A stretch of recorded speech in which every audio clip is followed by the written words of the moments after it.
Hello! How's everyone doing? Welcome to the stream. Hello, hello. So, welcome. So for today, we're going to be continuing the Zelda animation that we worked on Monday. And Sylvia, John, hello! And also, Danielle, thank you so much for the follow. That's awesome. Thank you so much.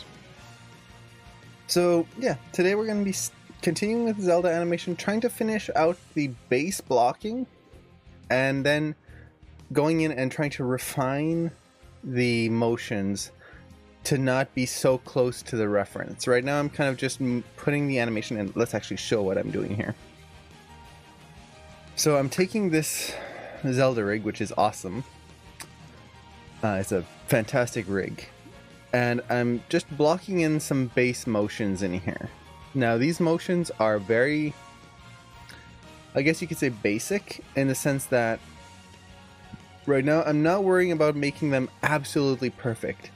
If I was wanting to push this a lot, for example on this pose, I would come in here, take the bend controls, and start to shape that leg, for example, to get a little bit more of a line of action in there. Those kinds of things. But for now, I'm not worried about that. What I really want to do is make sure that the entire shot works first, and then find a good camera angle that'll work for this shot, and then go from there. Now, this is a little different than a studio workflow where my camera angle would be fixed and I would be trying to match all my poses to the camera angle. In this case, I'm not sure where I want this to be, so we're kind of just gonna see where it goes. Let me see. Camera on Fridays. Yeah, we figured we might start just changing it up. Sometimes I'll take Fridays, sometimes I'll take Wednesdays. Like, we'll just switch here and there. That way, some people I know can only make it to certain days, and they get a little bit more variety. Hopefully that'll be a good thing. But yeah, so we've got most of the shot done here. We're just a little about over halfway. So I'm just going to keep going through here and keep blocking some stuff out. Now, the main things that I'm blocking right now are the contacts, and the kind of key moments. This way I can easily tell when things are supposed to happen. And Peter, hello! That's awesome. I hope you're having a great time working on that animation. It looked really cool last time. I never got a chance to grow up watching Chowder. It was always one of those shows that I wanted to see, but for some reason never got around to. But I love the voice acting in it. And Nicholas, hello! I'm doing well. I hope you're doing good. And that all is well. So this foot's going to raise up here onto its edge.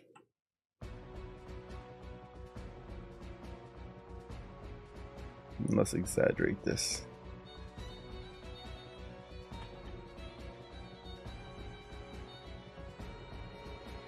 So the weight shift is going over screen right. And then here I want it to go screen left. So this foot here, really what's going to happen is it's going to flatten out, and the rotations will flatten out as well. Okay.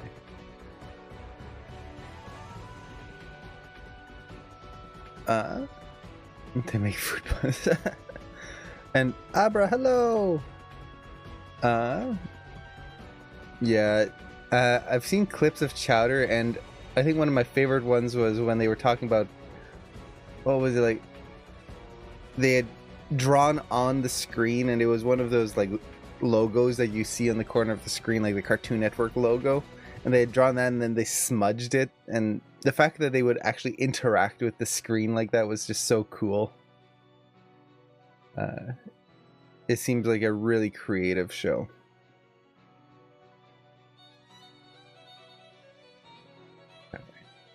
This foot's a little high.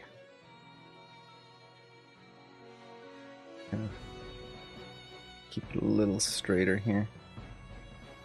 Maybe a little less rotated in X here. So what I'm really trying to do right now is just figure out how far in general the character should move. Now, I'm also trying to keep in mind that as I'm doing this, none of these poses are final.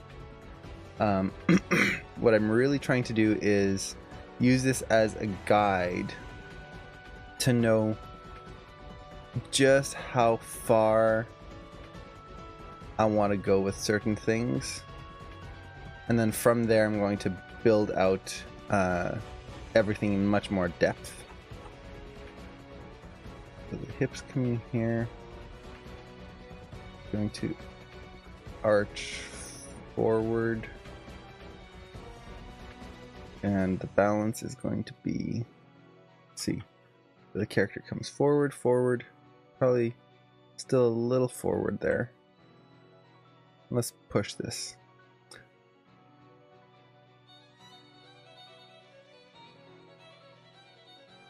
Too much. This is going to be a little bit of a pop if I do it that far.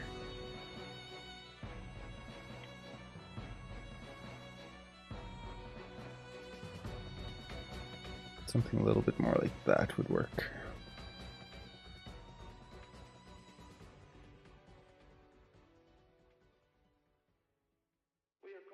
Let's see. Do people ever make 3D animations and use them as a guide to make 2D? Some do. It's much less common than you would think. I remember there was a Twitter post going around a while back of someone mentioning that this is done a lot in anime, for example, where they'll animate a scene in 3D and then just trace over it in 2D. And a lot of people came forward contradicting that. And a lot of times it's simply because you're going to end up having to animate twice, which is not something you'd really want to do. Typically with animation, you want to just kind of get it done. Now, that's not to say that it's not used. It's just used in specific ways. And Tordanik, thank you so much for the follow. Thank you so much. So, for example, some specific ways they would use it is, let's say you've got a really complex camera move. The camera is spinning around a character and like doing all of these crazy angles around the character. That's hard to wrap your brain around in 2D.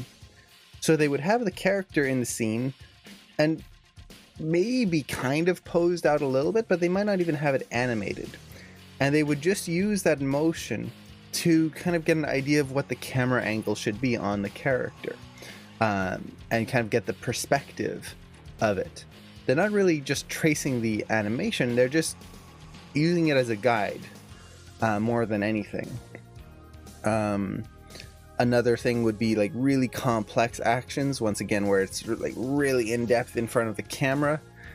They might use some basic models just to get some perspective. And Noelia, hello. But again, it's not tracing. Most of them, it's just you animate straight ahead, or not straight ahead. You just animate it and you get it done. A lot of the animators who do these really complex scenes where you've got just this crazy amount of detail, that's what their specialty is. So they don't really need a lot of help to do it. It's kind of like the 9 Old Men and whatnot from Disney. Yes, they did use reference. Yes, they used a lot of reference, but they never traced the reference. One of the few times that they actually traced things was like in 101 Dalmatians, when the cars crash. They actually made props and filmed them and then just traced over them to get the action. So they actually animated it with props, with actual like toy cars, animated it that way, and then traced over to make it 2D. And that's simply because it was such a technical amount of detail in terms of the vehicles and the spin in the air and everything that it would have been a pain to try and animate that normally. Let's see. Sometimes I pose a 3D character to help me drawing. Yeah, exactly. And it's the same thing as, have you ever seen those little posing maquettes? It's like a little toy that you can pose out, and that's what they're for. You pose them out in 3D so you can look at them and then do a drawing of that.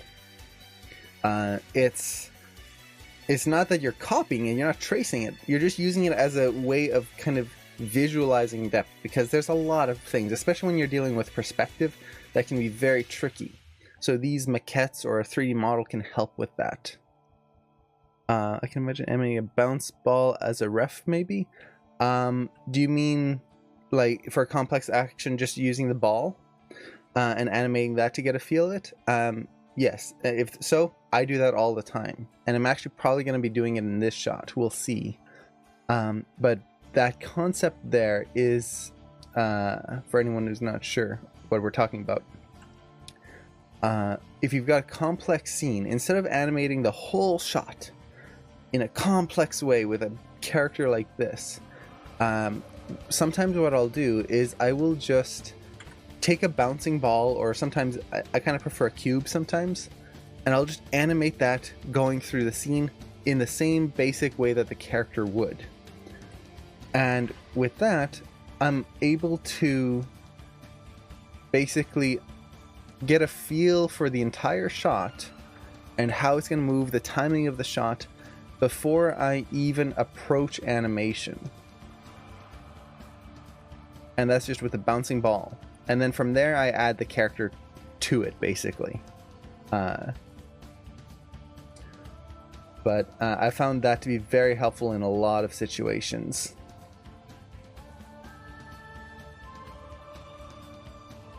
And they actually used that in Big Hero 6 at one point, or in a few points, actually. It's a nice way of getting the feel of an animation before you commit to anything. And Abram, hey, welcome. I'm glad you were able to catch it. And what is the Zelda animation? This is just a body mechanics test. Mostly I'm doing this as a test to see how this rig feels and works. And I wanted to just kind of go all out with extreme mechanics. So this is just going to be a character flipping and kind of moving around a lot. I wanted a lot of footwork, a lot of movement with the feet, all of that. Now, with that said, I do want to push this a lot more. Right now, these are just the main key poses, and they are not really pushed as much as I would like, but that's fine. This is the first pass. Okay. And technically, I could finish this first pass a lot faster here. And by faster, I mean that I don't really need to... At this point, the character kind of stays in place. I think I could really just add 2 more poses. But I do want to go a little bit more in depth here. Let's see. And good morning. Thank you so much for the follow. Klaus. Yes, Klaus. I haven't had a chance to see it yet, so no spoilers, but I'm so excited. It's finally out. It's going to be so cool to see 2D again. Some 2D animation. And are we going to the CTN meetup? I know there's a few different CTN meetups. If you're talking about the Barney's Beanery one, yes, Cameron and I will definitely be there. for most of the AM official stuff, Cameron and I will be the ones kind of dealing with a lot of it and managing it. So we'll definitely be there. And let's see. It's going to be awesome meeting everyone in person. And I need help animating the N sound in Kanishma's tree. N. The N sound is a very... What's the right word? Is a very unimportant sound. Now, when I say that, I'm not saying that it's unimportant in the sense that, oh, you don't need to worry about it. Don't worry about, like, it doesn't need to be animated. But typically, sounds have importance in how much we need to hit them. For example, some of the most important sounds. Let me open this here. Okay. Some of the important sounds are sounds like B's, P's, M's. So B's, P's, M, and I've got a pixel brush here. Let's pick one that's a little bit more appealing. Okay, that's a little nicer looking. So B's, P's, and M's. You also have F. That is another very important one. And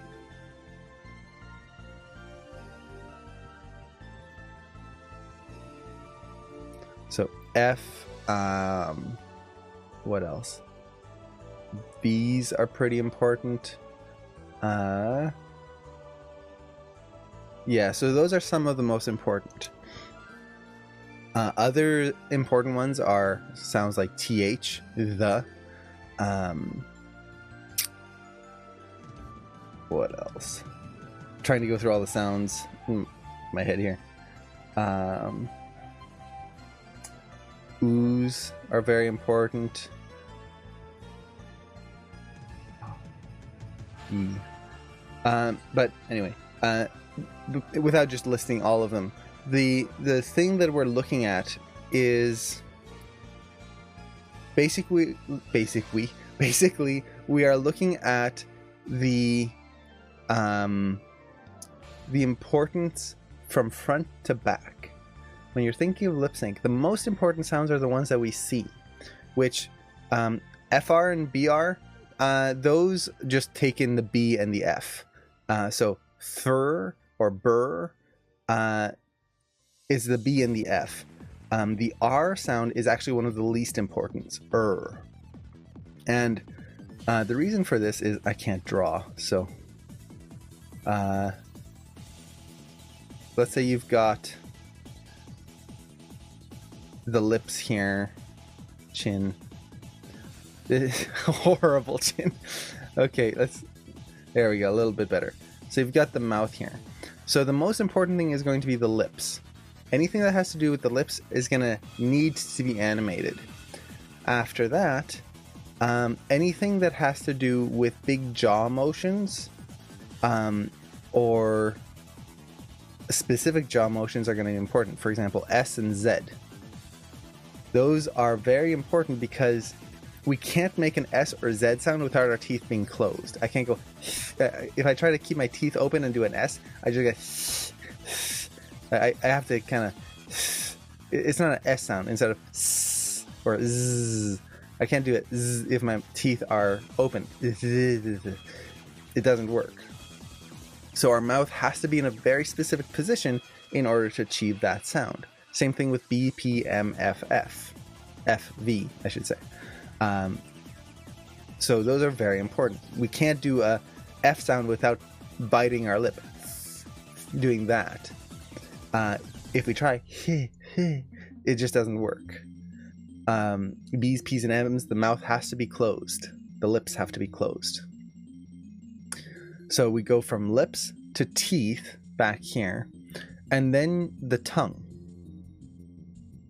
So the tongue, there are certain poses where the tongue will be important. For example, TH, when we do the tongue goes out.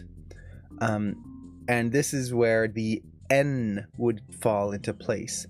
So we've got kind of 1, 2, 3. So it's lips, teeth, And then let me just move this, organize it a little bit more. Lips, teeth, tongue. And now the teeth and the tongue is kind of like, they're both kind of equally important. But I like to just look at it this way. So lips, teeth, tongue. So the tongue, there are certain sounds where the tongue has to activate. L, the tongue pushes against the teeth. N, the tongue pushes against the roof of the mouth. TH, the tongue sticks out. So we've got these specific shapes, and let me get rid of oo. Oo actually goes into the lips here. So TH, L, N, D. The D sound is the tongue flicking. So D. Things like that. Now, fourth, after this, is anything in the throat. And these are the least important that we don't have to worry about whatsoever, really.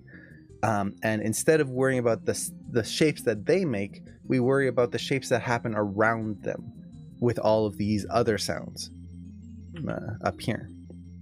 So, for example, R, the sound, so fur, burr, or any sound, when you do it's back here. It's in the throat. So grr, I can do this with any mouth shape I want. My teeth can be closed. Open. I could be smiling. I could have my lips puckered. It's all the same sound. It doesn't matter what the rest of my mouth is doing. I'm still making the sound in here. Same thing with the huh sound, the kind of exhale of breath. Huh. It's kind of a H. So hello. The huh is made back here. So it doesn't matter what you see in front. It instead inherits what's around it. So in this case, when you're trying to do the sound you were saying is the N sound, it falls over here. And the important thing is that the tongue moves correctly. The rest of the lips don't really work in making the sound. Again, so I could do It's all the same sound. N. The big thing is that the tongue comes forward. So instead of worrying about the shape of the mouth on this pose, it's where the tongue is, and then the shape of the mouth inherits what happens around it. I hope that makes sense. So for example, if you have let's say you're saying binge, so you're going to binge watch something. The n sound comes from the e, so binge. So I go b, e, closed mouth, b, e, nge. So my jaw kind of closes a little bit, but binge, or sing. Again, si. It's the same thing. N, G. G is more of a throat sound. That sound is in the throat. So, yeah, it just inherits the shapes. I heard that when doing lip sync, you want to simplify mouth shapes so you aren't posing every single syllable. Oh yes, definitely. Do you have any tips for choosing which mouth poses to keep? The way I do it is basically like this. You find the most important sounds. The B's, P's, M's, F, all of the things that are done with the lips that have to be in there. Then I look for anything where the teeth have to be in a specific position. So for example, S and Z. They have to be closed. If they're not closed, it's not going to read correctly. So I find all of those and I block those in. And if there's still room in my lip sync for other things, or if they kind of feel like, yeah, there's definitely is missing some stuff, then I'll put in the rest. And this usually goes for very fast dialogue. If I've kind of blocked in the most of it already, well, then I kind of just work with what I've got already. And I don't worry about, for example, all the extra syllables that you don't see. The N's, G's, or not the N, but the G's, the R's, the H sounds. Those don't really matter. So I try to avoid as many syllables as I can in that sense. And I try to hold the mouth in poses a lot longer than they, not that they should, but in general, the mouth isn't just popping around and going in all sorts of shapes as we talk and just changing all the time. For example, if I'm smiling, it's just going to stay in a smile. And you'll see that my mouth, there's not a lot of big change. The things that we see is the tongue moving. So if you watch kind of in there, you'll see the tongue kind of flicking around every so often. And the lips kind of shape a little bit, but they're not going hello or something like that. It's just hello. And you see a little of the bottom lip, and that's it. So you can hold a pose a lot more than you would think. So if I was frowning and I'm talking like this, you'll see that my top lip doesn't even move at all. All it is the bottom lip that's kind of hanging down a little bit, and the jaw is doing a lot of the work. So depending on the face pose, you're not going to have much motion. The other thing to keep in mind when you're doing lip sync is to really watch how far the lips go out. So if I go ooh, you can see my lips. I can't do this. Well, actually, if I move my shot, ooh, there we go. Now I can see. So if I go ooh, my lips go past my nose. Ooh, like that. We have a lot of forward and back motion with our lips. So when you're animating your lip sync, don't be afraid of pushing that forward motion in there. A lot of people, when they first animate lip sync, especially in CG, they do the up and down and the forward, like as if you were looking at a character from the front, up and down, all of that stuff. But they kind of forget that it has to come out as well. And without that outwards motion, things are just not going to read correctly. So I hope that helps. Now, one thing I do find very helpful, and I know this is a tangent here, but let me open up Photoshop here.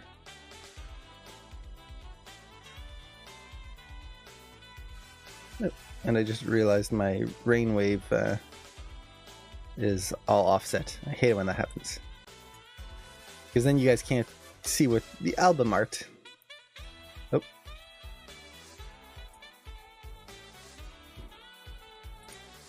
Sorry about that. Got switched on me. Let's see. Let's try not to do that again as I try to fix something here.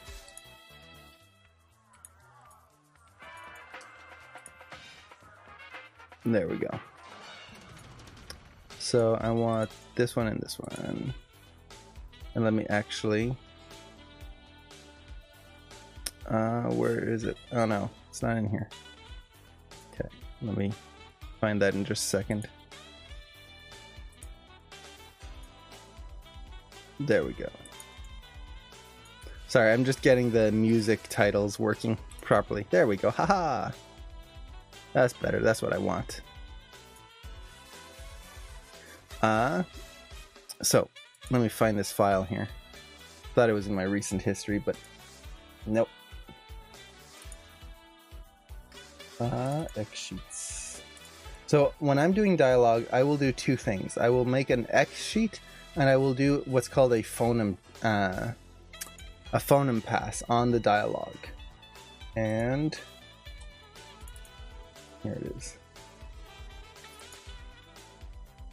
So let's see. Here's the X sheet, and okay, there you go.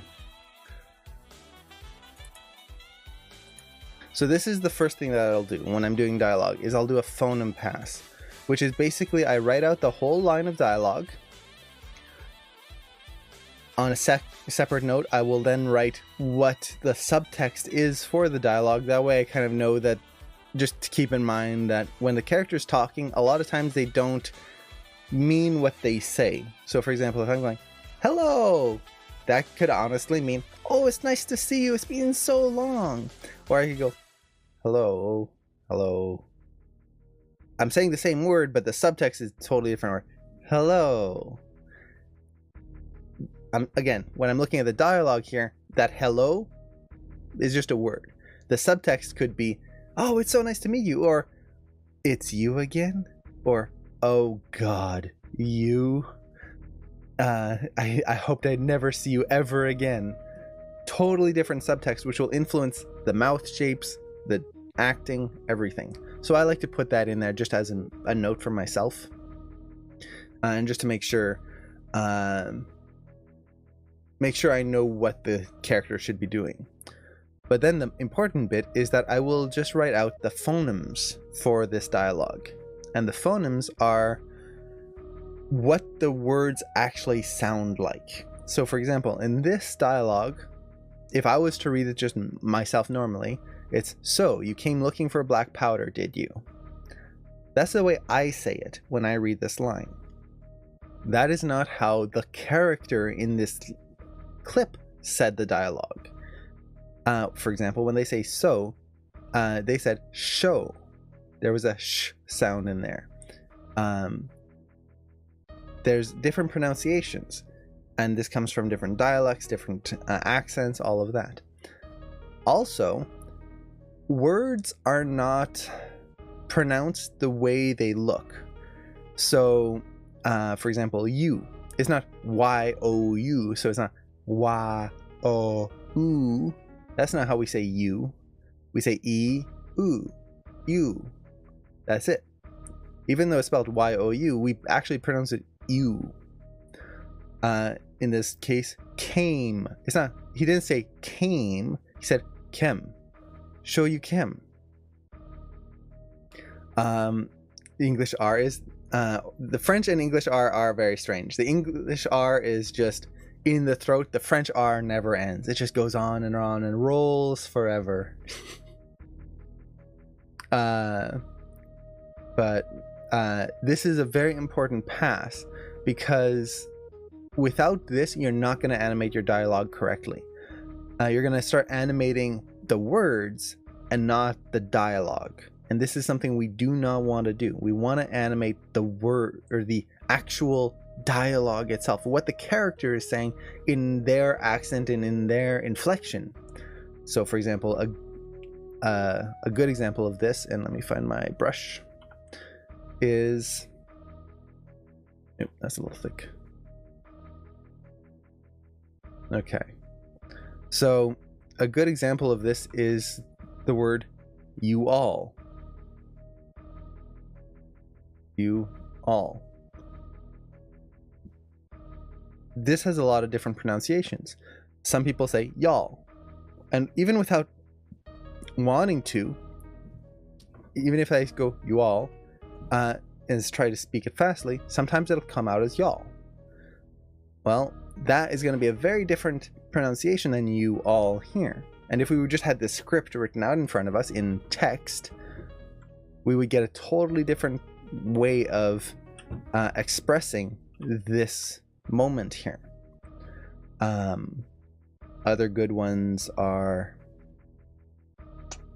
let's see, basically anything that a character speaks fast with. It's amazing how words can kind of all become one word with no pauses. So for example here, he says about the black powder, but I knew it had a purpose. There's this pause in between that I would normally say. No one asked about the black powder. Pause. But I knew it had a purpose. In the line of dialogue, it's black powder, but it's just powder, but it's just one kind of run-on sentence. So finding these little things is very important. And then you'll notice I've got things circled and whatnot. These are just the important sounds. Like I was talking about before, here's the M, oo, sh. Again, the sh sound is like the S and Z. We kind of have to close our mouth. We can't go shh. It doesn't work that way. We have to go shh, teeth closed. B, F, P, ow sound. Now the R here, that's not important, so I don't have to really worry about that. D's, oo's. So I just mark all of this out. And then from there, I go into what's called an X sheet. Now, X sheets don't really get used that much, and to be fair, it's rightly so. There's not really that much use to them anymore. They used to be for timing out actions, and when you had animation on cells, which was different layers, so different images that had to be overlaid. You'd have your background, and then you'd have one character that was animated on one cell, another character animated on another cell, and you'd have to match everything up and kind of keep it in line so that the cinematographer later could put them on the correct frames when he was filming it.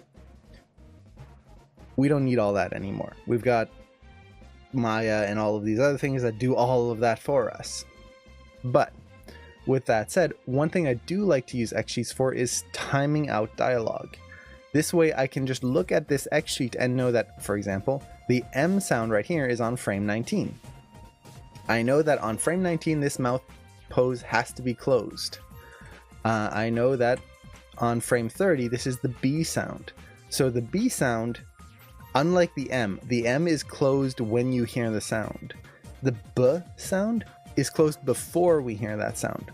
So on this frame it's open. On these two frames it's going to have to be closed, because the B has to be closed before we hear the B. The sound of the B, and the same with the P, is the mouth opening in an explosive way. But in order for that to read, it has to be closed first. So this is where we would simplify. And in this case, for example, the R and even the O here, I wouldn't even really register those. I would just have the mouth closed. So it would go from the F to the B, the mouth closed, and then explode out into the B and then L. So with this, I can kind of start figuring out when the mouth should be closed, open. So for example, P, that means it's going to be closed on these two frames, and then we hear the P there. So again, importance of letters, or of sounds, I should say. So I hope that helps, and I should say, hey Sim! And I hope that makes sense. Overall, it's just one of those things that you have to be very wary of. And it's not that tricky, but it can lead you astray if you're not watching out for it. I never tried using an X sheet before. It's a lot of fun for me personally. Now, if you're interested in learning how to use it properly, I would recommend the book Cartoony Animation by Eric Goldberg. That's the book that really helped me learn how to use an X sheet properly. Before that, I kind of just didn't really use them that well. I kind of kept messing things up. It's not that it's you don't have to use it in a very specific way, but it just made it make sense for me.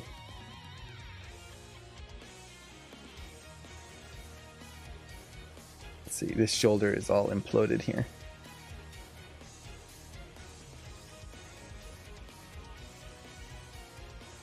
Let's make sure that elbow doesn't come in the wrong direction there. That's already helpful.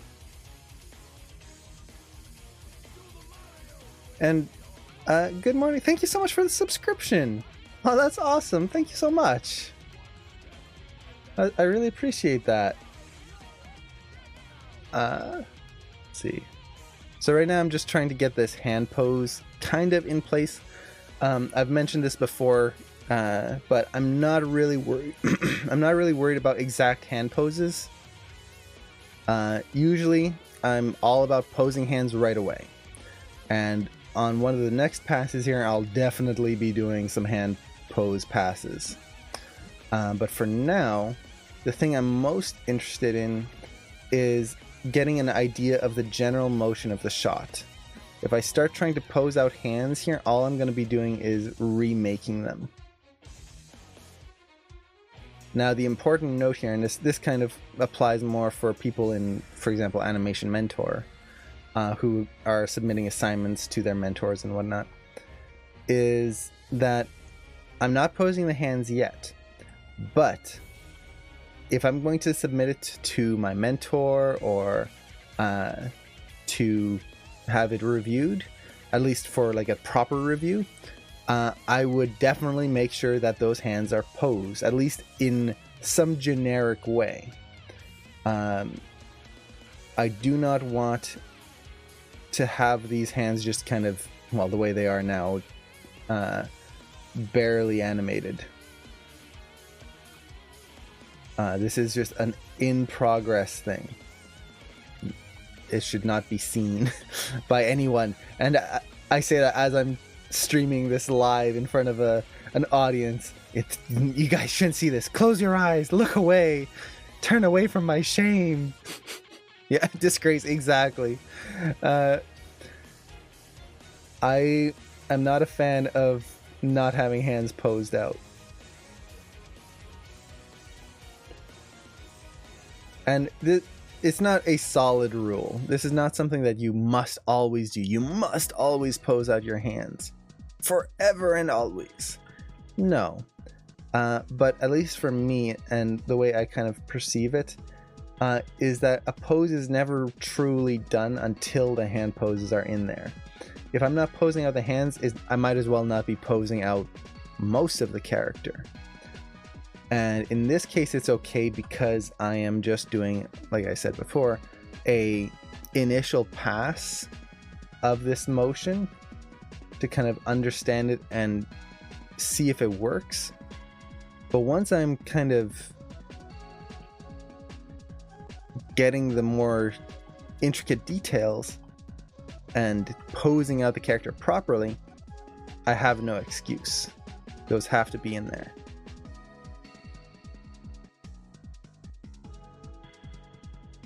So what I'm doing right now is I'm looking at the shot from multiple angles, and the main reason for this is I want to make sure that the character feels like they are moving in 3D space. It's very easy if you're just kind of looking at the shot camera on the left here, that the character, they end up moving kind of in a 2D plane, kind of just sliding against the camera versus moving in and out of the camera. So I'm looking at it from, for example, here at the top view to see how the character kind of moves in and out from camera. And already I can see right here, there's definitely an issue that I'm gonna have to clean up. There's a lot of wiggling right here.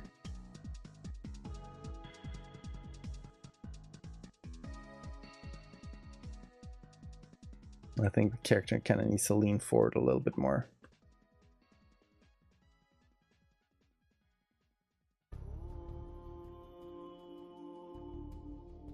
Yeah, I'll definitely have to clean that up. But for now, let's get the main motions in here. So whoop, grab that.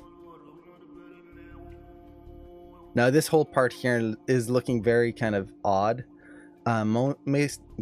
Mainly because there's a lot of staff spinning here, which is not in place. Because I am just kind of doing every almost 10 frames a lot of the time, a lot of the details are missing, and it's going to make this look very basic, I guess you could say.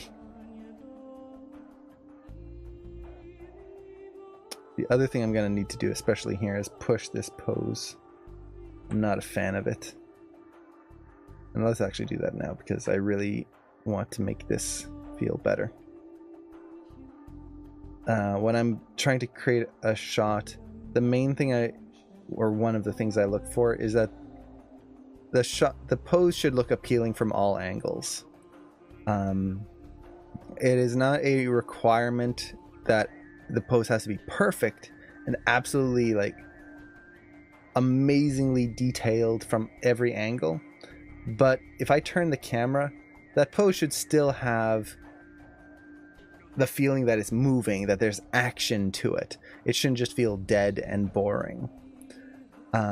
So for example here, this arm is just kind of to the side. Well, maybe it should kind of be a little bit further back, give some energy to this motion, versus just hanging down limply to the side. The line from the arm here into the leg. Let's see if we can push that a little bit more so that we get this nice swoosh in here. And even here, it's like the spine is so stiff, it's not really moving. Well, let's see how far we can push this line in the back here. And we're not technically seeing this from the camera view, but we'll feel it. We'll feel that that pose is a little bit more dynamic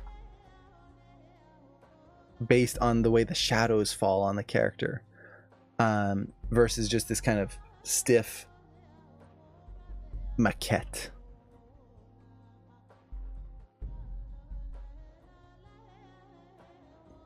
So we'll do that for now. Again, I don't want to get too caught up on details here. Okay. Then let's go to the next frame here. So that's going to be right around there. Set a key. And Zest, hello! Thank you so much for the follow. Hope you're doing well. See, I'm stalking this while play blasting. Yeah, play blast definitely take a long time. Especially, I'm assuming you're working on a complex shot. Those definitely take some time. Okay. In this case, goes over. I might push this line of action just a little bit more here. Just take this and kind of move it down and over. So she kind of moves a little bit more sideways. And the reason for this, and I put it on the wrong frame. Oh no, that's right. The reason for this is on this frame. This foot here is going to reposition itself. And it's going to come in and move under her point of balance. So it's actually going to be like back here.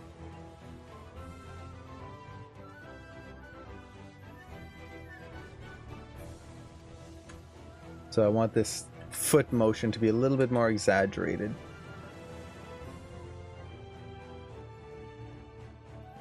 So by moving her hips back a little bit, I can exaggerate that foot coming back here a little bit more. Let's bring that knee out so it's not broken. Okay. So there's going to be this big foot movement here. Now, the other foot is basically going to come up on the toes and spin around. Now, let's see. Can I spin this with this control? No, I don't want to do that. That's going to cause a lot of problems later on. And the reason it would cause problems, for anyone wondering, is that the rotation axis, you'll see it's kind of off center here. So if I try to rotate it just so the tip of the toes move in a nice clean circle, I'm not going to get that. It's going to be moving in all sorts of weird axes. Instead, if I use this control, even though I have to reposition the foot a little bit, I'm going to get a cleaner spin of the foot as it comes up, and repositioning it is not hard to do. And in general, your foot actually repositions itself and slides along the floor, so I'm actually just going to get more natural motion this way, instead of having to fight a control just to get one simple motion, or what should be one simple motion. There you go. Try to push that line in the foot. And Justin, hello! Hope you're doing well. So now I can use this and focus more on that control to get the angle of the foot in place, versus trying to get everything else working. Now the hip here. Let's see, let's bring it back. back this way. And let's keep that momentum going slightly.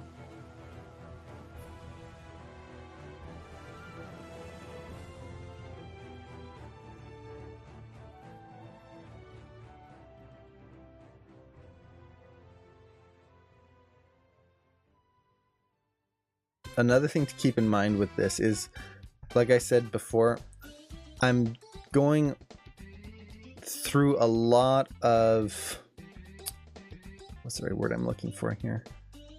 I'm going very fast in the sense of, for example, from one pose to the next, it's almost 10 frames apart. This means I'm missing a lot of the breakdowns. And I'm not even really paying too much attention to them.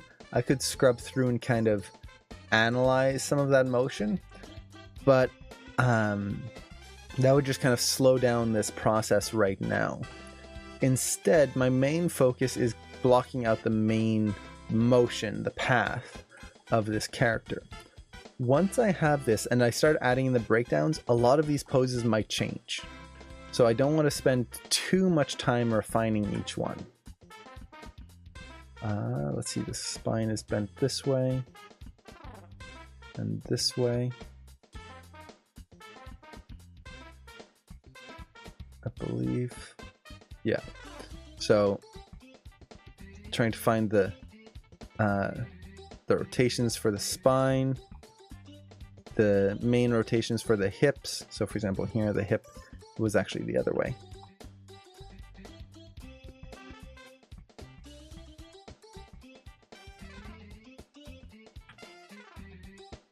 So trying to really push this reversal in the spine here.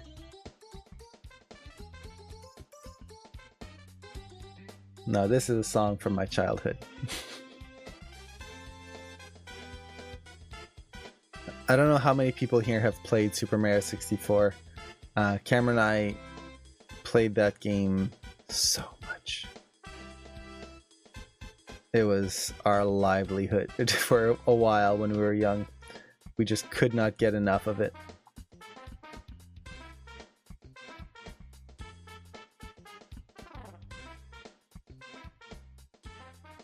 I remember it took us 16 days.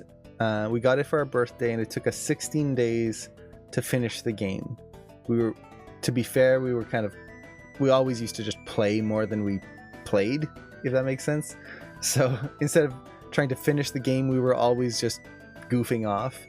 But it took us 16 days to finish that game, and we needed our dad's help on one of the parts. It was so much fun. I still remember seeing the credits for the first time when we finished it, and it was just so emotional to think the game was over. Now, we didn't finish it 100%, so we kept on playing it afterwards, but it was a good time.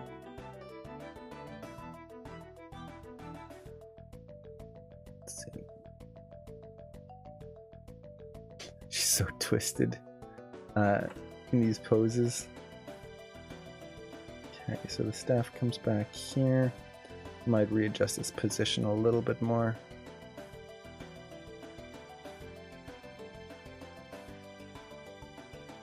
More like that. Let's get this head fixed here. That's going to help a lot.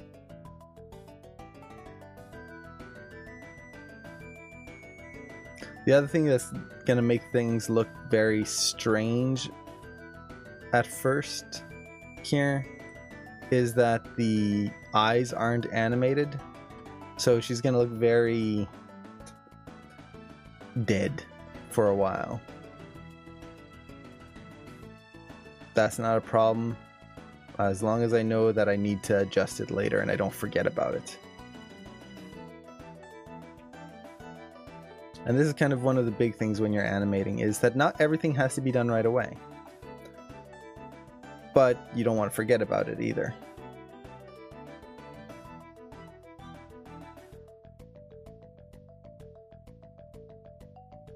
We want to make sure that we get to all of these important things, but that they don't bog us down in the early process.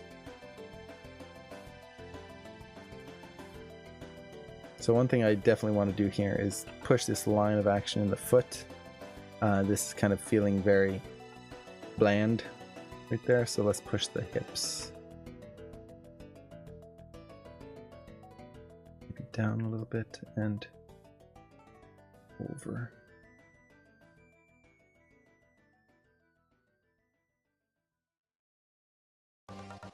Yeah, that pose definitely needs some work. That's not feeling right. She comes through. It feels like it's lacking motion, oddly enough.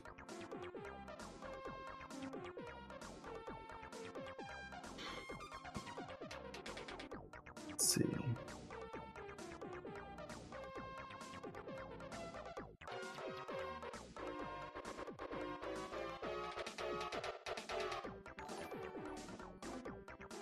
And Justin, thank you so much for the follow.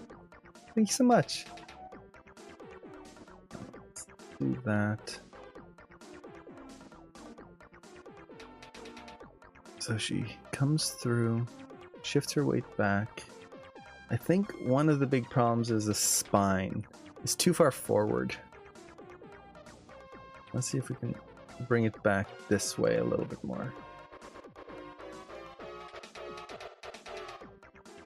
Yeah. Just a little bit. So that the line of the spine on the back kind of feels like a smoother curve versus this kind of curve and then curve again. More like that. That should also keep her momentum going back a little bit more here. Yeah, that already feels a little better.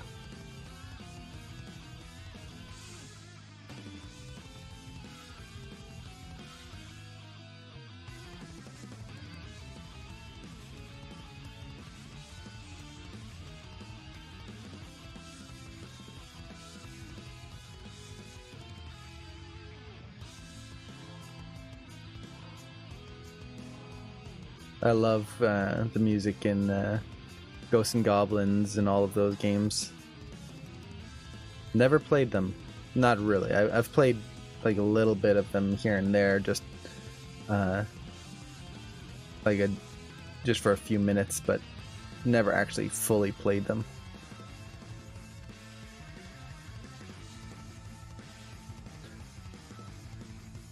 Let's call that for now before I get super caught up with this.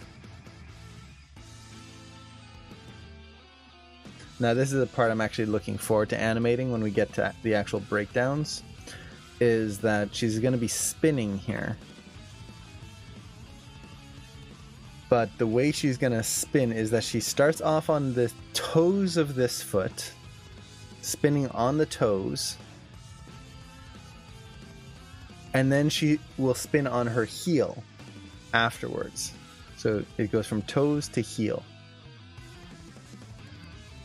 And that should be a fun thing to try and animate. I might break it down a little bit differently than what I normally would based on the controls that are available on this rig, but we'll see. And what do you think of this animation? Drawing plus some more 3D graphics. Okay, let me double check that in just a second here. Oh, my head's doing okay. Cameron's head is still... he still keeps getting headaches. But he is definitely feeling better.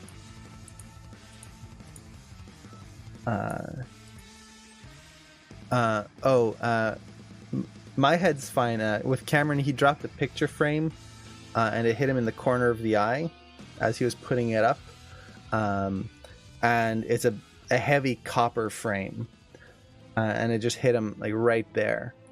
And at first it was not bad. It was like a little bruise, whatnot. But then that was like 2 weeks ago now, I think, or longer. And like he had to keep wearing his gunner glasses because just looking at a screen or daylight even hurt the eyes too much, and it would just give him really massive headaches. So is getting better. So yay. We were worried there for a while because we have an uncle who had something similar happen, and it never got better. He died and he's a vampire now? That could be. I think we died a long time ago, at least on the inside. And that animation zest is awesome. I'd put it up on screen, and here, actually, so this one right here. I'll only show just a bit here on the stream, but this is fantastic. Really dynamic. The reason I can only show a little bit is because of copyright strikes. But definitely recommend people check it out. It looks really awesome. Definitely feels like there's a lot of reference used. That there was probably some 3D models used to kind of influence camera work. But overall, I would say most of it's probably just hand-drawn. Really well done. That's cool. Yeah, it was just the picture frame. It damaged, at least what we assume is it damaged a little bit of the optical nerve. But luckily it's getting better. Okay, so her legs are horribly broken right now. Let's fix that before we go too far. And this is one of the things with posing in 3D that I see a lot of people...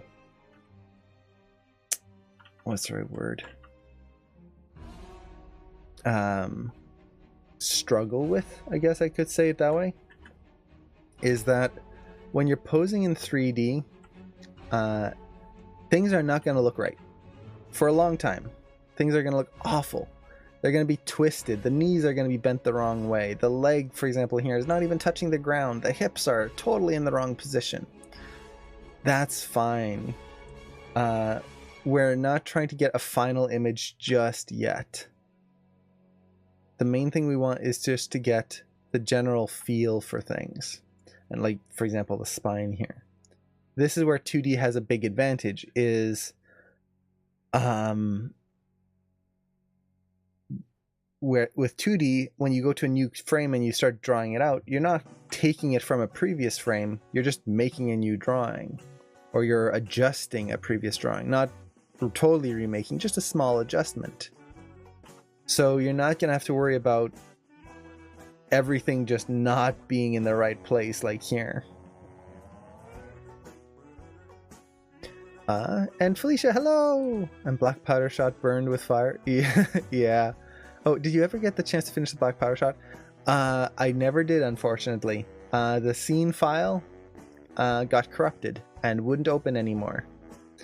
And when I did manage to finally get it to open up, it would just crash within like the first few minutes. So something got corrupted in that scene.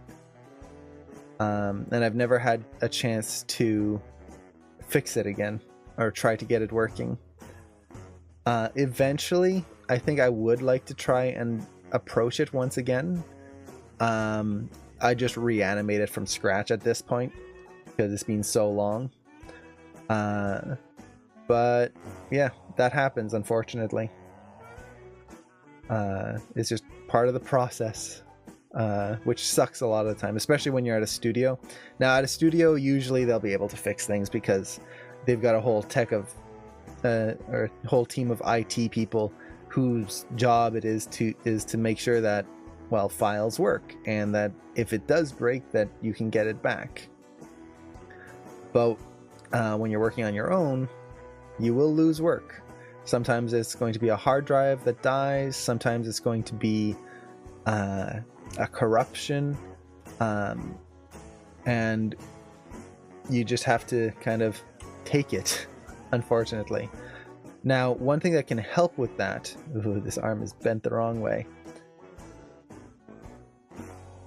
one thing that can help with that is if you do find that you're getting a lot of corruptions or the data is not stable, make sure you're saving your files in a .ma file if you're working in Maya. A .ma file is an ASCII file, which basically means that if something goes wrong, you're able to open up the file and edit the actual code of the file itself. Now, this might not seem like it would be that important, but if you do have something that gets corrupted, being able to open up the scene file and find the bit of corrupting code is huge, because it could mean the difference between never being able to open your file ever again and just going, well, that's a few weeks of my life that I've kind of lost, or being able to open the file and maybe losing a little bit of work or a lot of work, but not losing the whole thing. Yeah, ASCII is good. If you're doing animation, I highly recommend never save as a .mb, Maya binary file. It's not worth it. You will have issues if you save that format.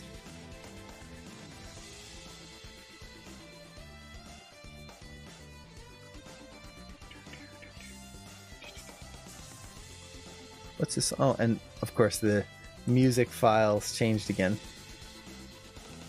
It's this time slot every just before or at noon till 1.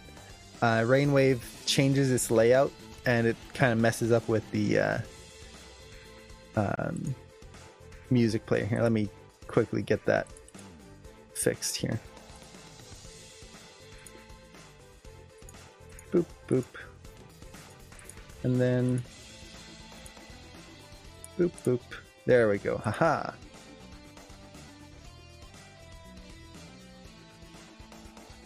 That's better. Now we can see what music is playing.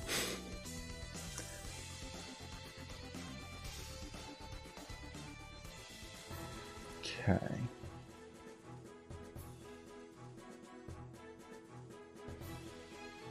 I'll figure out the exact staff motion later. Right now I don't want to have to deal with trying to frame through everything. So this whole arm is going to be repositioned a lot in a little bit. The other thing with the staff is I'm going to try and create a system that'll allow me to add smear frames to it interactively. I'm not going to do this now, but it is going to be on my to-do list.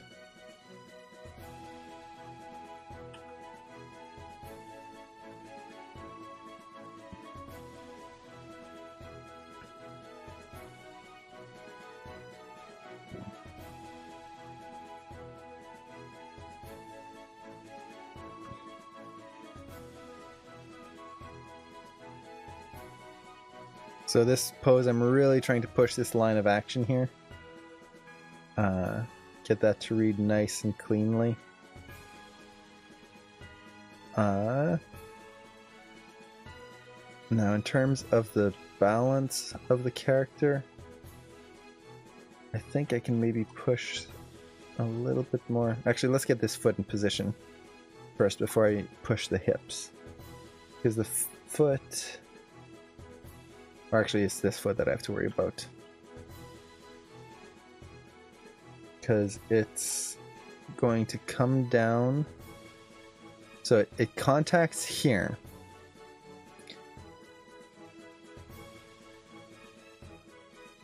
And then the heel has to contact down. And then spin on the heel. And actually got it pretty close to where it needs to be. It needs to be about there. So contact, heel down, spin on the heel. Okay. So I think I can take the whole pose here and just shift it screen left to help push this line of action.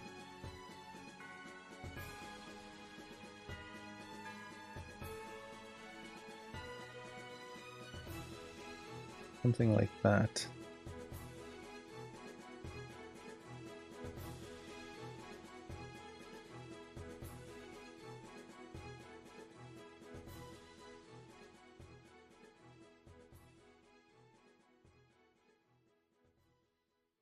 This is gonna look awful in splines.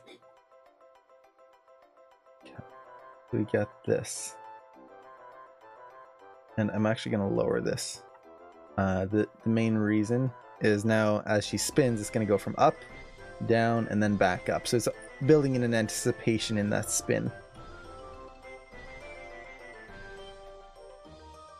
And this looks terrible right now, but that's because we've got no in-between, so it's just kind of popping from one big pose change to the next with no rhyme or reason.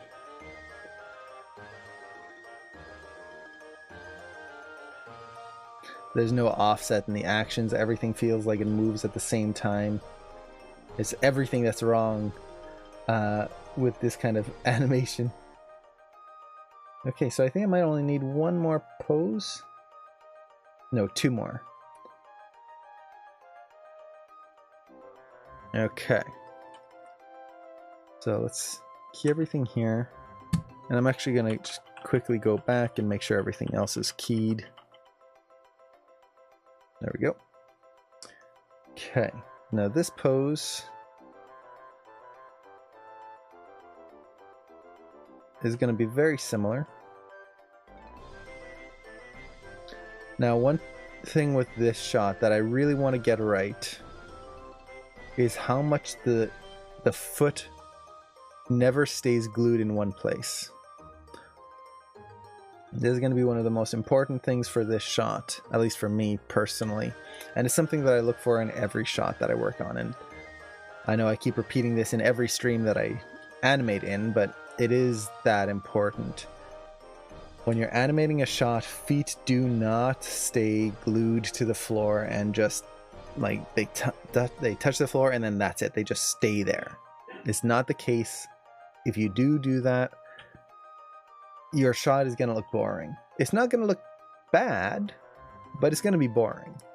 And one of the big reasons for this is that as humans, we move our feet a lot. We're constantly adjusting our foot positions and readjusting ourselves. So in your shots, you want to try and incorporate that. This doesn't mean that the feet are going to be sliding around as if they're on an ice rink, but they're definitely going to actually have motion. So let's move the hips kind of forward here.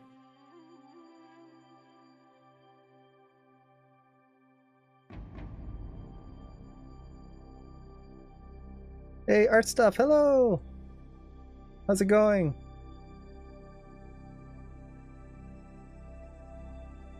Let's see. Trying to push the rotation of the hips here so that we keep that momentum going through here. And we get that settle in the hip, in the spine.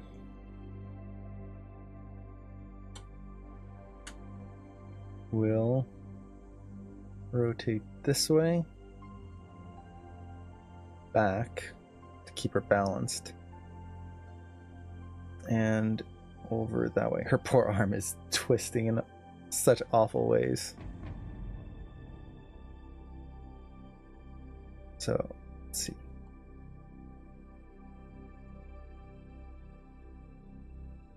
So the main thing here is going to be the twist of the body.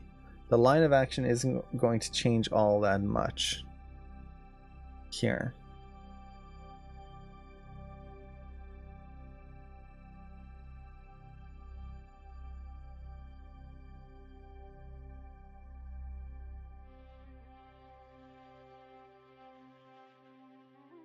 But I do want to get that feeling of a settle. Just chill afternoon. Nice. It's nice when you get a little bit of time just to chill. Enjoy the day. Unfortunately, it doesn't happen nearly as often as it should for people.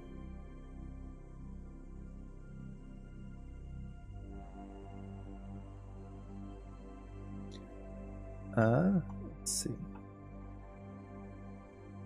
Okay. Now I believe this arm is set to Okay, that's correct. Yay.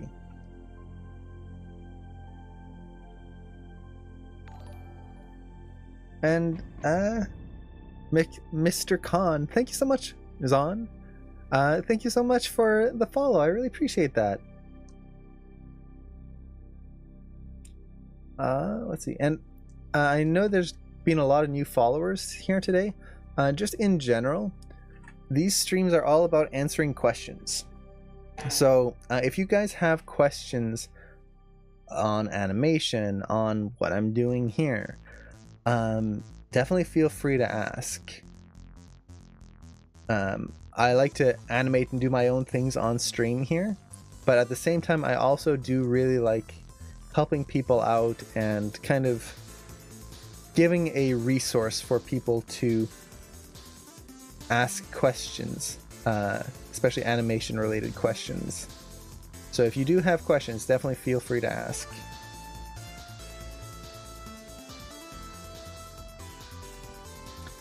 Let's see, no, this other hand here is going to grab onto the staff. This is going to be a twisted, a very twisted pose here. So let's get this in place.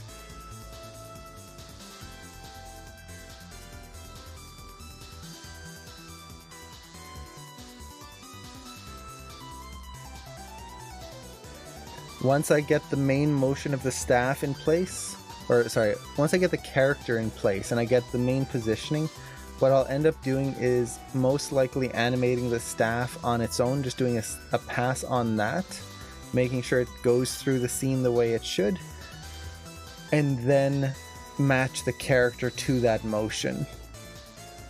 That way I don't have to try and fight what's going on a lot of the time, and I can get some cleaner motion in here.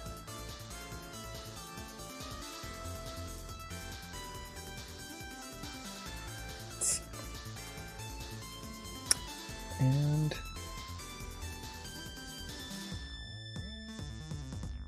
let's see.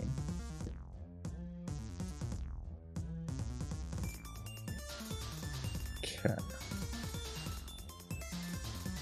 Some should be further back.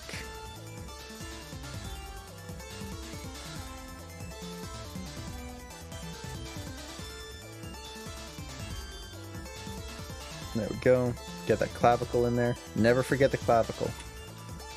The clavicle is one of the most important parts of animating any arm motion whatsoever. If you don't have that clavicle in place, it's just not going to be right.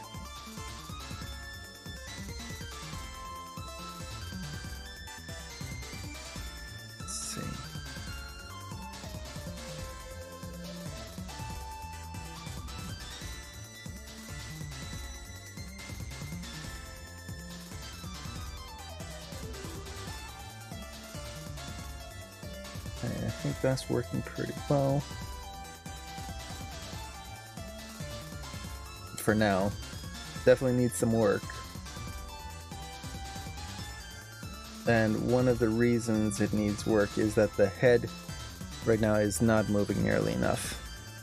It pops too much here and then doesn't move there. And I kind of want it to be the opposite.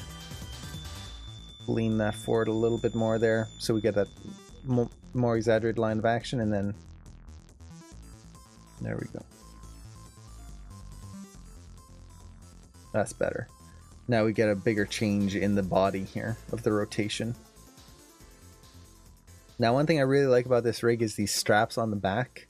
It really makes it easy to see the motion of the clavicles and the spine, which is really cool. Oh, and art stuff. I just saw your thing. I'm doing well. Just enjoying a nice morning, or at this point afternoon, of animating. It's always nice to be able to get in and do some animation. Let's see, this knee is not in the right position. Should be more there.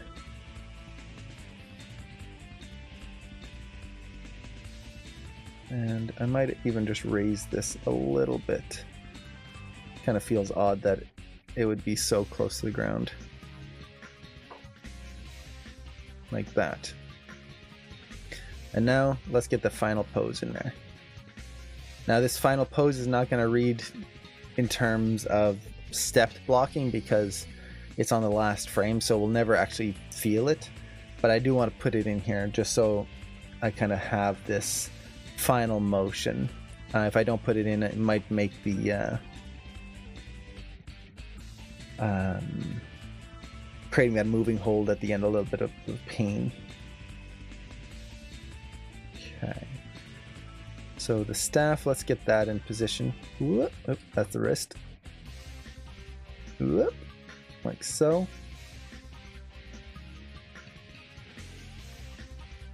It'll come in more. The wrist is going to be this way.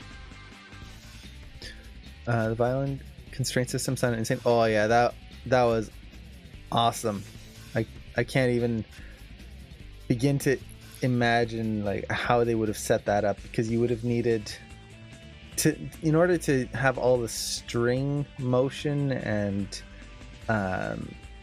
effects, I would assume that they were using IK fingers. Oh, and for anyone who doesn't know what I'm talking about here, there was a extra Q&A for AM students for the Abominable movie, and they were talking about how the violin constraint system was done in that film, and it was just so cool to hear how they approached that. And yes, more IK fingers would be nice, especially when you're doing a shot like this with the fingers on the ground. An IK system would be so nice. And I guess it's just one of those things that it's so rare that most people don't really put them in. But for me, it's just such a nice plus. Okay, so this heel here, let's lower it. Maybe not all the way down.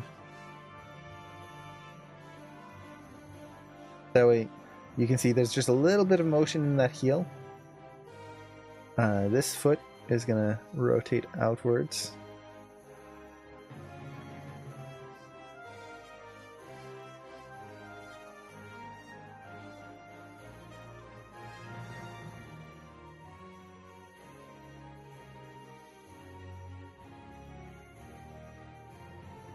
Like so. Speaking of movies, what's your opinion on the redesign turnaround time? Oh, for the Sonic movie? It must have been tough. Not knowing their pipeline and how much of the film they had actually finished. It's hard to say how much they actually had to redo. So this is just one of those things, like when the trailer came out for the first Sonic movie and then they got the backlash and had to redesign it. Now, keep in mind, I know nothing about their production, so it could be totally wrong, but not all the animation is done when the first trailer was out. So they don't have to redo the whole film. With that said, they have to redo a lot, because not only do you have to redo all the scenes you've done, you have to replan a lot of the scenes. Unless the model is the exact same height, all the layout and previs might need to be rethought. Like, there's a lot of time. And oh man, there was that's awesome that you have a friend there. But yeah, it must not have been a simple thing. And I really admire them for taking that on. Now, with that said, I do hope that they paid the animators and every other department, the art department, all of that, that they paid them fairly for all this extra work, because it is a lot of work. So I hope it wasn't just, well, time for crunch for 3 months. That would not be a great situation. But I am glad that they redesigned it. Kind of as a fan of Sonic, it's cool to see the new redesign. I find it just feels so much more like Sonic. And then there's the... Well, this goes into a whole other conversation, but there's this kind of topic going around right now is it good that studios should listen to fans and kind of cave into, I guess you could call, peer pressure of the fans? So should the studio actually listen and redo all their work just because fans weren't happy? And for me, I find that that's not really the conversation that should be happening, because it's not to me it's not a matter of caving into fan demand, but just making something appealing. And if you create a film, and in this case with the Sonic design, the first one just wasn't really appealing. It wasn't terrible, but it didn't feel like Sonic. It didn't hit its goal. A good design should elicit an emotion from people, whether it's good or bad. It'll elicit an emotion, and it did elicit an emotion, which was the wrong emotion. And if that's the case, the studio shouldn't just go, well, that's it. They should change it. Now, ideally, that should have happened much earlier in the production, but the fact that they tweaked it when they did, to me, is a good sign. It's similar to with Nintendo, with the new Metroid game. They're creating a new Metroid Prime game, Metroid Prime 4. People have been waiting for this for years, and they had it nearly complete, and it wasn't up to their quality. They went, it's not fun, it's not a great game, it doesn't feel like it's worth, or I shouldn't say worth, but it wasn't up to their standards. So they scrapped it, and they went, we're going to start over and do it properly. And that takes a lot of guts to do that, because you're spending a lot more time and a lot of money on this. But the end result is that they're going to make something that's worthwhile, versus something that comes out and, okay, they made their money back, but in the grand scheme of things, it was just a cash grab, and there was no heart put into it. The fact that they redesigned this shows to me that there is some heart in what they're trying to do, and that they do want to create something that is of good quality, and I really respect them for that. The redesign looks much more fun. Yeah, exactly. It's not exactly the Sonic design, the original, but you're never going to get the original with a live action film like that, a live action hybrid. And that's okay. And the fact that it's live action hybrid, I don't mind personally, as I kind of would have preferred a standalone Sonic movie just for my own personal preferences. But the fact that it's a live action hybrid doesn't really bother me, simply because, well, we've seen some good ones. Who Framed Roger Rabbit and a few others like that. The Pokemon movie was really good, surprisingly. I really like that one. And Sonic, because they made the hands and feet bigger. Oh no, there's no way they could keep that animation just by re-referencing. The entire proportions are different, and even when you have a rig that is semi-close, Space Jam, yes, that's another one. Story-wise, not the greatest, but animation-wise, it was so good. But even small changes to a rig could just ruin all of the motion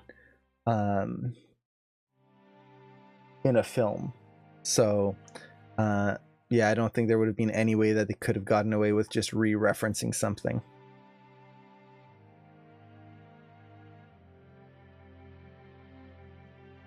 See, I want to add more depth to the staff here.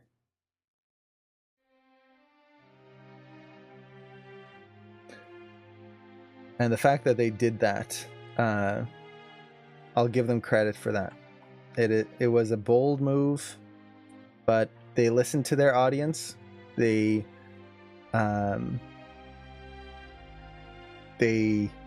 applied themselves and they made something awesome. Now, this is a separate issue from studio pressure and just kind of caving into the what word do I want to use here? The analytics of films. So, for example, in some films, the studio will listen to the audience, and in that sense, what they're not really listening to the audience, they're listening to the demographics. So, for example, they know that women like some things in movies, that kids from ages 8 to 10 like this kind of thing in a movie, and men from 20 to 30 like this kind of thing, and women from 15 to what, like, there's all these demographics of age groups and race groups and all of this stuff, and they all like different things. So the studio, to try and appeal to everyone, tries to put in a little bit of everything. Now, that's not necessarily a bad thing, but it can get out of hand. A good example of that was The Hobbit. The Hobbit films, where the studio wanted to appeal to as many people as possible and make the film as kind of universally universally accessible to everyone. And they made something that, while still a decent film, didn't have the heart of the original. Because they lost track of what the film was for. The film, as much as Lord of the Rings is just a fantastic film all around, a lot of what made it fantastic was the fact that they stuck so well to the material and loved the material, and made this fantastic interpretation of it, versus just going, well, this is what fans want to see, so we'll put that in.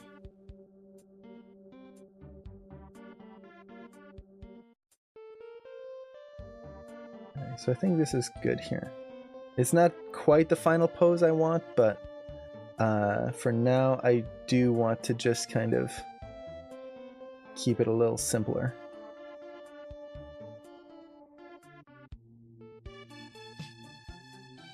I'll refine it later. One of the big things I feel is the legs are too kind of far apart here, and her weight needs to be shifted over onto the supporting leg a little bit more. But in order to do that, I'm gonna have to push this too far. So I might just tweak this last foot position here to be a little bit more screen right. We'll see. So we've got this. Now the big thing that's not reading right now is this moment right here. It looks silly. She just kind of looks like she's throwing the staff forward. That makes no sense. She's actually spinning the staff here. So once we get to that, it's actually going to read a little better when we break it down. But for now, we've got that. This pose here, I'm not a fan of. This definitely needs work, this transition. It's bland. But I'm not going to worry about it too much, because look at this big gap I have in my timing. There's a big moment here that's missing. And this is going to influence a lot of what happens next. So I'm going to want to break that down first before I start really trying to refine this and get it just perfect. But we've got the main motion in place. Let's see. So the name is happening with a new Disney princess movie. Alright, and the last dragon. Oh no! 3 rewrites because it was too culturally specific, so they're having to dilute it. Oh no. I sense you feel very strongly about this subject. Oh, yes. Let's see. Be the first one to not dilute things. Yeah, that's a whole topic. Personally, I find that movies are much more interesting when they are culturally different. I love to see movies that show cultures and show inspiration for things that we don't normally get to see here in the West.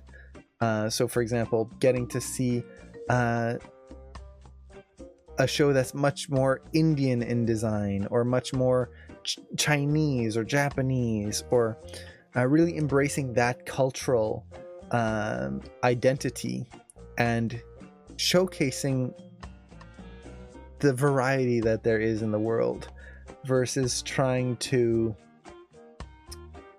I don't want to say dilute, but kind of embrace a global. And my camera just turned off. Why is my camera turning off recently? It's like it goes for about an hour and a half and then it just overheats. Oh well, I'll just turn off my camera for now. Boop. Let it cool down. I'll have to double check the settings. But I find that if films tend to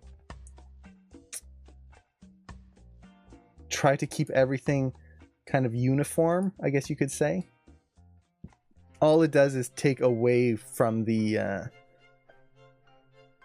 identity of the film. It's much more fun when things are varied and unique.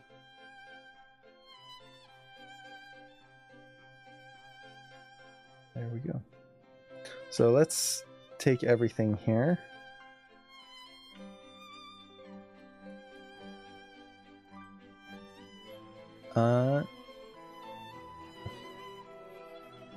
Make sure I've got all the controls. This is a big thing when you have a shot that have FK, IK switches. Make sure you've got all your controls selected. I'm just setting a key on every frame, make sure everything is keyed properly. And now I'm just going to go in the graph editor. Let's actually save first.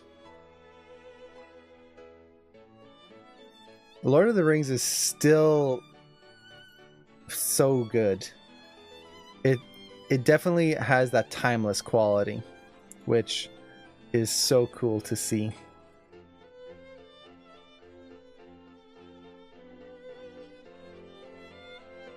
Now it is long, but it's a good long, I feel. Okay, so let's just use the cached playback here to see how this whole shot kind of feels here. Let's... Okay.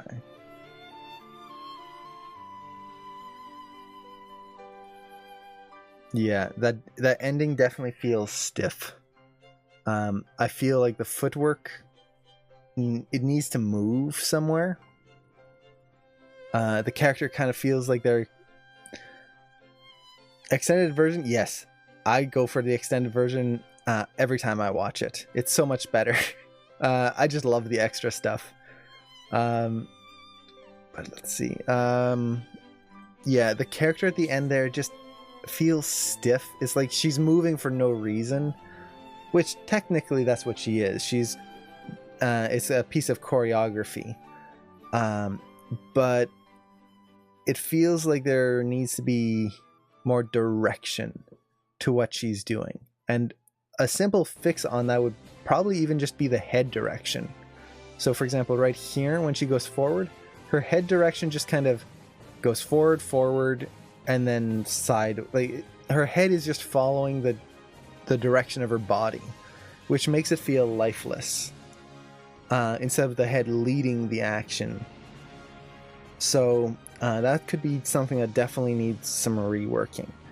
Reworking the foot, the feet in here a little bit, so that the character doesn't move on a diagonal. So we've got this locator here, and you can see that the character, she is not stuck to this, so she's not moving in a perfect 2D plane, but she is kind of staying a little too close to that. So I'll have to try and rethink that a little bit. They are definitely the perfect marathon movie. Like, if you want to spend a day watching movies, the extended version of Lord of the Rings is a fantastic way to do it. You get an awesome story, and it just, like, it lasts a while. Okay. So that feels good. And then that just needs a little bit more breakdown. Okay. So I think before I make any big choices here, I think I've got the main motion in place. Yeah, it's right here at the end. This is when I feel I lose some of the integrity. And by integrity, I mean structural integrity of the whole thing. It feels like the character is moving just for movement's sake. And she ends up right on the line, which I'm not happy with. So she starts on this line, and then she ends up right on that line. No. So let's see how I can change this. So one thing I think is, let's not have this foot come in quite so much there. Just by adjusting this foot position, we should be able to adjust the hips over so that the whole character can start moving kind of forward a little bit more. Oh, and this is still in splines. Interesting.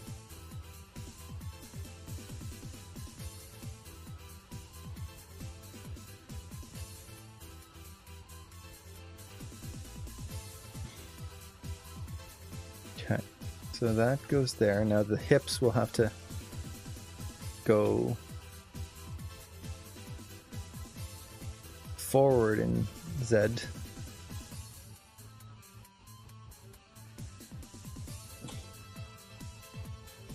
Yeah, already that feels kind of nicer. She pushes forward instead of coming back with this foot. So instead of kind of the weight dropping backwards, there's this nice feeling of a push in there. I already like that a lot more.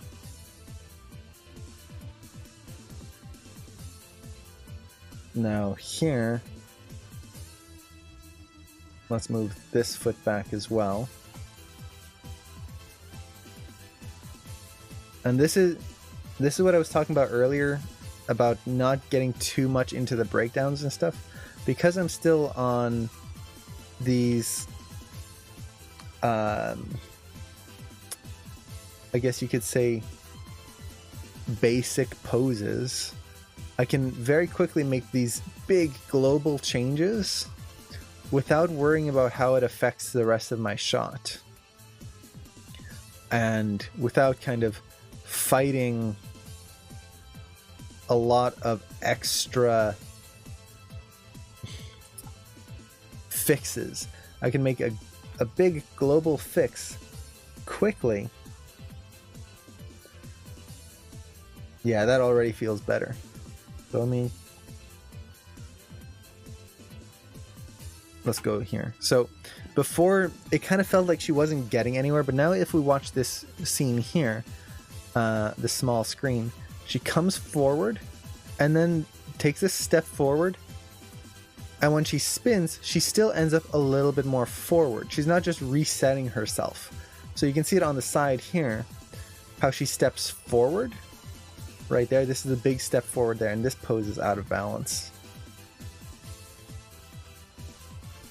If she's gonna move her hips, or her foot there, her balance is gonna have to be much more over on this leg.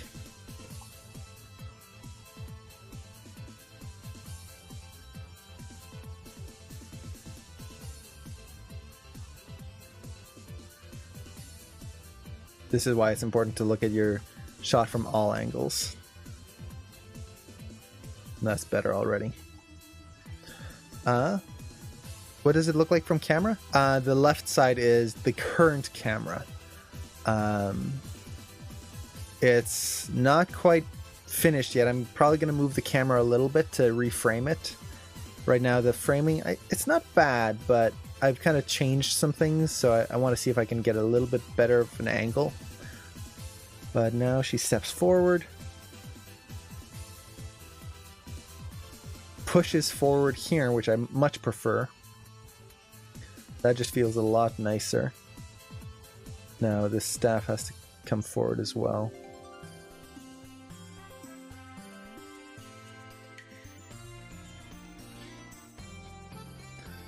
So she pushes forward,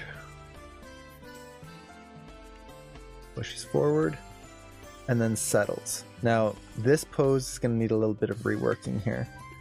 Now that I've pushed it forward, everything's a little out of whack.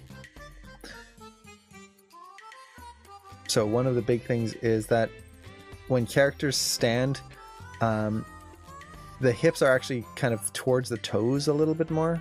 So I kind of want to push that weight forward on her. But then the other thing that I was mentioning before is this foot is a little too far out. So let's actually bring this back. Back in slightly. Not too much, but maybe about there. And let's see. So spin. Yeah, like that. And I might even bring it back a little bit more. Maybe a little bit more like that. So now the weight shift is a little bit more offset. So the hips are not perfectly centered between both feet, and that's the big goal I wanted here, is to push that offset, and I want to push it a little bit more.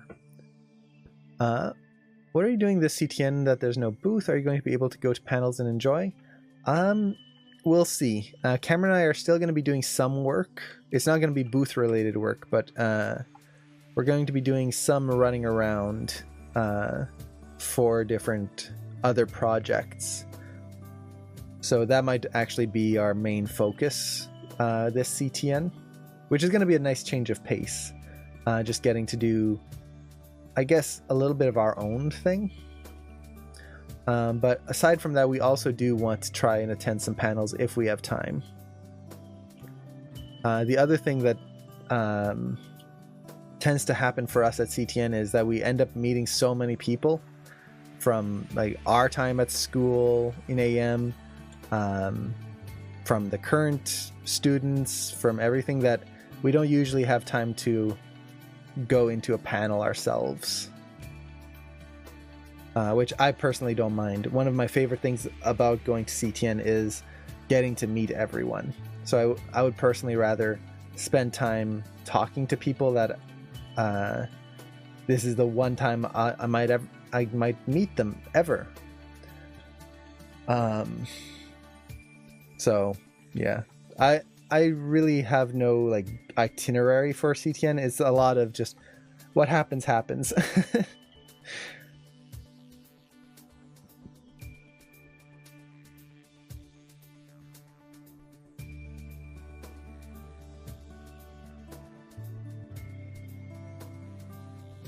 Yeah, that already feels way better.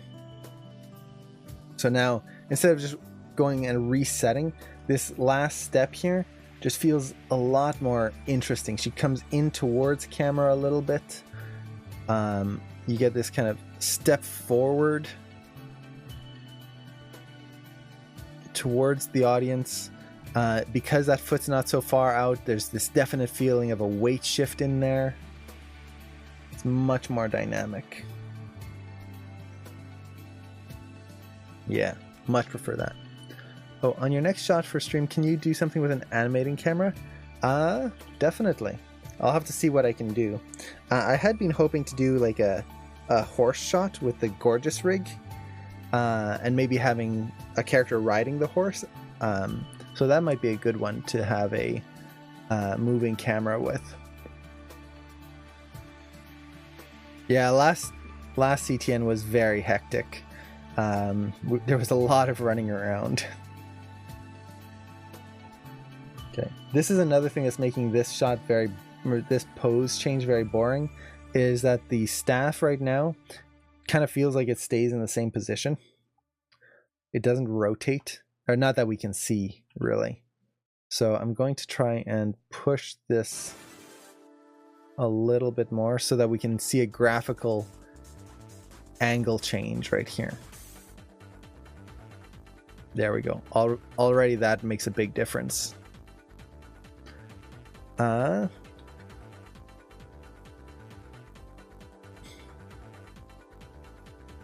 something like that. And then this arm can be forward. Yeah, animating cameras is definitely a... I like to do it. It's a lot of fun. It adds a second character to your scene, basically. Even though when you're looking at the scene as an audience, you're just looking at one character. In terms of like the mechanics of it all, it really is kind of working with another character in your scene. There's something boring about this transition here. I think it's because there's no weight shift. Now, to be fair, the weight shift is going to be happening just before this. There's a big anticipation before this moment. But even so, I'll see if I can push it a little bit more. And this is just kind of my personal preference, is I try to push my poses so that I can feel the motion even from basic blocking like this. So for example, one thing that I'm feeling right here is if we watch the head just kind of feels pinned in place as she does this.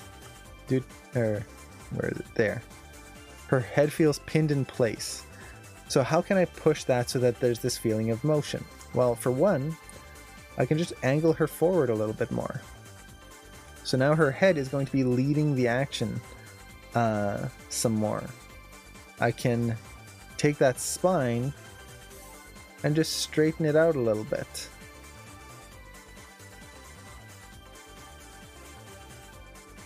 So that she leads with her spine here. And all of a sudden, now there's some motion in there. Now another thing that might help is just turning on some shadows so we can see when the feet are on the ground. Let's drag this arm a little bit.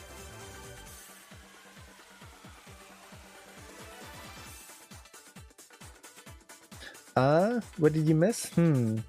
We had a Lord of the Rings conversation. We talked about Sonic. What else? We were talking about CTN. And meeting up there with a bunch of people. I've finished my main blocking poses, so now I'm kind of just going through trying to make any major changes, and already as I'm framing through this feels way better. It's nowhere near like polished, definitely not, but it is feeling more refined at least. Let's bring this down and let's bring it forward a little bit so we really feel that down and then up right through there. Yeah, we covered everything. Okay, yeah, that's feeling better. Now, with that said, it's feeling better doesn't mean it's done. And this is the big thing with shots like this is I'm never going to call any of these poses done until I'm pretty much in the polish phase. And even then, if I find something's not working, I'm going to redo it. You cannot be precious with your poses. You cannot go, well, I made this beautiful pose. And even if it is beautiful, lots of these poses are not. They need a lot of work. So for example, here, this knee kind of needs to come in a little bit to push that line of action. The arm also needs a better silhouette. More like that.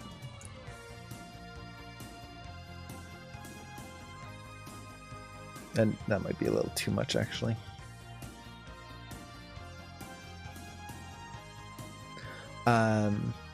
So even if I had a perfect pose, I would never call it finished, or that I should never touch that pose ever again.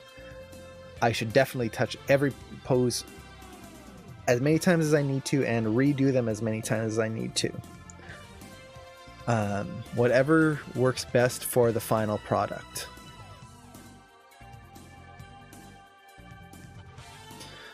So I think before I retime this, the next thing that I kind of need to do in order to get a good idea of the actual timing is put in at least some of the key in-betweens. This way I can get a better idea of what the motion actually is. So for example, with this flip, the cartwheel I should say, I'm not getting a good indication of how that actually works. It's a cartwheel, I can see that. We can see definitely, yeah, cartwheel, no problem.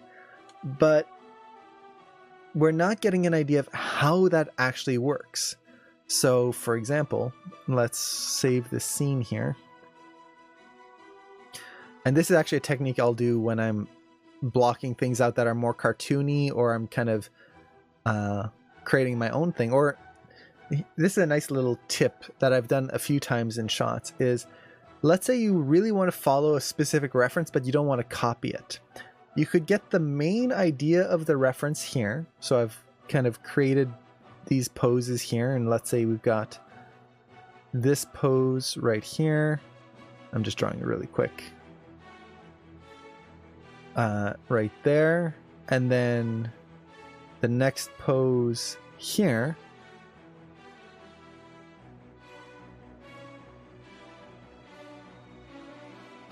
Like so. Well, in between these two poses, instead of looking at my reference now, I could turn off my reference and just start drawing this in. So maybe I want the hips. This is kind of halfway in the arc. Well, this is a bouncing ball. If we imagine the hips there and then there, the hips might be in the center here. Okay. Well, this foot, how does it move through? Maybe it ends up being like so, whereas the other foot kind of stretches out backwards here.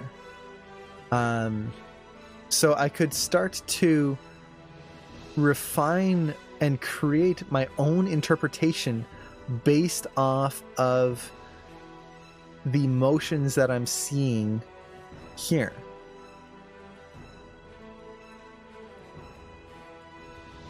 So I could go maybe something like that.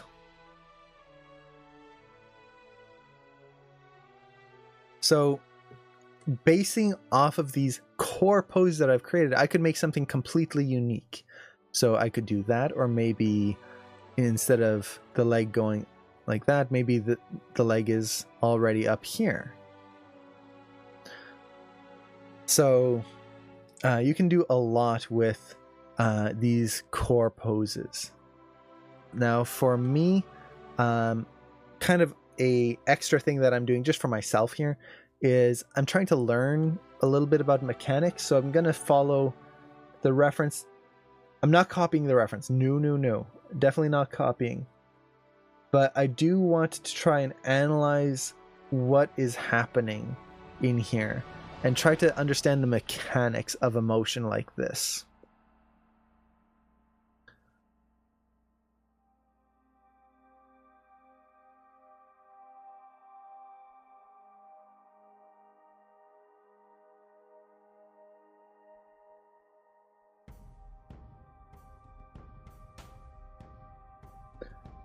Okay. Okay.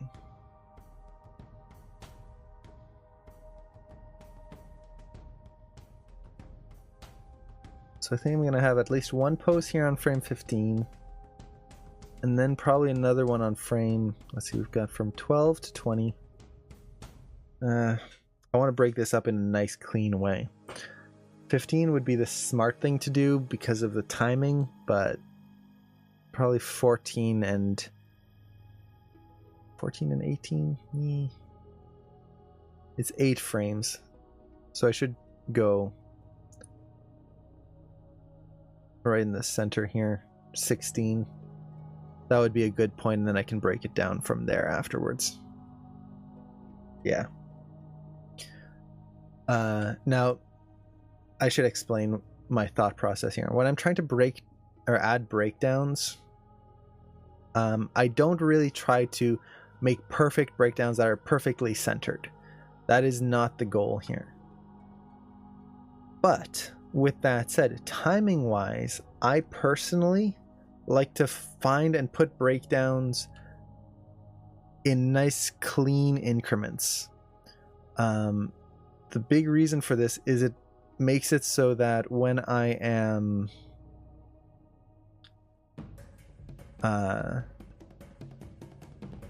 when I'm trying to feel it out and scrubbing through the timeline, I know what the I have a consistent kind of motion through here as I'm just framing through like so.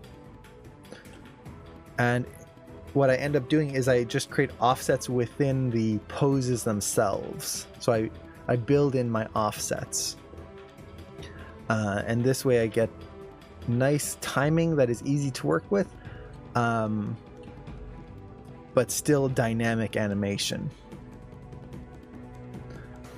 So the other thing that I'm going to do here is that I will not use basic in-betweens. So what I mean by this is I'm not just going to go on frame 16 here and let's just break this down halfway.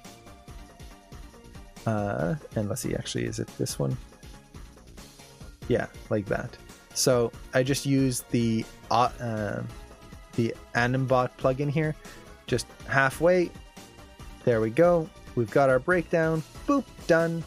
And I'll tweak this a little bit.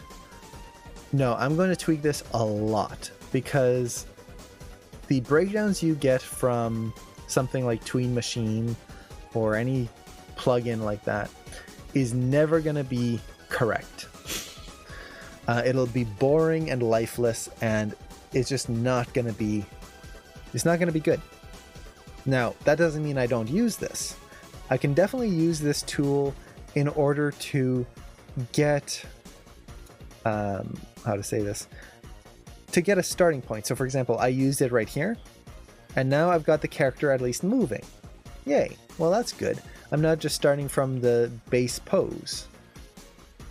But from here, I can now just go through and pose everything myself, just like I would for any other pose. I used that as a starting point, and that was it. So for example, this leg, I do not want it to be bent. It should be straight. Let's kind of bring it up a little bit and drag it up a little bit more as well. So really push that line of the leg right through there. So it's, you can see that moved quite a bit more. The other leg, same thing. Let's bring this over. And I'll get the exact position in just a second. And drag the toes a little bit. So here this leg is just horizontal. I'm actually going to drag it back here, back down. So now we get this, where this one leg is dragging quite a bit more.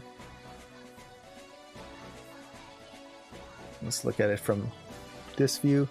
Make sure the leg feels like it's actually coming off of that point, not just moving in a random direction.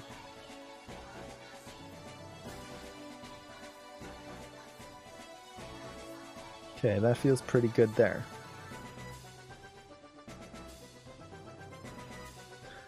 Now the other thing here is that the staff I think it's going to need to go a little higher.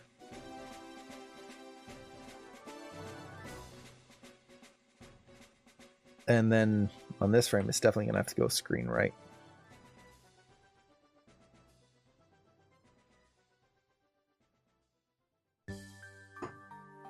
I'm going to worry about getting the staff more interestingly posed, I guess you could say, in a little bit. For now, I'm just going to leave that. So she throws that in the air. Now for her body. Let's get that in position, because it's going to be a big change. So the hips, I'm just going to try and match them to what the legs are doing. And it's going to end up causing me to reanimate a lot of, or repose the legs here.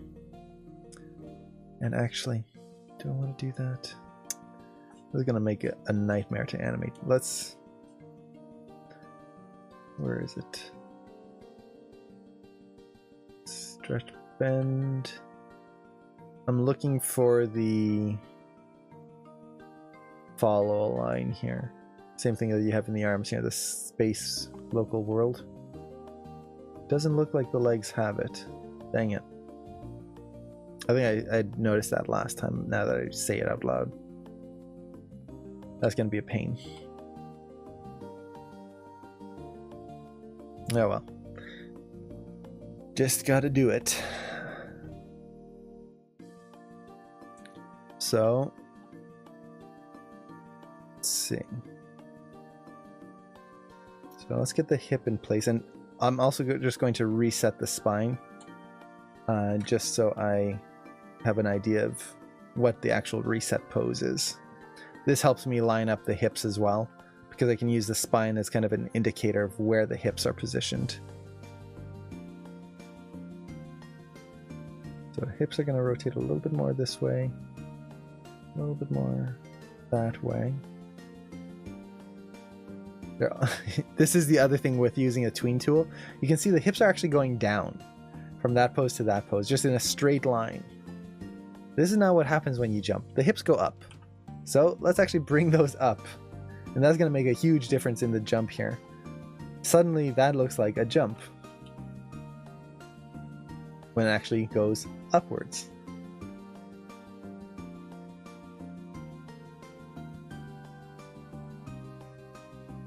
It might be a little high. There we go. So that helps a lot already. Okay. Let's get the spine in position here. So the spine, she's kind of curling up and then dragging back here. And the thing that I really need to watch out for is the head position. I want the head to move a little screen right, but I don't want it to pop over like this. As she's flipping here, the head is kind of staying in one position. And if ever you watch, for example, ballet or anything that has a person who is spinning and doing these very extreme motions with their body, you'll notice this kind of common factor is that the head doesn't move much. And one of the big reasons for this is if the head moves a lot, you get dizzy and you end up losing your orientation. So by keeping the head a little bit more still, we get something that's going to feel a little bit more visually interesting in terms of the focus of the character. Additionally, as a bonus for us, if the head stays still, it allows the audience to follow that motion. So as she's doing this flip, her head doesn't move very much. And I'm noticing here, this is going to have to kind of drag up a little bit more. Her head doesn't really move that much, while the rest of her body moves a lot.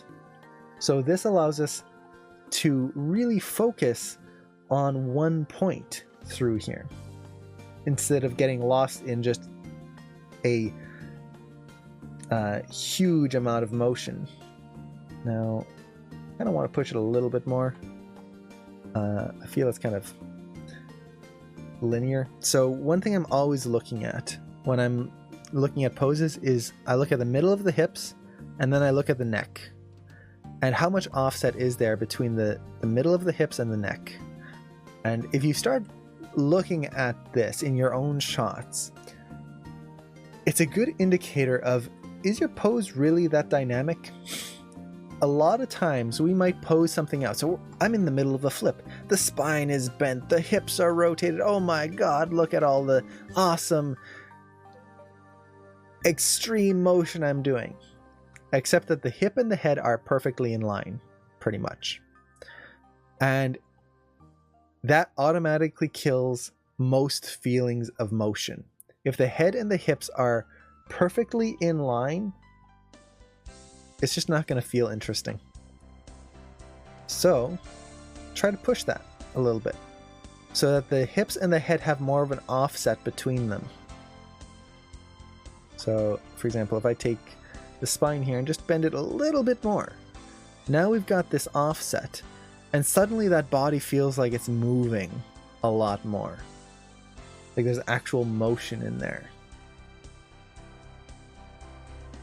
Also, make sure that you're looking at your pose in all axes.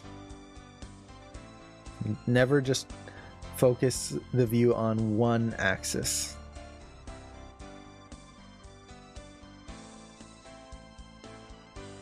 So this pose here is starting to feel a little off. I might tweak it a little bit later. But we get that. And Cobra Rex, thank you so much for the follow. Oh, is it because one is leading the other usually, so they are offset? Yeah, so there's always going to be something that is leading, something that is following. Things shouldn't move just as a unit. So for example, if I take the hips and just do this, it should never move like this. And oftentimes, if we're not careful, things can feel like they move in this kind of way, where everything is just uniform. I don't want that. I want to make I want to get the feeling that everything is moving at slightly different speeds at different times. And this is going to help push that feeling of a dynamic motion. And Blue, hello! The Zelda rig does not have IK snapping, unfortunately. Now, that's not really a big thing for me. I'm used to not having FK IK snapping a lot of the time. So, I don't really mind in this case. Let's see, get that foot forward. This is going to add some depth to the movement. Like that.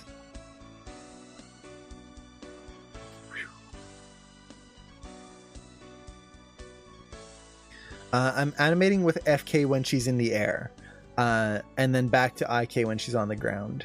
This is just going to make animating this flip a little easier, as I'm not going to have to try and fight the IK system and get like a lot of stretching and just some annoyances in there. Now, with this rig, one thing I do like is that the IK system by default is set so that the leg doesn't stretch. So you can see no matter where I put the control, it'll always kind of point in that direction. So technically I could animate the foot going through pretty easily in IK here. But I'm going to try an FK first, simply because I'm going to have a little bit more control over the knee, so I can get a little bit more of a kick out feeling in there, which is what I kind of want here.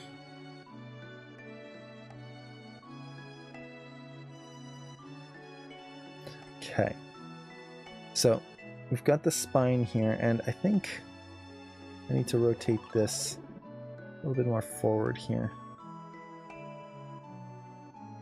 Now the arms, I have the problem with the Spider-Man rig. Oh, how are you animating a good switch between IK and FK? If you don't have an FK IK snapping, one of the best ways to animate a switch is simply animate the switch when they are moving quickly. So for example, with this foot, the FK-IK switch is going to happen as the foot is speeding down to the ground. I might not do it, for example, this is IK right here on the foot that's touching the ground. I might not just switch it the frame before. I might switch it a few frames before as the leg is moving at its fastest, or at least very quickly. This way I can very easily hide the switch within a big motion versus trying to hide the switch in a subtle tiny motion. If you're trying to do an FK switch within a small motion, it becomes very tricky to get it to read correctly. Yeah, if you do it on the ground, the foot's always going to have a little bit of a feeling of sliding. Instead, try to do it when it's in the air or when it's moving. Same thing with, let's see if my camera is going to work. I don't know why my camera keeps cutting out on me, but oh, yay! So let's say I'm going to grab something like this. A lot of people, what they would do is you're going to have IK here, and you might put the FK like right there. So FK, IK. But this, when you do it like this and you don't have an FK, IK snap tool, if that hand isn't perfectly positioned, you might have a shift where it's like IK, or sorry, FK and then IK, or it rotates, or there's a shift in the angle. That's always a pain, and then you're constantly having to try and tweak it, and you tweak that, and then something else changes, and it never ends. So instead, you go from when the grab is going to happen. So it's FK over here, FK, FK, FK. So let's say it's a fast movement. So FK here, right there, and then the next frame is over here. Well, put it FK here, and then IK here. And then the rest goes into IK right there. This nice subtle grab. But this fast motion, because the pose is so different from one to the other, if there's a little pop or a wiggle, no one's going to notice it because it's a big motion. Same thing with this foot here. Because it's such a big kick, if I animate the FK-IK switch when it's moving quickly, no one's ever going to notice. No one's ever going to see it. They'll just go, oh, yeah, it moved. As long as I get the majority of the motion done in whatever mode is easiest, so FK or IK, a little bit, 1 or 2 frames of kind of getting it to work in IK or FK is going to be much easier than trying to match FK to IK. I was wondering if it was okay to animate the FK-IK switch. Yes, definitely. I always animate FK-IK. I'm not a fan of just sticking with one and just like leaving it there. I am always basically picking whatever mode is going to give me the best results for that moment. So for example, this, I switched to FK because it's just going to make my life so much easier than trying to fight a leg pose that the knee is not going to react the way I want it to, and there's always going to be this kind of this back and forth trying to get anything to feel correct. I don't want that. I want this to be simple and clean. Now, another thing I kind of have to watch out for here is you see how both arms are kind of positioning themselves. This arm right here that I'm posing, this is the one that threw the staff. So it has to still kind of point upwards, like so. But now I'm getting a muddy silhouette because, well, both hands are in the way. So the other arm, I'm just going to kind of pull down here. And even if we don't see it clearly in silhouette, it's going to give me technically a better silhouette.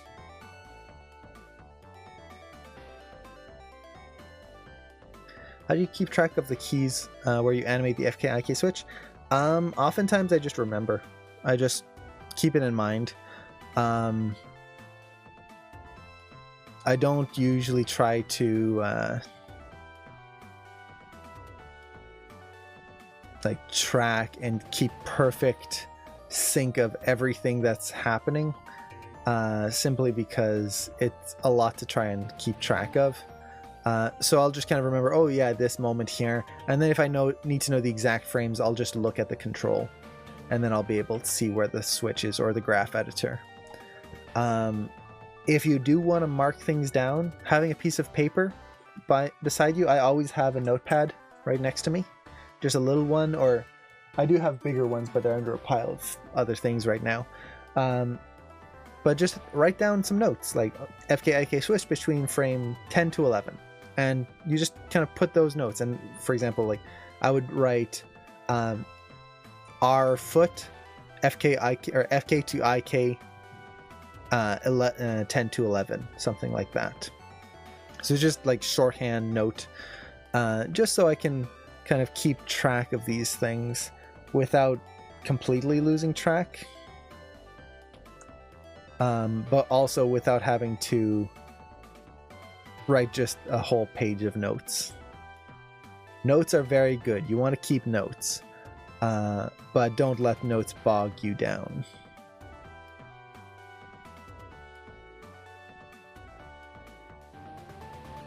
When you're blocking stepped, are you only using FK or both? I'm using both right now. So, for example, when the hand is on the staff, it's in IK. When it's free, it's in FK. When the feet are in the air, here in the flip, they're in FK. The rest of the time, they're in IK. So I'm constantly having switches in here. Okay. So that reads a little bit better here.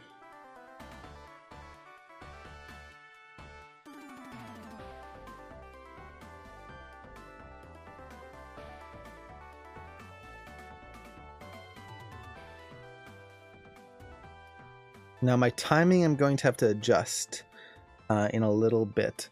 I think I might just need to add a few more in-betweens for some big motions. So for example, right here, this is not reading super well right through here.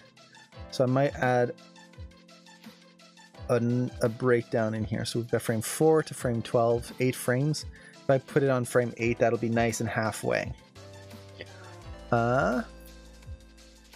And again, when I'm breaking things down, it might seem like I'm just going, ooh, from 4 to 12, even amount. I can put this right in the middle. Boop, done. Haha, it's even timing. Technically, my keys are on even timing in the sense that I'm going every 4 frames. But my timing of the motion is not even because I already created dynamic motion in my poses and timed it out dynamically early on. Now when I'm adding breakdowns, I put it in the middle. So from frame 4 to 12, I put it in the middle, frame 8, so that I have 4 and 4 on each side. These are easy to split. I like to keep multiples of 2 whenever I split. So 2, 4, 8, things like that, as much as I can. This makes breaking things down easier.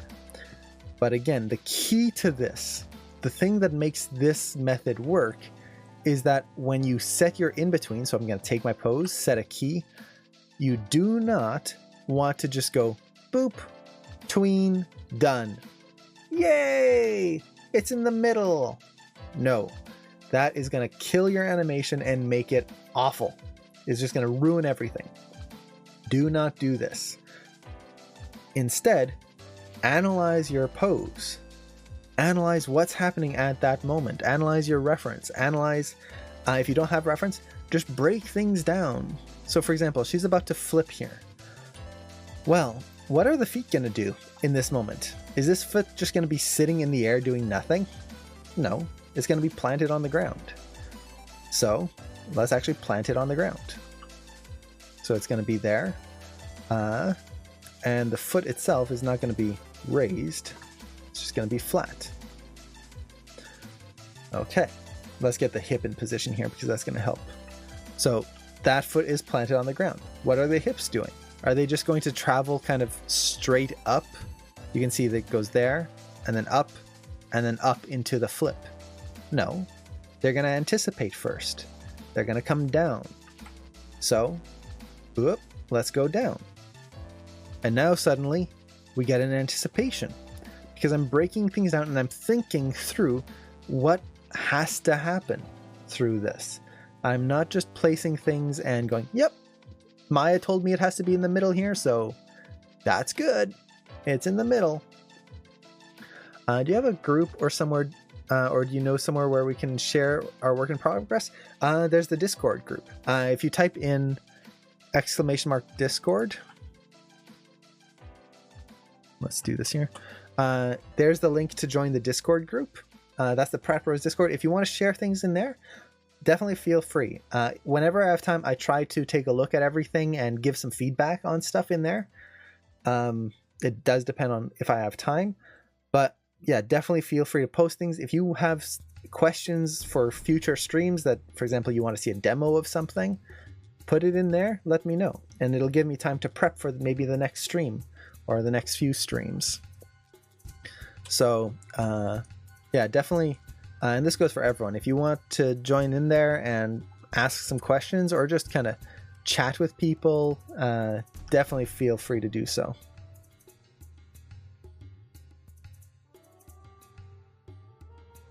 Okay, so the foot contact's there. Nice. Now the other foot, you can see here, it's already in the air. Maya determined, or the splining process, it's not just Maya, this goes for any program. If you let the computer decide where your in-betweens are going to go, you've automatically failed the in-betweening process. Because the computer is stupid when it comes to in-betweening. It's trying to do things mathematically, which is great. It does things mathematically very well. In-betweens are not mathematical. They are artistic. We use these to describe an action and to create our offsets. So for example, here, this foot is just transitioning halfway. And I can prove this. We've got the foot position here. We've got our foot position there. And then right there is halfway. Boop, boop, boop. Halfway. Is that interesting? No. Because our timing is perfectly in half. So I know that from frame 4 to 12, frame 8 is directly in the middle. If this pose here is directly in the middle as well, now I've got a linear motion. Is boring. Instead, if I adjust this to either favor the top or the bottom, suddenly I know that I'm going to have something much more dynamic. So let's try to push that. A dynamic feeling. And let's see, I can't get rid of my drawings here. Oop, there we go. So, what is the foot going to do here? Well, it's going to stay on the ground. It's not going to leave the ground yet. As simple as that. So, let's take that foot position, copy it from the previous pose here, and now we've got a big offset that's coming. That's going to happen. So, take that down. Let's rotate the foot up. Like so, and angle it. So now we get this. And now the foot, you'll notice right now, it's kind of just sticking in place. Don't do this. The feet always adjust themselves. So in this case, the foot would slide kind of forward like that. The heel will rotate.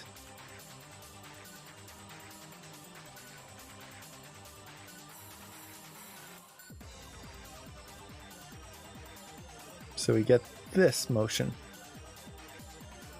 And suddenly that looks a lot more dynamic. We get that hop feeling in there. Just by doing that, I've just touched the hip and the feet. I haven't even done the rest of the body. But already we can feel that hop in there. So this is really, yeah, I would love to make a picker for this. I've got a picker template that I've made before. It wouldn't be hard to apply it to this rig. I should try at some point just because it would be fun. And I really love this rig. So let's take the spine, and once again, I like to reset the spine whenever I can, just so I can get some clean poses. So this hip is probably going to lead upwards here. Let's push the rotation. Okay. So what I'm doing right now is I'm just looking at the angle of the hips. for this. And making sure that that works. I'm also going to look at the weight shift in here. So she has to push her weight over the supporting leg over here. So we get that weight shift in there. Okay, like that. Now the other thing I have to watch out for is that the body doesn't twist too much yet. The spine. And let's actually, I've got this extra control right in here. This is for the crest on the shirt. It keeps getting in the way. So I'm just going to add that to my extra control layer here. That way I don't have to worry about that. Hey Ryu! Just doing a body mechanics shot of the Zelda rig. Which was done by Christoph, I believe. If you type in !rig, it'll show the link to the rig if anyone's interested. There you go. Yeah, Christoph, who is an awesome rigger, and he's even got a Twitch channel. So definitely check him out if you're interested in rigging and watching rigging on Twitch. Okay, so now we've got this. So here, what I'm trying to do is I'm trying to push the feeling that the spine is leading the action here. It's not so much that the hips are pushing and that the spine just kind of stays still. To do the flip, the hips are coming down and the spine lunges forward pretty much to create the momentum to bring the legs up into the air. So that's the kind of feeling I'm trying to get here. Is the feeling of the body twisting and lunging forward in order to achieve this. Now for the arms here, again, always remember to pose out the clavicles. And already I'm hating animating this arm in local, so I'm going to switch this back. I'm not a fan of animating arms where they move along with the rest of the body like this. I just find it such a backwards way of working. I much prefer just dealing with like this. So if I move this arm here, let's get that control. Oop. The arm basic pose stays the same, and I'm not having to re-angle it all the time. It will make animating the spin a little more tricky, but I think I'm just going to prefer it. Or I might just switch it. It's like an FK-IK switch. I might just switch it for one specific moment. I'll be honest, I actually do more modeling than anything on stream. Nice. I always want to get back into modeling, but I just never have the time. Modeling is definitely a lot of fun, though. Modeling and sculpting. I really like sculpting. Oh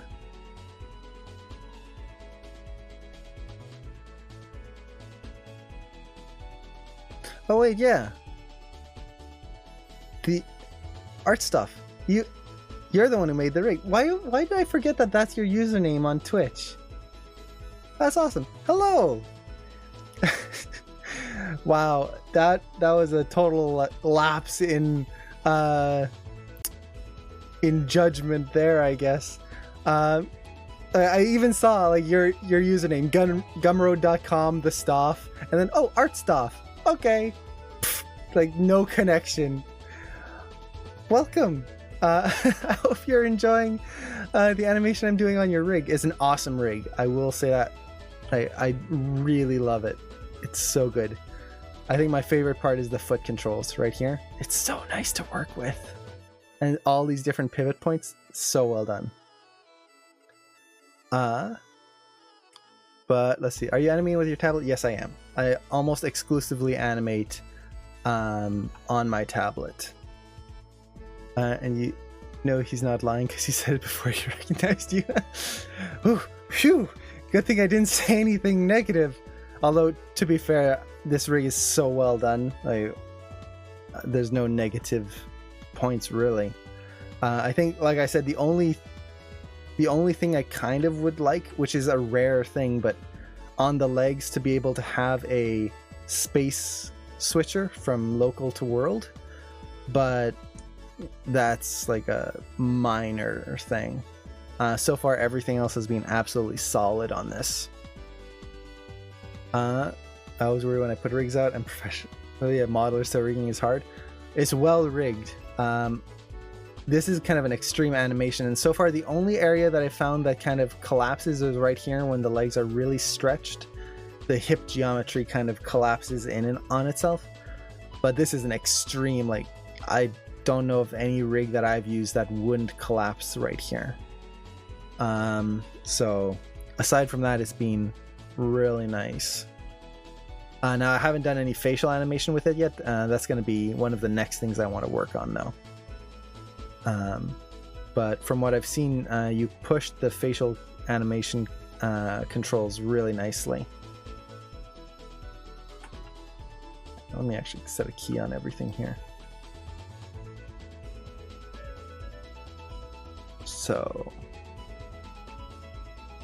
down, whoop, up.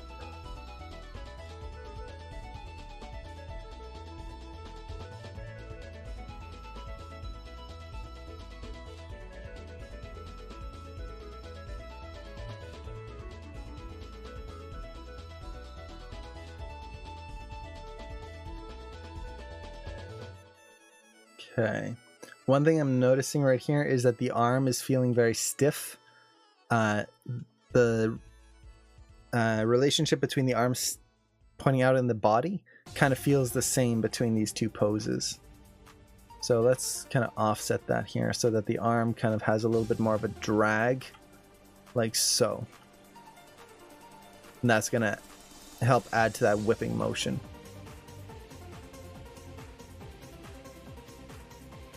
Okay, now the staff is going to stay closer to this position, so I'm just going to use the tween key to quickly get it into that position and then move it into place right there. So whip, like so. That way I get the angle I need. And once again with this, let's try to add some drag, so that the actual motion kind of feels nice. And oh, that's the leg. I want this one, the elbow. I want that motion to have this nice kind of delay to it.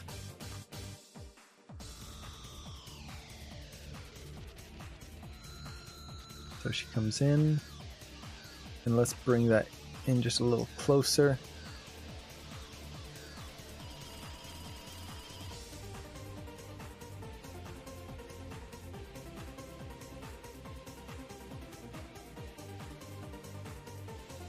There we go. So all of a sudden, just adding that one in between there, or the two in betweens, I should say, really helped to define this motion.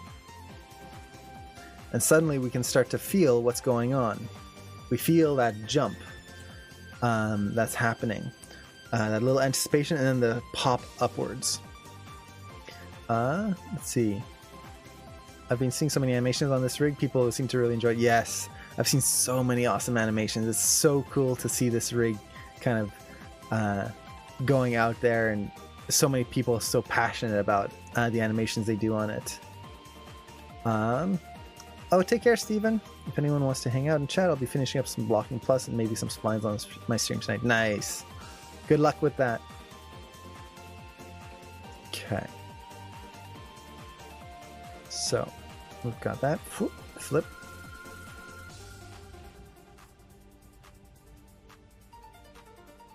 Now, I'm trying to think where else I need to break things down. Right now, I've got everything on 4s for this start here.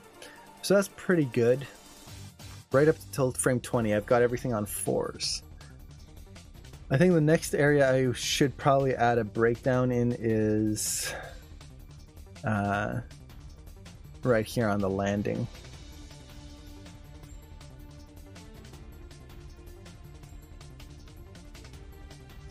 Now the thing I'm looking at here is how to break this down nicely. So we've got from 20 to 27. So I could put a breakdown on 23 or 24. But either way, it's going to favor one key a little bit more than the next. And really what I'm trying to figure out is which pose do I want to hold a little bit more on.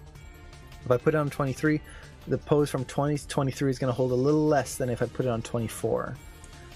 So trying to decide just how far I want to go with this. I think I might go to 23 here. Oh, nice. I can't wait to see your next model.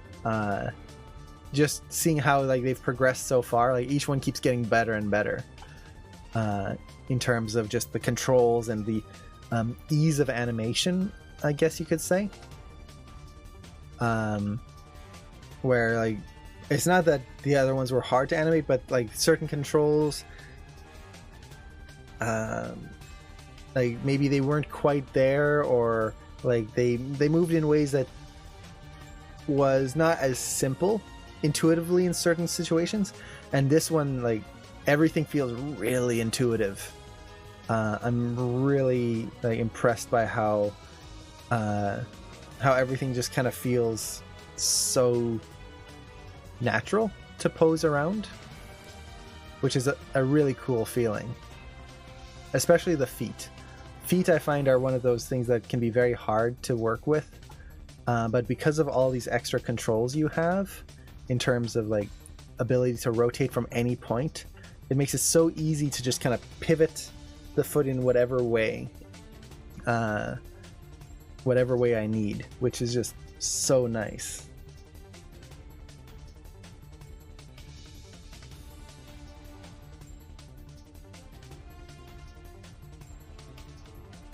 Okay, so on this frame, let's get that foot flat on the ground. So basically the foot's gonna hit the ground on this frame and then bounce up a little bit.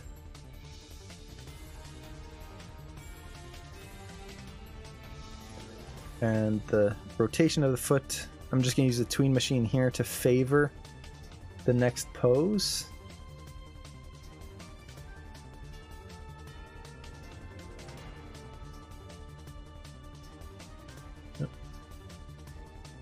Now I don't usually use the tween like I had said before, but in this case it's really just trying to use it to give myself a head start on a pose, not so much to create the final pose. So in this case I get a little bit of that heel twist in there, and then I can just kind of pull it back manually to get the exact position I want. So it's just a starting point. Oh, I'd definitely love to see the model. If you're up to showing it, I would love to see it.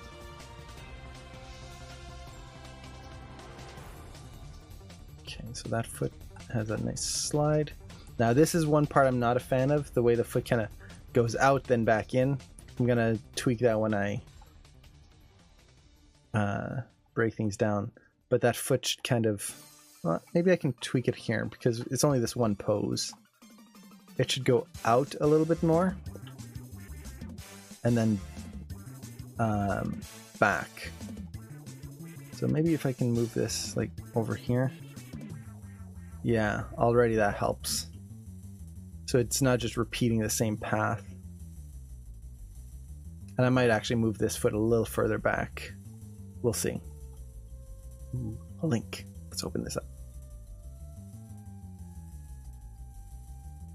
Oh, nice. That is awesome. That's going to be fun to animate. Especially if there's controls for the dress.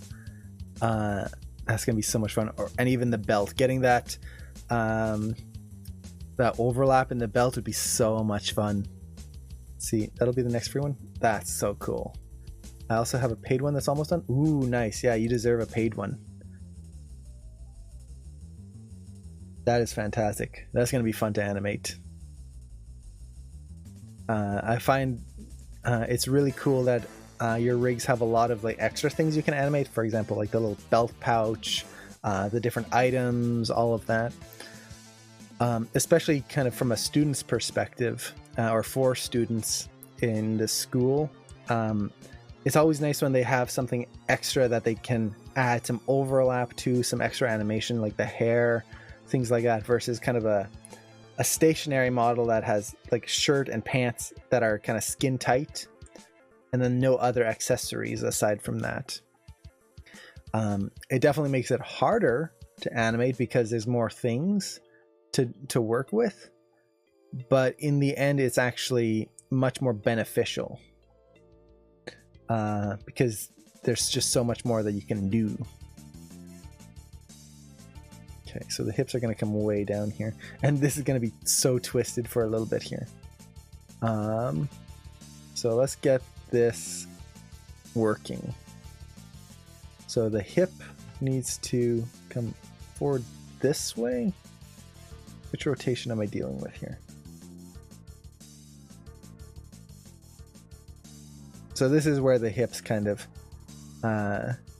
have some trouble, but like I said earlier, it is an extreme motion, so I would not expect the hips to normally function in something like this for most rigs.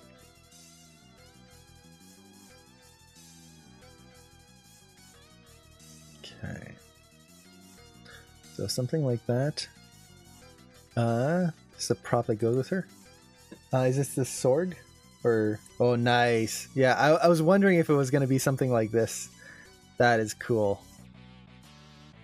Nice. And would this be animated like with one control, or would there be separate controls to animate all the different parts? Because that's going to be awesome. Animation wise, I know it would be cool to have the ability to tweak both. So if you had kind of just a slider to animate just like open, close, and just animate that, but I'll add a drive to. Nice, perfect. Yeah, that way like there's always that chance of just animating it opening super quick, nice and done, or like having the character actually adjust each position if they need to. That's going to add a lot of good moments in there. That's awesome. Let's see, let's bring this leg forward a little bit more.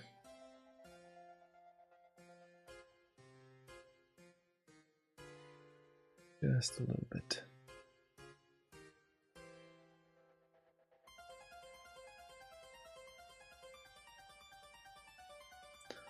Slow in and out. Yeah.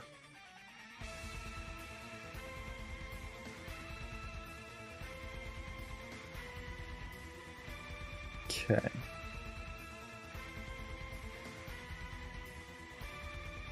So we've got that. Got the hip motion in there. Now the hip is kind of dropping a little too much. Kind of feels like her knee is buckling. I don't want that. So let's bring that up a little bit more. She should feel like she takes the impact, but that she doesn't break her leg in the meantime.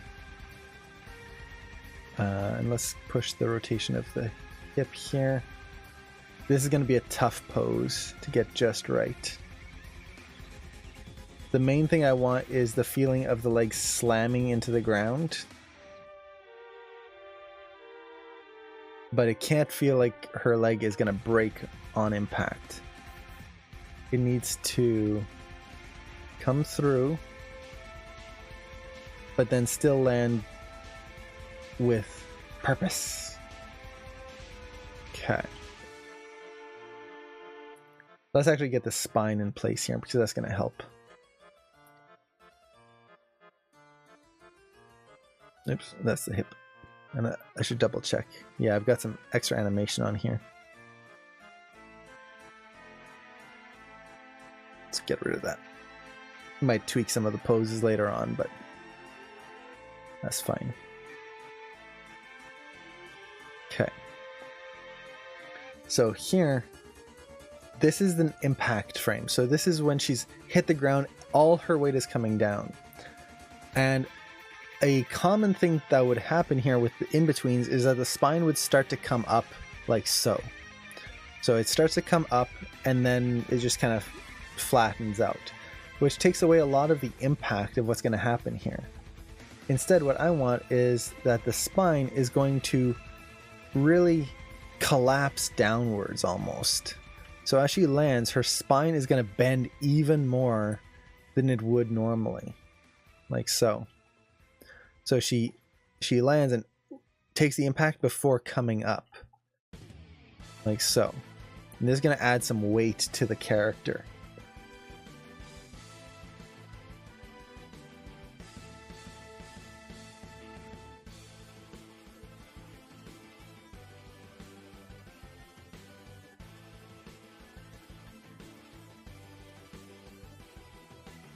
Now I still haven't done a neck pass here. I'm going to refine the neck in a little bit, but for now I'm not too worried about it.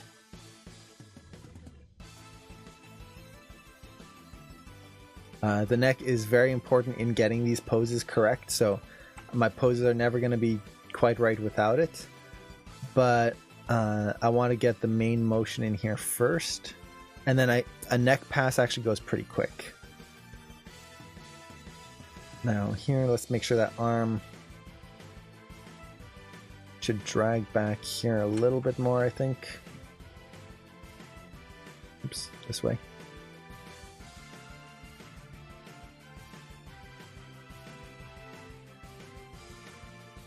And then come forward.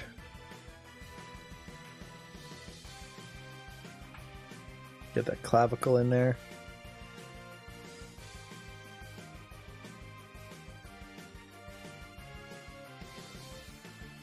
Okay. Now the other arm is going to come down and around.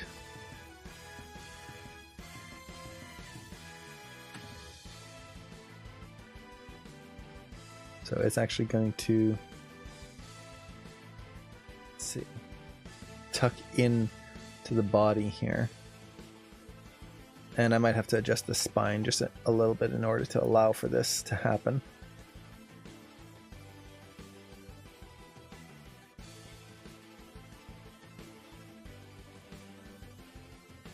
But it's basically tucking inwards, just keeping it close to her body.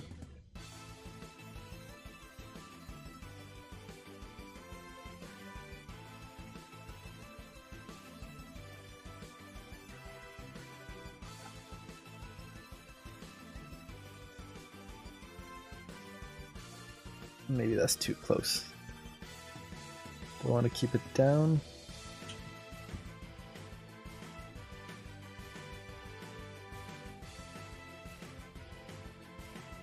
Let's see. Yeah, let's bring it back. So she's just bringing her arm back as much as possible here.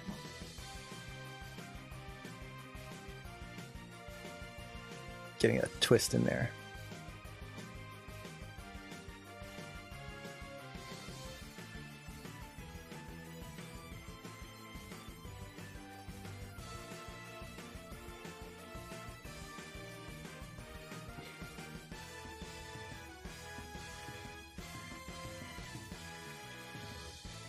There we go.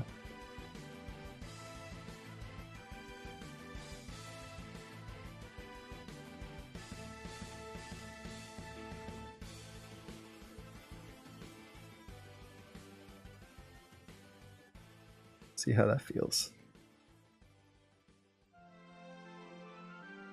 Yeah, timing wise, it definitely needs to be pushed more. But pose wise, it's starting to come together.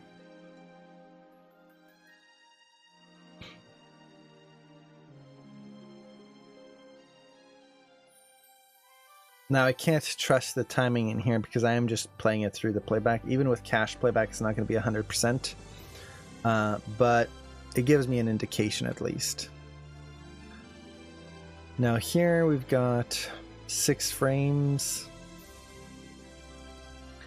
Do I want to add a breakdown here?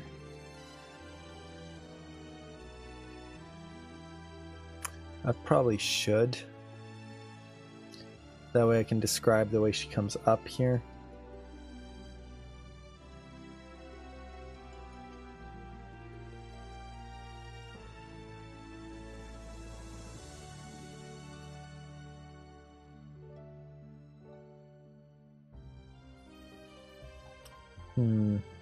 Ideally, I would want to put 2 breakdowns because it's 6 frames. Go from 27 to 29, 29 to 31, 31 to 33. So I might keep that till later then. Right now I don't want to put too many breakdowns, or else it'll make things harder to retime. I really just want to describe some actions here.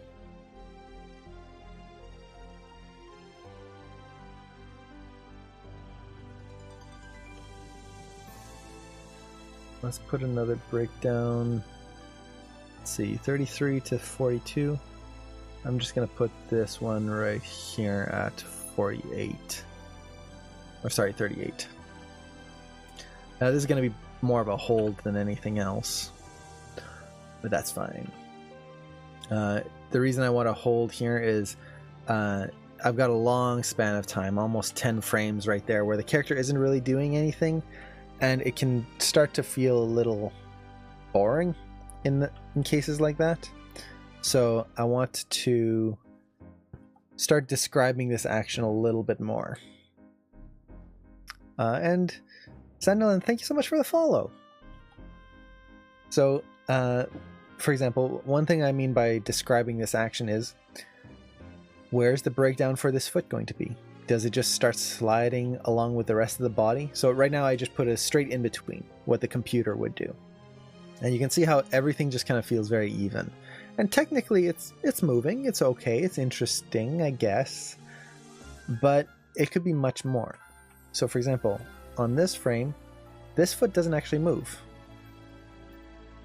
It stays in place. And already, just by doing this, you can see how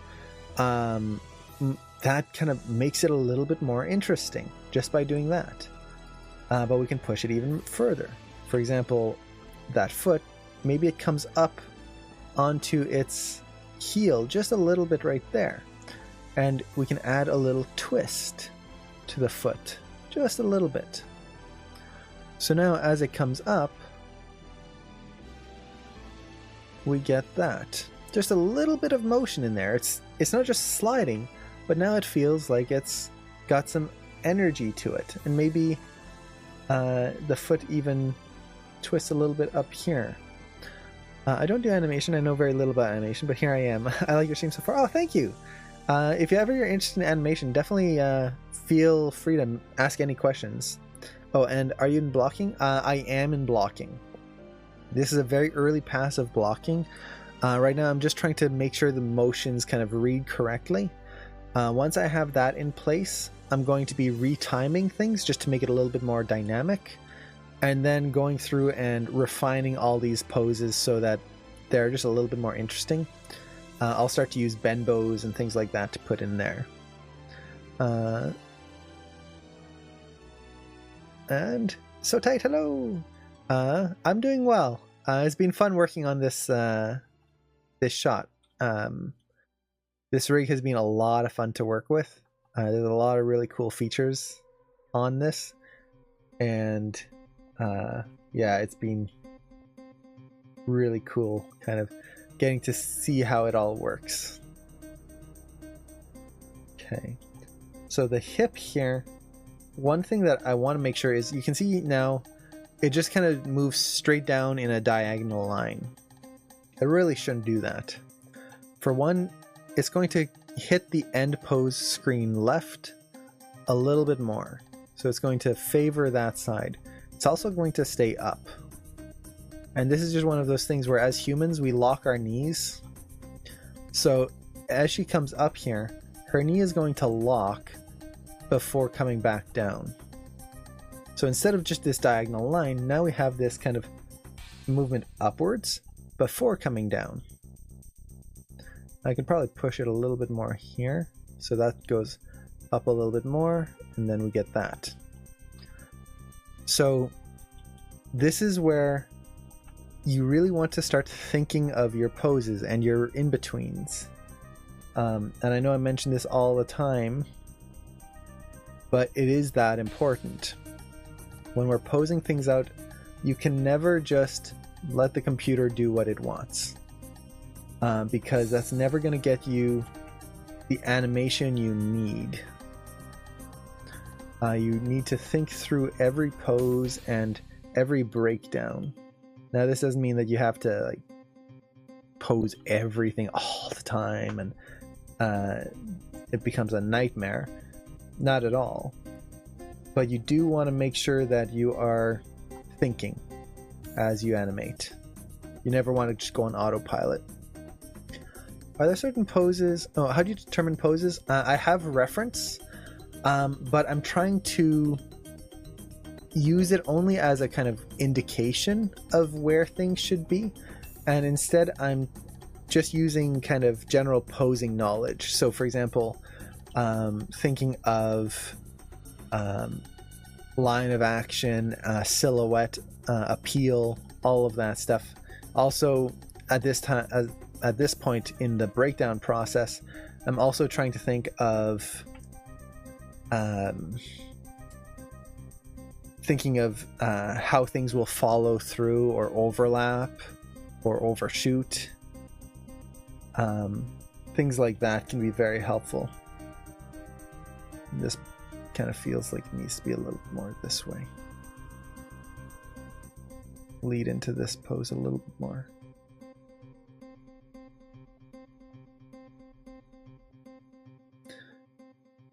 That's better. The other thing I'm doing is I'm trying to look at this shot from all angles. So I'm not just looking at it from my camera angle there. I'm looking at all the motion from multiple angles. This way I can make sure that the character is moving in a believable way and there's no weird pops or anything like that. On that part of the assignment this week, I'm currently in ANO2. Nice. Yeah, so as I'm analyzing this, I'm looking at reference, definitely, but the big thing is I'm not using the reference as the be-all end-all of the poses. Instead, I'm using it as kind of a guide to take notes on things that I might not have noticed myself. Or to see things that I wouldn't think of normally. Little foot adjustments, things like that. But overall, I'm not afraid of changing things either.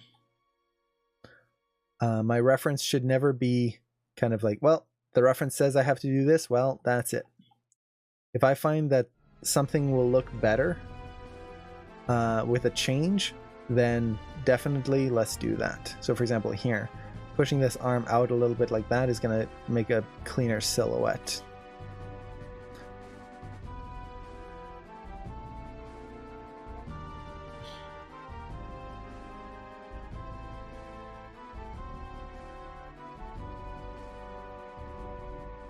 Okay.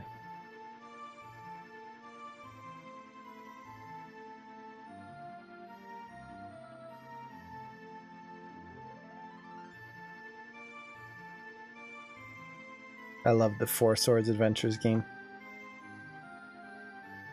It was such a neat concept. Even though at the time it was kind of a pain to try and play because everyone had to have a gaming cable and everything. Back in the day before wireless connectivity.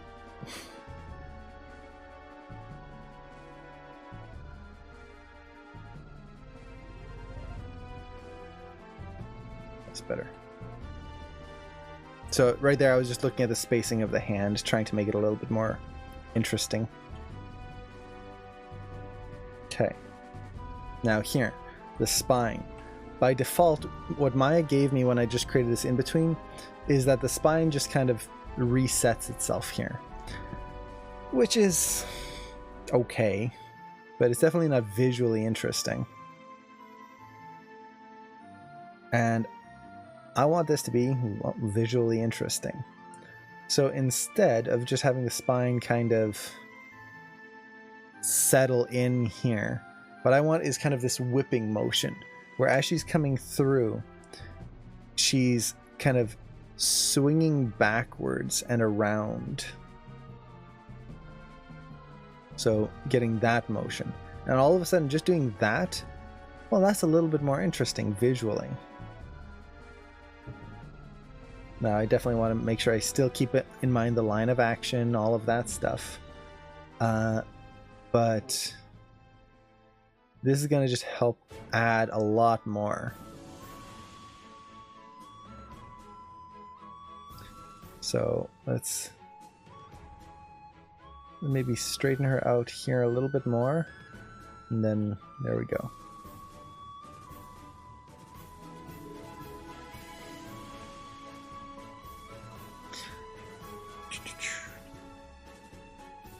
And then let's look at the head in position here. So the main thing here is that she should be looking at the staff coming down. So I want to make sure that the headline kind of matches through here. So that way, as an audience, we get the feeling that she's looking at something.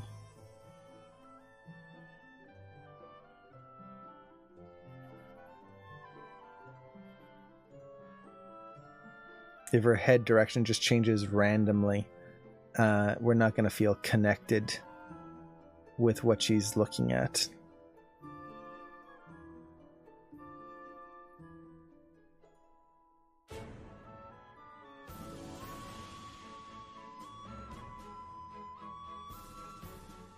Okay, there's something weird with the... Actually, this is not so bad. Ah, that's what happened. Because I adjusted the spine, this pose got adjusted a little bit on the arm. That's why. And Krendel, thank you so much for the follow. So, there we go. Now, this arm on the right, you can see how it kind of feels like it just... it's just staying stuck. It's like she's just stuck her elbow out and then it's in a cast almost. I definitely want to add in a kind of breakdown here.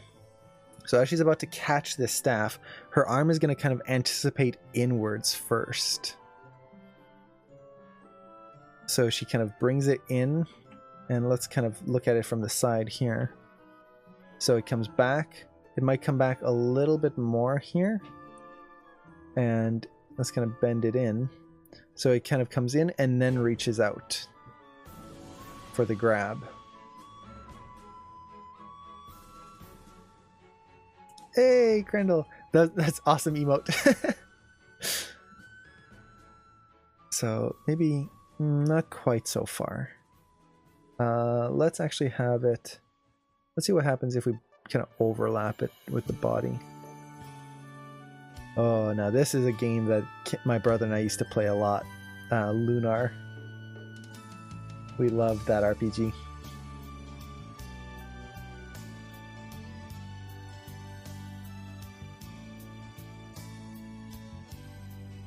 Alright. And then on this pose, let's bring that arm in a little bit more. So we've got this kind of... Yeah.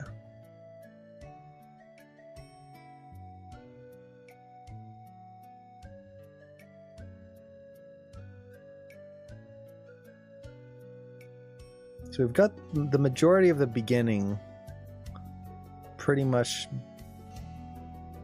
broken down, not perfectly. Like I said earlier, a lot of this is still in the kind of development phase. But it's getting there.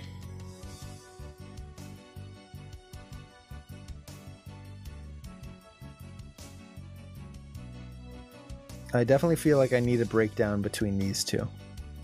And actually between this as well. No, wait, I should have the breakdown there. Yeah, there we go. That's better. I need to make sure I've got keys on all my frames, or on all my controls. So there we go. So at this point, we're pretty much close to halfway. on this shot in terms of breaking things down. Now here, I kind of want to push this pose a little bit more. So let's just take the hip. Just so the head kind of has a little bit more of an angle to it there.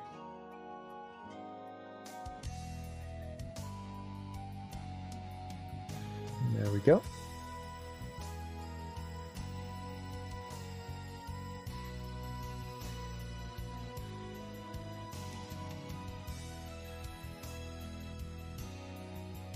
And let's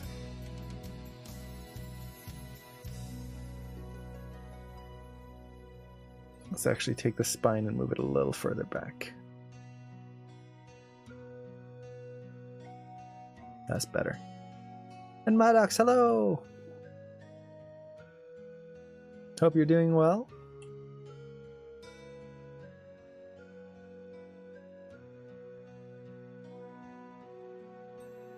Okay.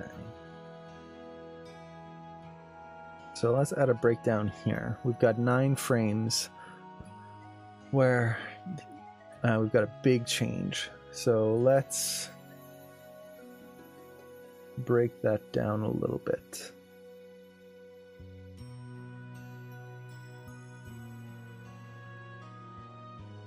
And where do I want to break it down?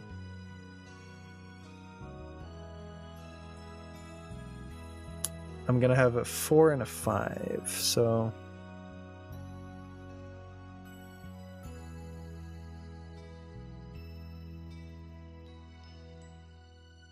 I think probably breakdown right there.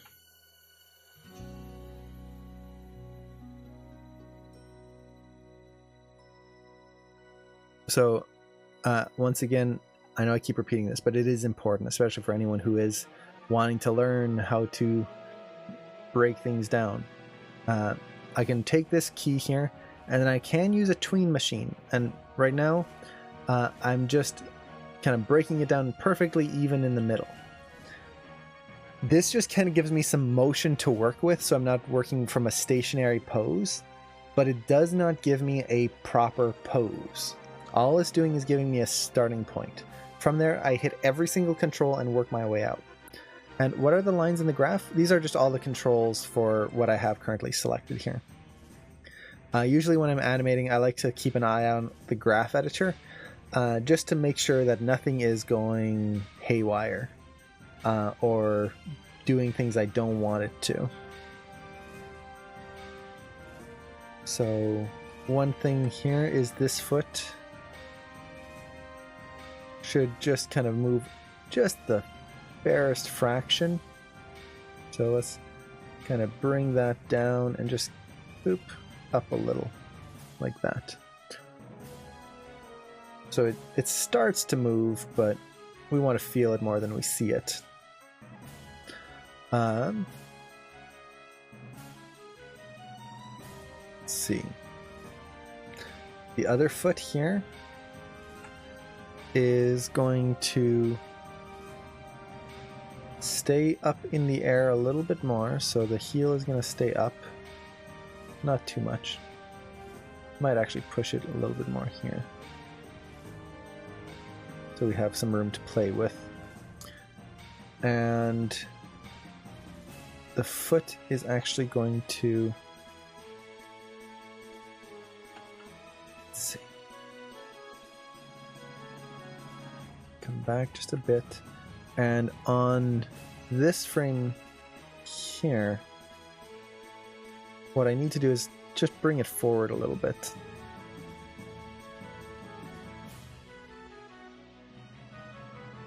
So I'm doing in the graph editor so that I can just get a little bit more finesse in the motion here. So I have that slide forward right there. So instead of just a kind of readjustment, she's actually shifting her foot forward. Any opinions on Blender? Blender is awesome. I know a lot of people who animate on Blender, and it is fantastic. It's free, open source, really, really good. Now, personally, I've never used Blender. Not for animation. I used it a little bit for some modeling when I first one of the first versions of it. But I've always used Maya, and I just found that the Blender interface was very confusing, which is kind of a funny thing where if you used Maya first, Maya or anything else is going to feel weird. For example, I know a lot of people when they try to use Blender and they've used Maya before, it's almost inaccessible.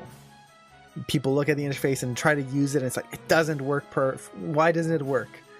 And then same thing the other way. People who use Blender first and learn how to animate and work in that, they go to Maya and it's like, how is this program the industry standard? It makes no sense.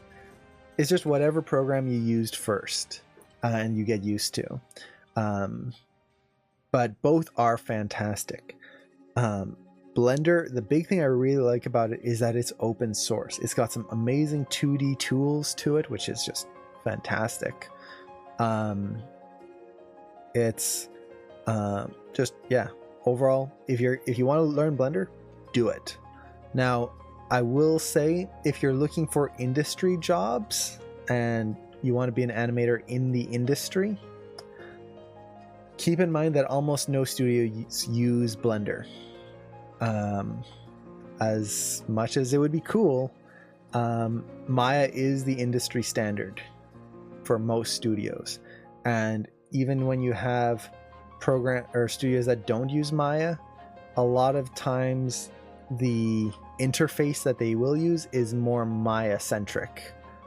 That's not always the case, but in general it tends to kind of favor that interface. Now, is that a bad thing? No. You just kind of have to be aware of it. Expect the Blender Animation Studio? Yeah. The Blender Animation Studio, they are amazing. The shorts they come out with, it's just so cool to see. Let's see. I want this to move a little bit more sideways here. So you can see here how I'm working on this in between is I'm trying to favor one pose over the next. So it's not just straight in the middle. It's almost easing out right here with the hip as she's shifting her weight over before hitting into that next pose. Let's not hold quite so much. Like that. I also moved the hips up so that we get a little anticipation before the down.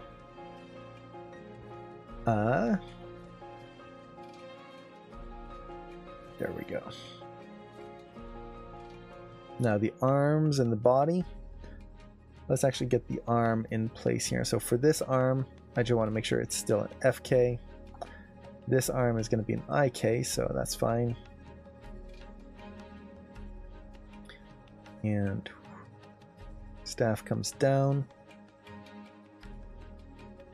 And down here.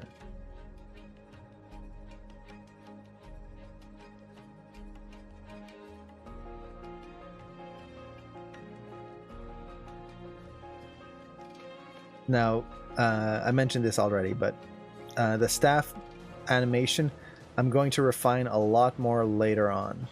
Right now, all I'm worried about is getting the main poses in here, and then I'm actually going to do a pass on the staff on its own, so that I can get all the rotations and that extra stuff in place. If I try to do this now and get all of the staff motion kind of working, there we go. I'm just going to have a lot of issues, or it's just going to be a little bit more of a headache, and I really just don't need to worry about it right now. My animation ZBrush, yeah, organic sculpting, definitely. Substance Painter texturing, you've got, what's it called now? Marvelous Designer, which is perfect for clothing. Although Blender has some great clothing stuff and sculpting stuff now too, which is really cool to see. But ZBrush and ZBrush and Marvelous Designer are still kind of the leaders in those fields.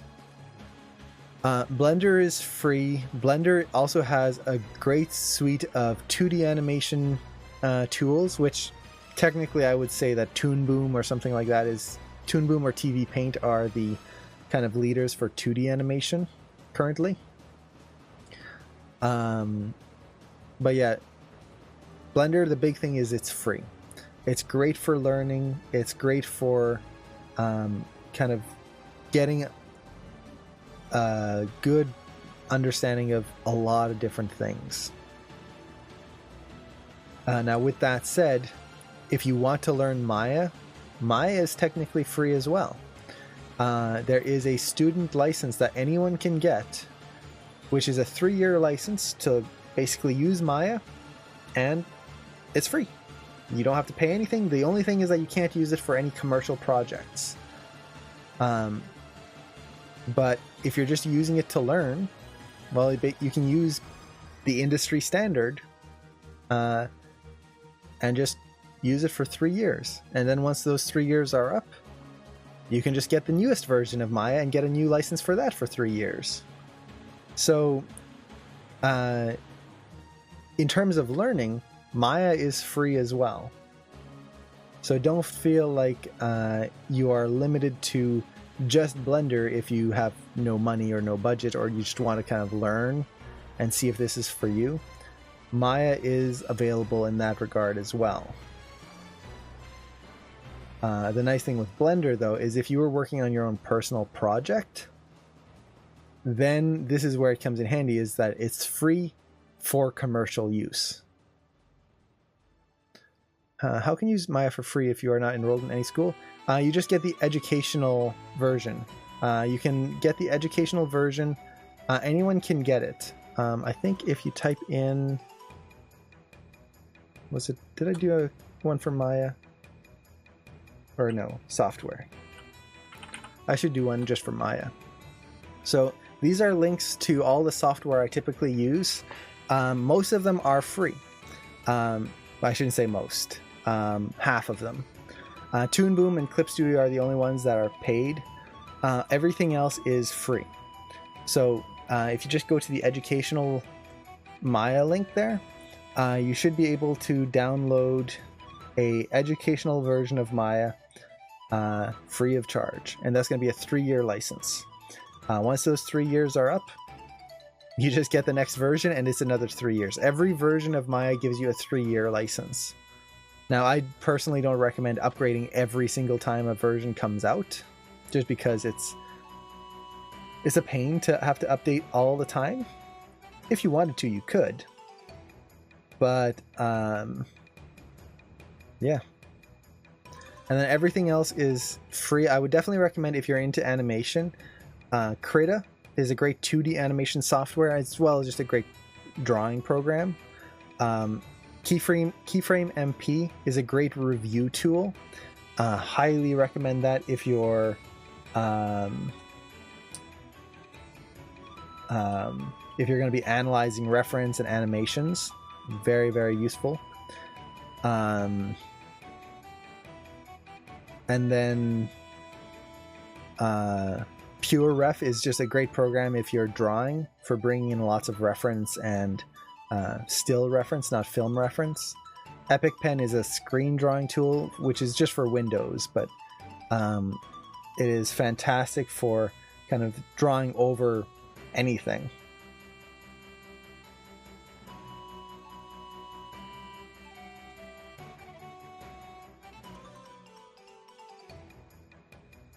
So one thing I'm trying to get in this motion here is her body, her upper body should be kind of leading this lunge, I guess you could say, sideways. And I also want this kind of shift in her shoulders, where we've got the one shoulder here, the screen right is, and I can push this a little bit more, screen right is a little higher than screen left, like that. And then here, it should switch, where we've got this line here. So there's this kind of shoulder motion that's happening right through there.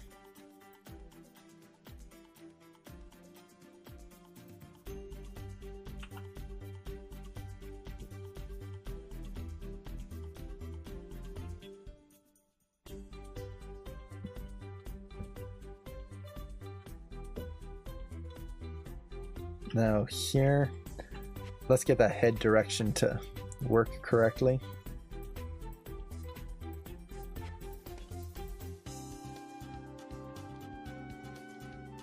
There we go.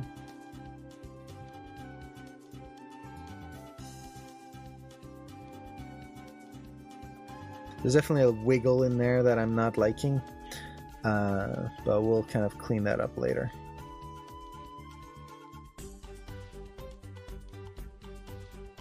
There we go. So already this is starting to clean things up quite a bit more. Like this motion right in here suddenly feels a lot cleaner just by adding that in between. Because we can feel that she doesn't just grab the staff here and then go up into that. There's this kind of extra swing that happens.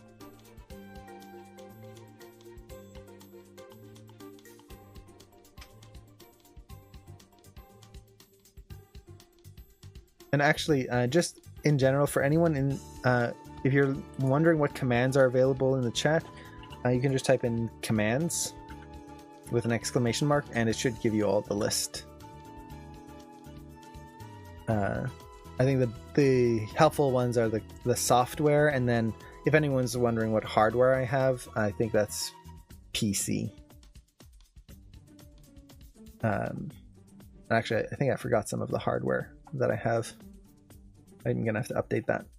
I want to put the tablet in there, so if you're interested in what tablet I'm using, which is just an old Intuos 3, nothing special. It's special to me, I should say.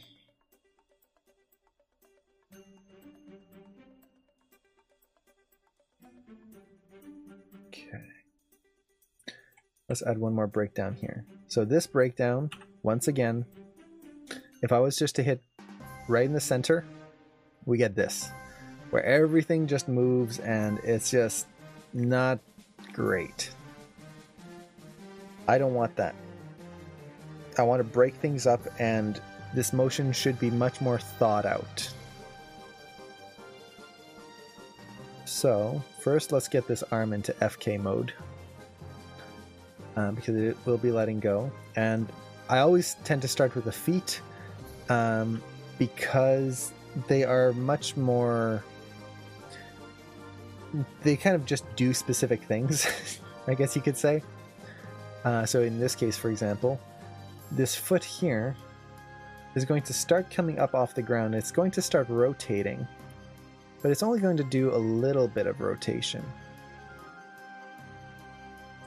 So it'll start twisting, but honestly, looking at my reference, it actually has a more interesting twist, where it twists one way first. So it's almost anticipating before it twists back.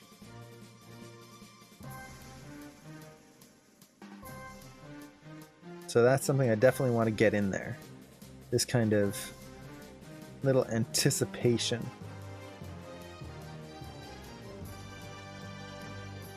Now the heel's not going to go quite up so high, and this is going to stay flat on the ground.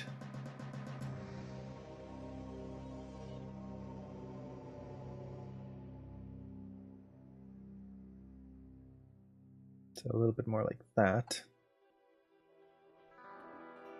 for this big twist. Oh, nice, Rogue Legacy.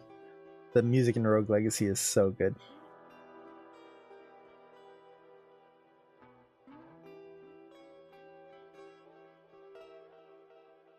Now the other foot here, you can see how it's just sliding back. Like just, or sorry, sliding forward. It's not going to be sliding forward just yet. Or technically, no, actually, I don't want to do this.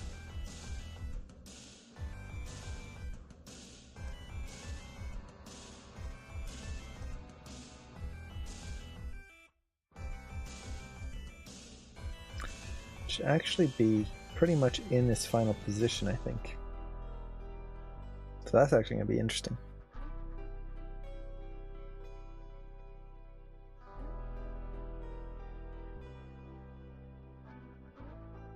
Yeah, there we go. That adds a lot of weight already just by having that foot come in to that final position.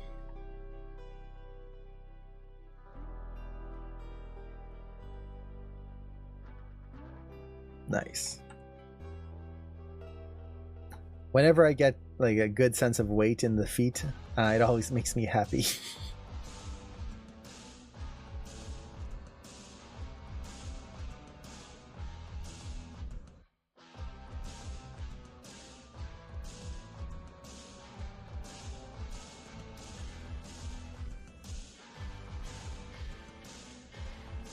Okay. Now the hips here, when I just in between, all I'm getting is this straight one to the next straight line, which is not what I want. Instead, the hips, you can see how they kind of go screen left,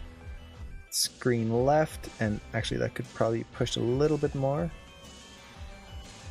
On this frame, it should still be kind of going screen left.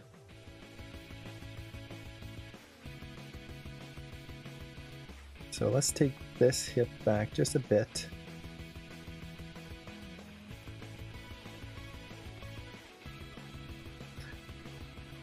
The rotation of the hips will definitely favor the previous pose.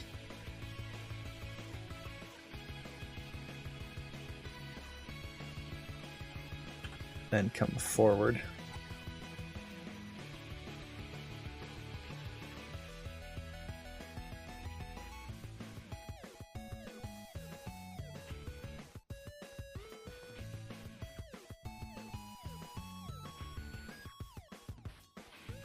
This is where you want to look at your shot from all angles. Make sure that weight shift is working.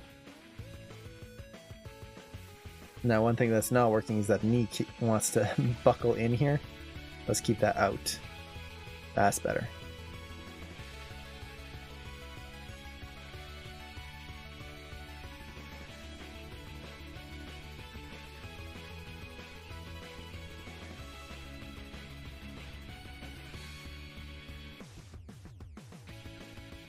I kind of want to take this and angle it a little bit more.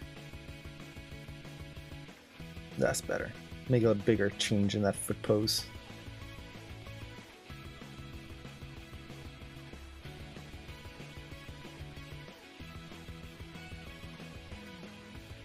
Okay, so here let's keep the hips twisted a little bit more here. Push this down. That knee definitely needs to come in before coming out there. And even here I might reduce this just a little bit. Okay. The other thing that's going to have to happen is the hips are going to have to come down quite a bit more.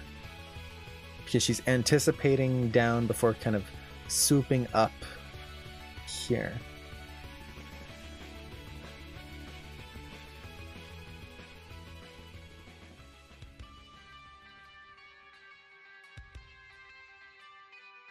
And let's actually look at my translate Y here, and I can just start creating a little bit more of an ease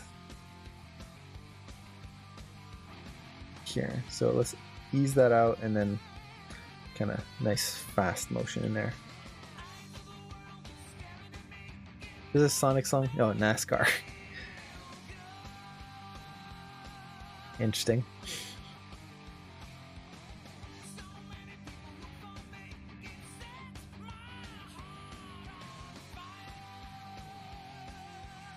Let's ease that in there.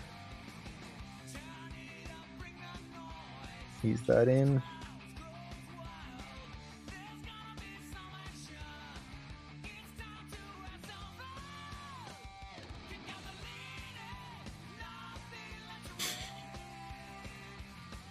Butt rock. There's something about it.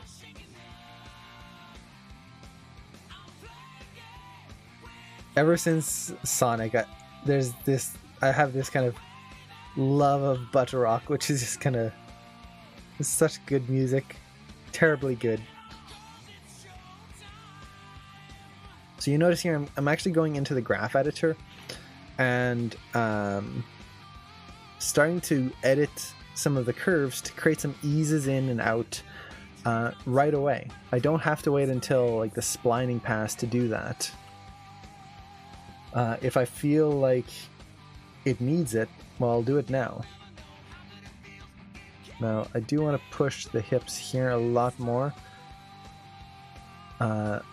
Simply because I'm going to push the line of action of the body.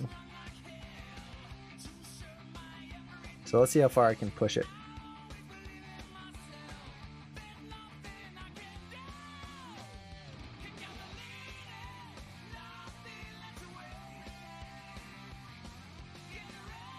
So the body's going to twist. Let's take this arm and switch the local space. Okay. So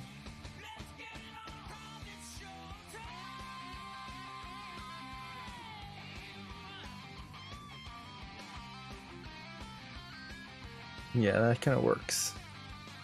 So I want this nice line of action right through the pose here. I might even push it a little bit more screen right. Just to get that knee nice and stretched in there.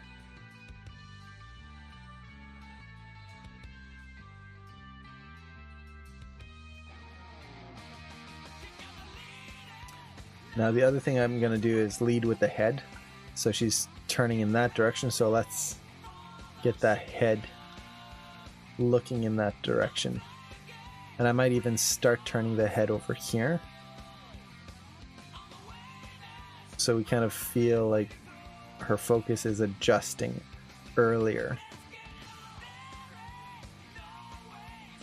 There we go. There's still a head wiggle over here, which I'm not a fan of. How it goes left and then just kind of stops right there. I definitely need to fix that. And the way I'm going to do that is, I think I just need to push the hips. Push the hips this way and then not have the spine so rotated. I want the head to keep moving forward here.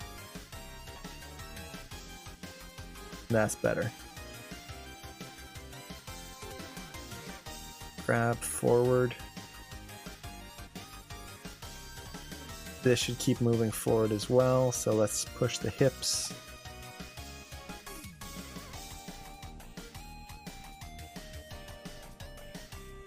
And this is one of those things that I tend to... I wish I had a proper name for it, but it's basically simplifying motion. So the head was wiggling as it was going screen left. It was going screen left, then a little screen right, screen left, a little screen right. Kind of generally going screen left, but there was this kind of extra motion in there. And technically that might be in my reference. But if it's not adding to my shot, and all it's doing is creating a visual kind of noise, do I really need it? Not really. So I might just take it out. I'm not going to let these kind of small actions and little details that they're cool, but if they take away from the shot, I don't need them. I want to keep things clean and visually appealing.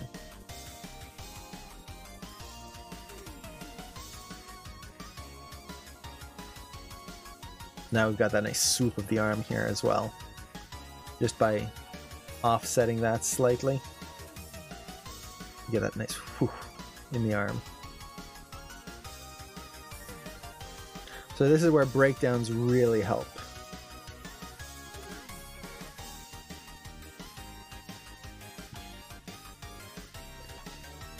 And let me actually double check which direction the staff's going to be here.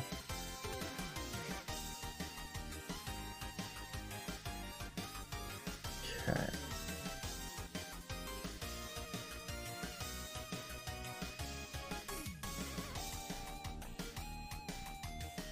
Let's get that elbow in place.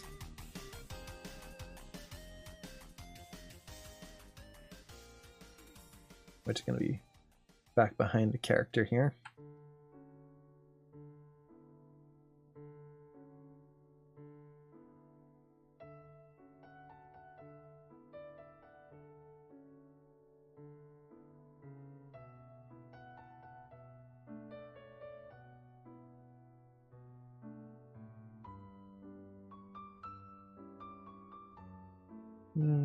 Let's favor it this way.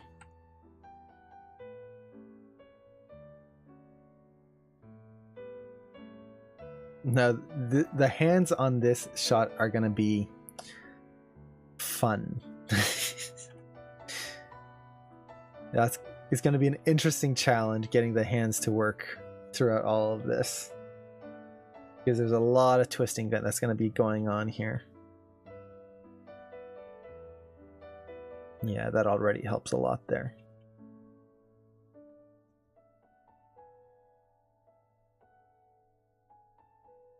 I'm not a fan of how this foot is kind of working here. Let me tweak that there. That's a little better.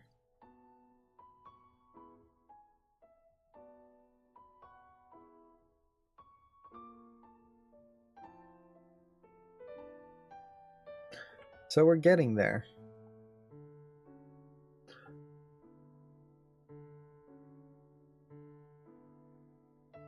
Now, I definitely need another breakdown here. This was probably the area that needed the most of a breakdown. That one and this, because this motion just kind of feels like she's throwing the staff forward, and I definitely want to add a breakdown here. Now, typically, I might end up having to add 2 breakdowns here.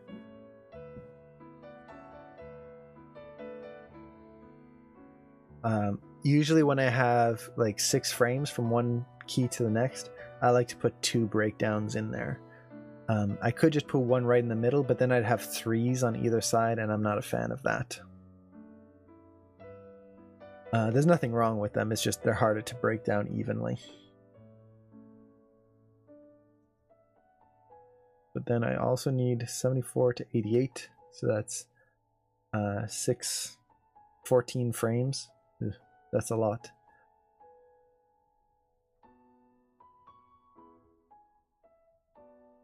I'd probably put one on frame 80.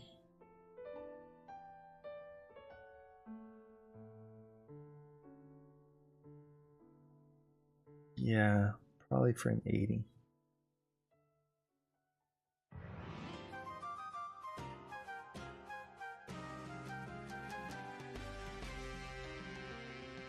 Yeah, that way it's 6 and then 8. Let's do that one first. I'm hoping I can get all of these breakdowns in place before the end of the stream, but we'll see. It really depends on... well, actually, I should double check something here. Because I do need to send out some emails and prep some stuff.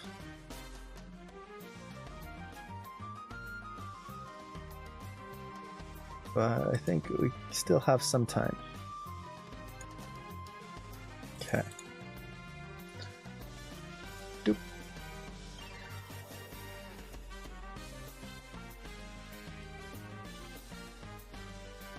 What song is this? Prinny. Oh, yeah. That's why it had that familiar feeling. It's Diskia. I've never played a Diskia game, but I remember somehow my brother and I got the album for the first game. I can't remember if it was like a gift or something. We had the CD, and we loved the music, even though we never played the game. Okay. Let's actually in between everything here.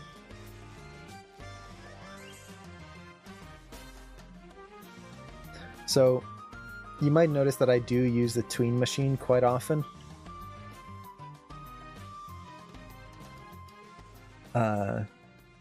Once again, it's not as a interesting, it didn't tween quite right. It's not as a way of cheating or simplifying a pose, but instead it's just a way for me to kind of get things working early on.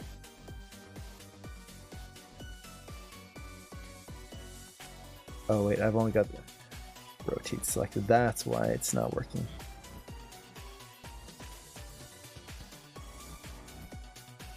Boop. There we go.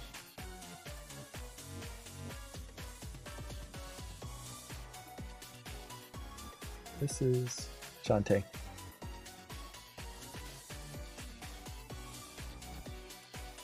I love Jake Kaufman's music. It's always so much fun to listen to.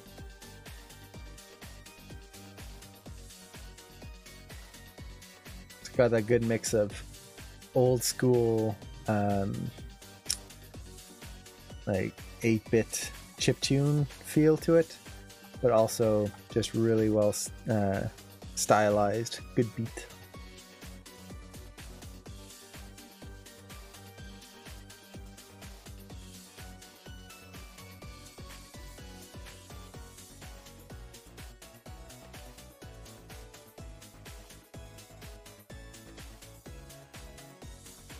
Now, one thing I like to do when I'm watching poses and analyzing poses is I look at the relationship between things.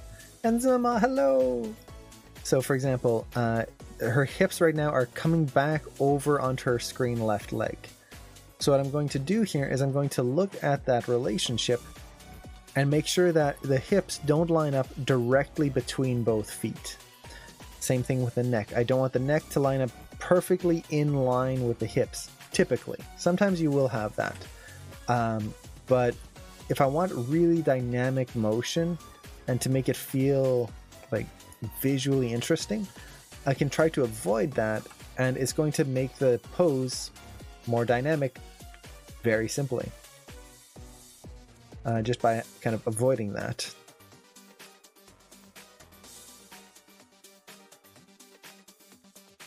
Okay, I'm definitely gonna have to look at the shot here from the side view and kind of push certain things. Like the weight here needs to be much more forward.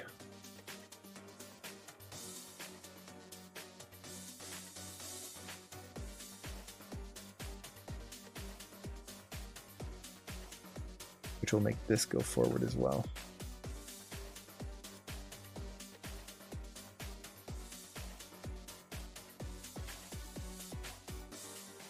What you up to?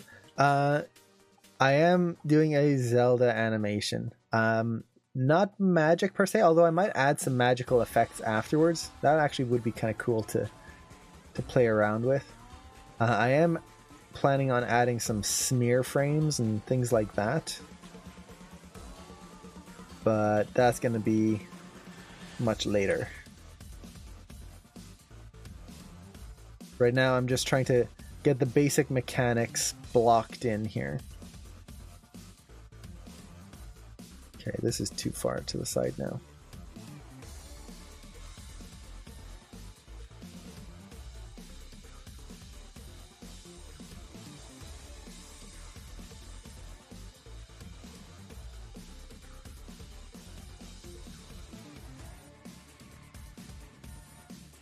Let's bring this whole pose down.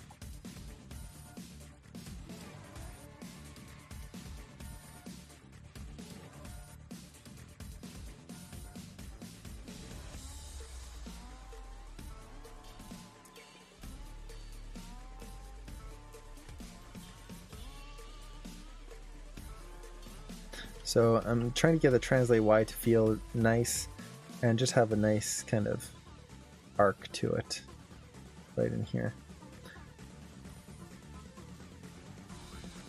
let's also double check the other translations and whatnot. Make sure that they are moving nicely. Yeah, so the X right now is kind of a little linear. Let's favor that. That's better. But additionally, I need to work on the rotations. And in this case, the rotations of the body is going to be the body not dragging forward, but leading forward. So I want almost a straight line from the back leg all the way up here. It's not going to be quite straight, but lean that character forward. Yeah, it's constraint-wise, it's actually going to be very simple. If ever I need the hand to let go, all I do is switch the hands from FK to IK. It's done. So no FK, IK switch, or sorry, no constraint on and off. And then I can just select the hand control and move this up and down because of the way I rigged it. So really all I'm doing is switching FK, IK. That's turning the hands on and off, and I can just animate them as I would normally, and they follow the rod.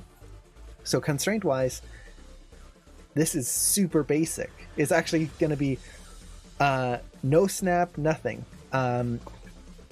So that should work out pretty well. The hard part is going to be animating the hand moving on top of the stick. That's going to be the tricky part, just pose-wise. But it's not going to be too hard, like technically. And Breakcore, hello! I'm not deep into animation. Why do you use step curves? I use step curves because it allows me to focus on my poses more than my in-betweens. If I was to work in splines right now, anything that isn't keyed is just going to look like a mess. Now, sometimes that's fine. Sometimes that I will do that and it actually speeds up the workflow. But for example, let's just take all of this and let's just, I'm going to save first just in case something breaks and explodes. I'll go into splines and you'll see that the character, like there's no real life to them. And there's going to be points here like the legs just break and snap and twist in weird ways. There's this kind of floatiness right there. It's just not really working. So in a case like this, because it's so physically active, I would much rather kind of focus on getting good poses, and when I hit play, I can just see those good poses, and I'm not being pulled off track by, oh wait, is that something Maya did, or is something that I did? If I notice a mistake or something that isn't feeling quite right here, I know it's me. I did it. It's my fault. So I have to fix it. It's not, oh, I'll keep it till later. Maya, it's just Maya doing something. No, I know 100% it's me. So in this case, I like to do it in step mode. And just like Zimmermal was saying, a good blocking is practically 90% of the work. And at this point, I've got keys pretty much every 6 to 4 frames so far for the first half. And I'm working on getting that here. This is going to be my first blocking pass. Initial blocking. Once I get that done. From there, I'll go to what I typically call blocking plus, which is adding even more keys. And usually for a shot like this, I'm going to aim for having keys every 2 to 3 frames. And then for the really complex parts, every frame. And that'll be my blocking plus. Then I'll go into what I call splines, which is actually putting the shot into spline mode. And that's going to be just cleaning up. And because I put so much work into my blocking passes before, my spline pass is also going to be my refining pass, where I'm going to polish things up. Not quite polish, it's not going to be the final polish, but it's going to be my...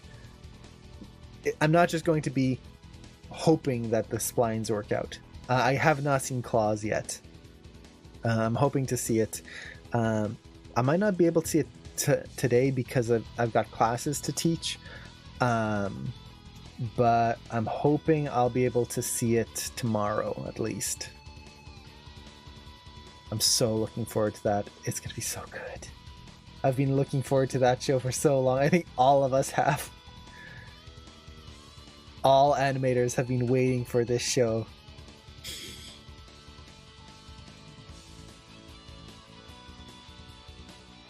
Is this Wave Race? No, F-Zero. I don't know why it sounded so much like Wave Race. It's like that part right there. Yeah, small shot, just a little test, and a whole movie came out of it. That is so cool. And not only a whole movie, like it could have just been a 2D animated movie, that would have been cool. But the fact that it's such a new 2D animated movie, like nothing like it has been done before. They could have just gone, okay, we're just going to animate 2D. Done. Yep, that's good. It looks cool enough as it is. The animation is just absolutely fantastic.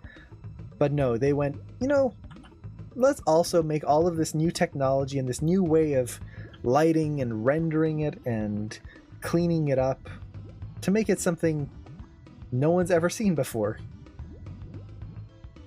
So, yeah, I am super excited for it. I can't wait to see it. Let's see. When you first got into 3D and animation, were you intimidated by the depth of the software? Software-wise, I wasn't. Mostly because before I did animation, I used to do modeling and rigging, texturing, that kind of stuff in Maya as a hobby. Never professionally, just kind of in my free time. I kind of found it fun. So when I approached animation, I already knew how the program worked. I already knew how Maya, like all of the little different tools and stuff. I knew a lot of them. Not so much the software side of it, but at least the hardware side I kind of had, just the regular tools I had an idea of. Now, with that said, my brother, who we both learned animation at the same time, before learning animation, he was much more into digital graphics, so like drawing on the computer. He had never opened Maya until the very first day of classes when he had to animate something in Maya.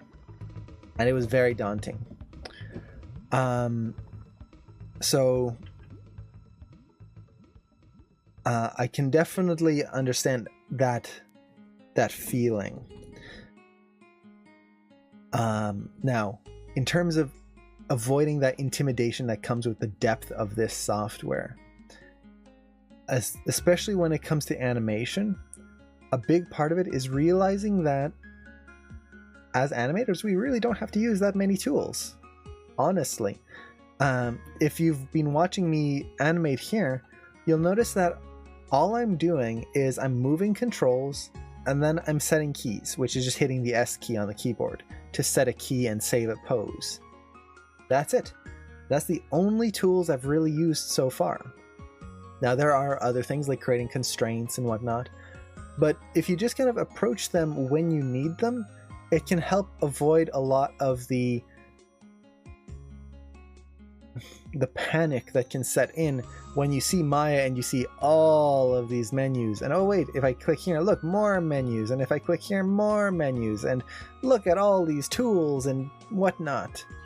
It's very daunting. It's interface-wise, Maya is probably one of the most daunting tools to just open up and look at. And this goes for most CG applications.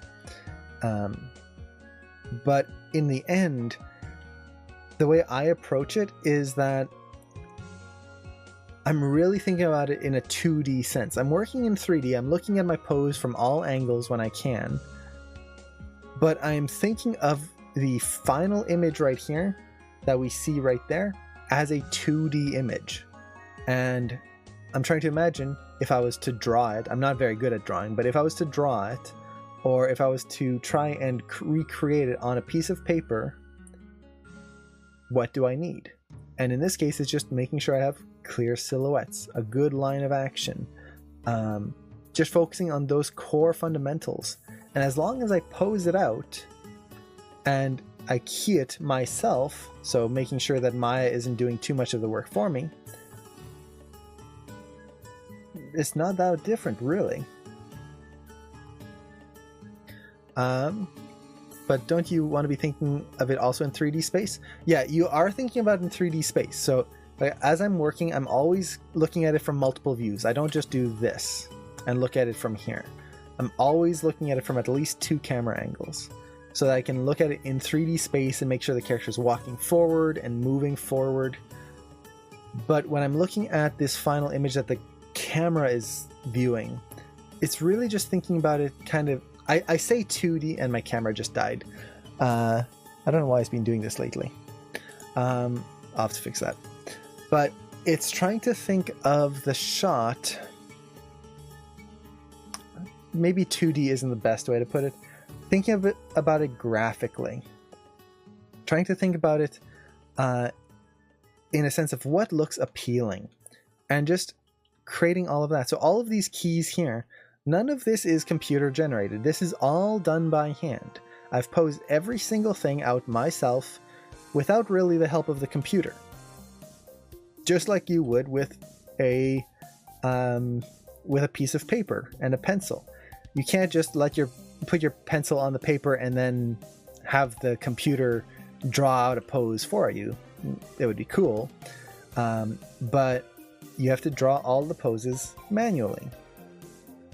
So as I'm going through, that's kind of how I'm approaching it. I'm making every pose manually and thinking about it in that sense. And by doing that, it simplifies the, I guess you could say, the imposing nature of this program, because suddenly I'm not having to worry about, oh, what tools should I use here? How should I approach this? What's the best way to do this? Am I actually doing it in the right way? All of that kind of stuff. I am simply posing things out, and that's about it. And that'll get me 90% of the way there. And oftentimes you can get 100% of the way there without learning anything else. So, yeah, in terms of like trying to get over how daunting the program is, that would be my main suggestion, is don't worry too much about all of the tools. They'll come later. For now, try to focus on the core of it. Yeah, animation itself is daunting on its own without having to add the whole program on top of it.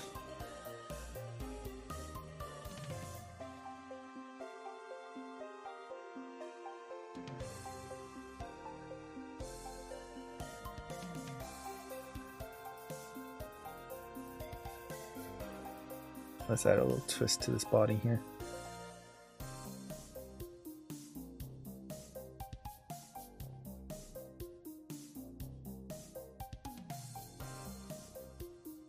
Okay, this arm feels like it's kind of lagging right there, but I kind of like it as well.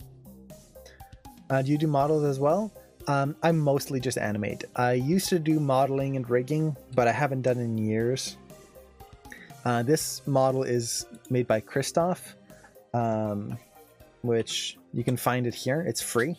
Definitely check that out if you're interested in animating with this rig. I highly recommend it. It's just really well done. It's a very powerful rig.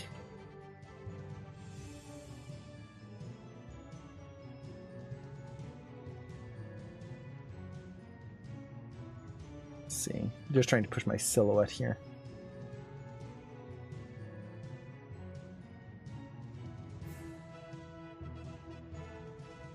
I just dabbled right now. I may want to actually try rigging myself. Nice. Rigging is it's a special kind of torture, I guess you could say. But at the same time, it is a lot of fun.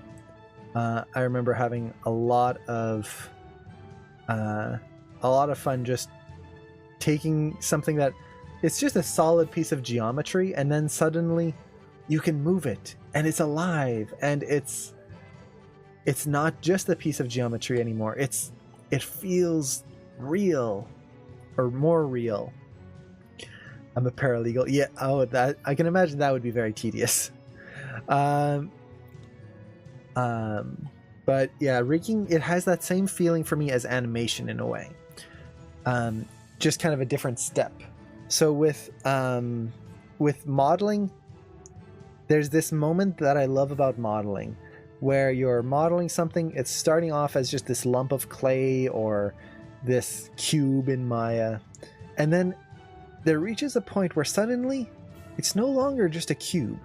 Suddenly it feels like a character, like there's something to it, and that is so cool. And then suddenly there's another point where it is a character. It has appeal. It's alive, or it feels like something. And then with rigging, it's that same thing. You're taking this static model, which is a sculpt. It's really cool. And then there's this moment where you're rigging it, and suddenly it's not just a sculpt anymore. Suddenly it's a character that has bones and skin, and you move it and it has this appeal to it, this life to it. It's not quite alive yet, but there's this feeling of life to it. And then with animation, you're basically taking what essentially is just a puppet, a marionette. And on its own, it's cool. But then you reach a point where this character is no longer a marionette. It's alive. It's reacting. It's living in this world. And that to me is fascinating, that moment.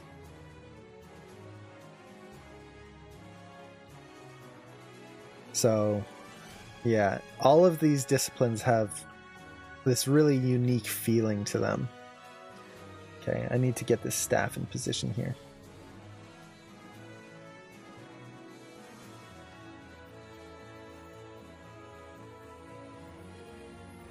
And of course, it's gonna... The way it's spinning, it's not gonna look great because we're gonna be missing a lot of the spins. This staff is gonna actually rotate like this and end up right back to its original position here. So, because we're in step mode, all we're gonna see is this kind of toss. Now it should be tossed a little higher here.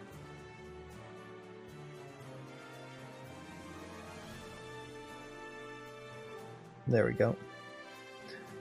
Yeah, exactly. There we go. That feels a little better.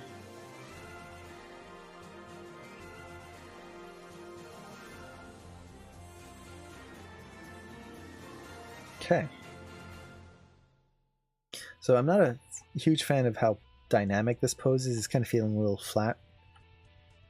But I think for now, let's actually just take the spine and see if we can push the line of action here.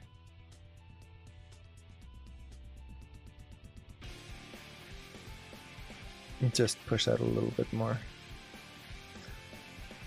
Feels like those... Oh, yeah! Like the magical transformation kind of thing.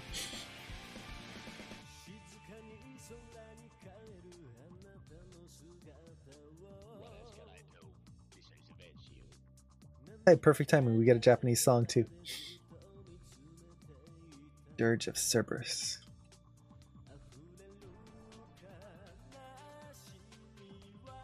Now I should probably break this down a little bit more as well, like right here.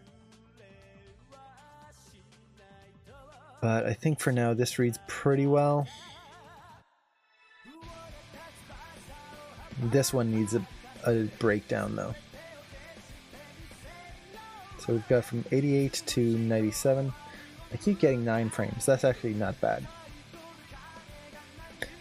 Let's go here. 92.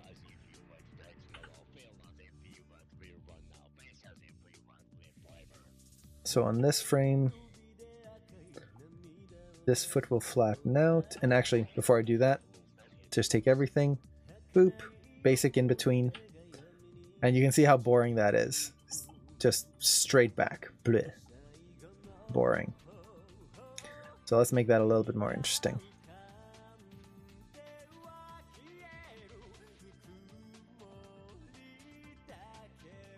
So this foot is just gonna flatten out.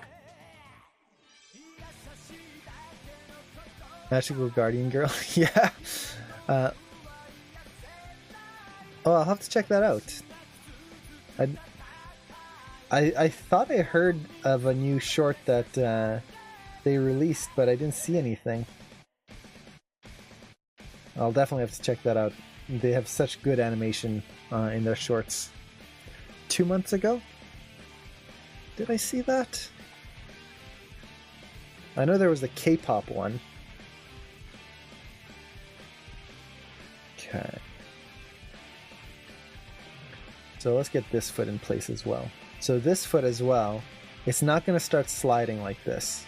Instead, it's going to stay pretty much where it was. And I got the wrong frame here. Boop. So this frame is going to stay pretty much where it was. And instead, it's just going to keep tipping.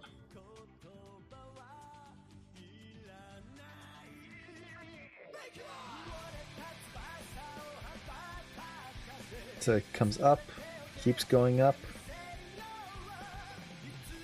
Let's rotate it. Push the heel up just a little bit more.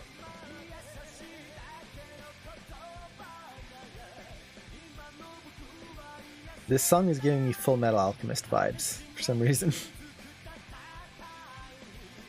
Official Star Guardian.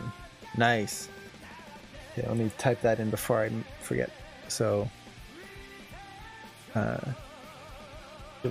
oops. Make sure my hand's on the right spot on the keyboard. Light and shadow. Nice. Cool, I'll have to check that out. Okay. So, the feet are in place now.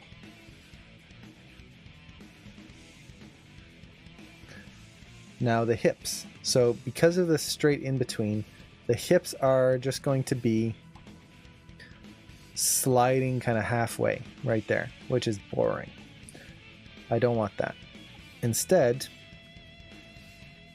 those hips should keep going screen left.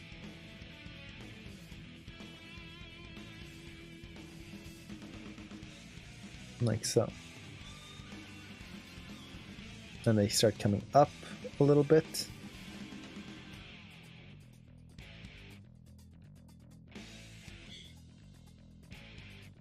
Let's reduce the rotation.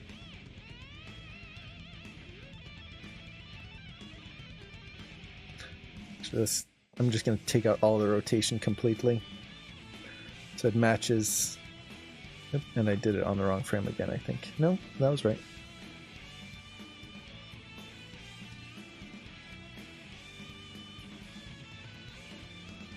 Yeah, there we go. So I just want to add a little bit of rotation.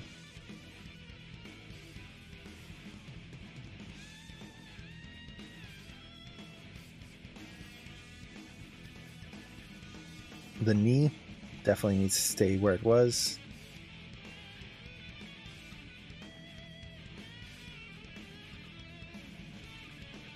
Same thing with this knee control here.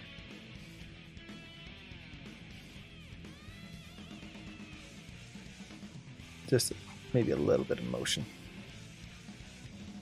So you can see how that pose is staying a lot more close to what it was before. Now, I don't want it to stay too close, but it's going to be much more of a hold right in there with the body. And then let's see the spine here. We've still got this nice dynamic line that we want. Just gonna push that angle there. Spine will start to rotate back here. Down. And forward. So if the spine is coming forward, the hips are going the opposite, like so. It's going to get that torsion in the body.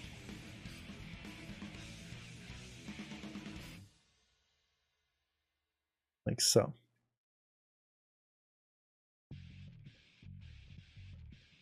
And now, let's actually make sure the body mechanics are working from the front too. Yeah, it definitely needs to be pushed a little bit more, but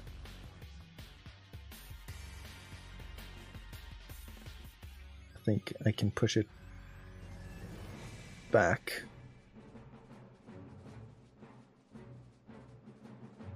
Yeah.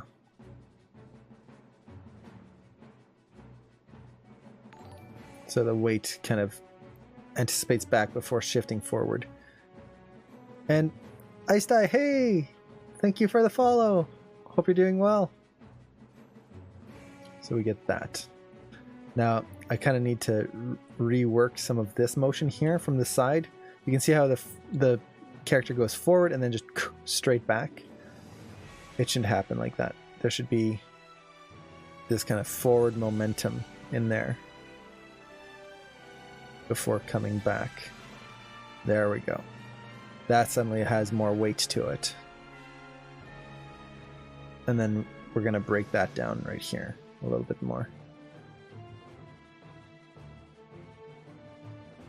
So this is where you need to kind of watch your shot from all angles. Oh, and take care, John. Hope you have a great dinner. Okay. So we've got that here. Now the next thing we need to do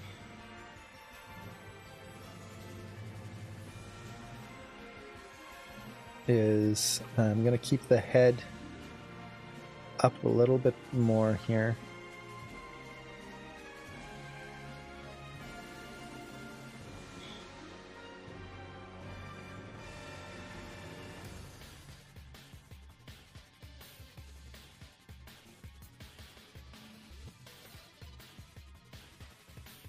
Okay.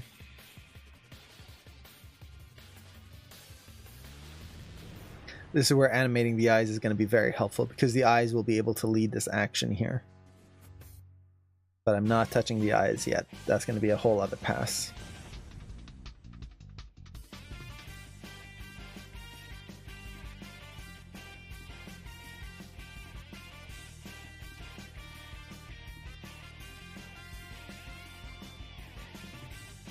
Okay. Let's bring this elbow up just a little bit more on this pose. Maybe a little bit more out. That way it has some place to go here. And this is actually one of those things that I'm always looking for in an animation is not so much... how to say this? I want to make sure that as I'm moving things, I'm giving them a place to go, if that makes sense. So that instead of just keeping everything really tight or really, what's the right word I'm looking for? Really small, I might exaggerate one motion or one pose so that on the next one, there's a more dynamic feeling of motion in it.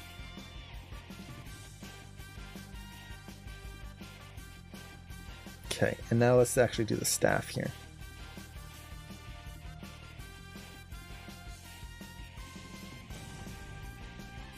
Because this is actually going to be the one that's got the big motion here. Oh, and my stream died. Let's see. It is dead. Oh well. I'll just keep going and see if it comes back. And 4 o'clock. Interesting.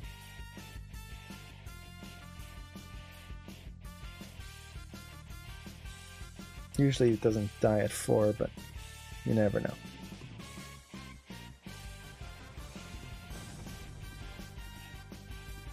This body definitely needs to lean forward more. Here. She's so stiff.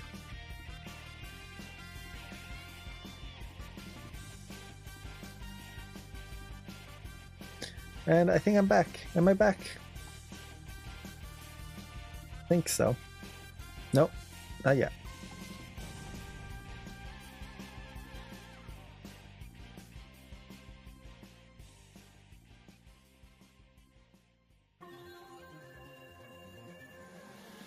Let's see.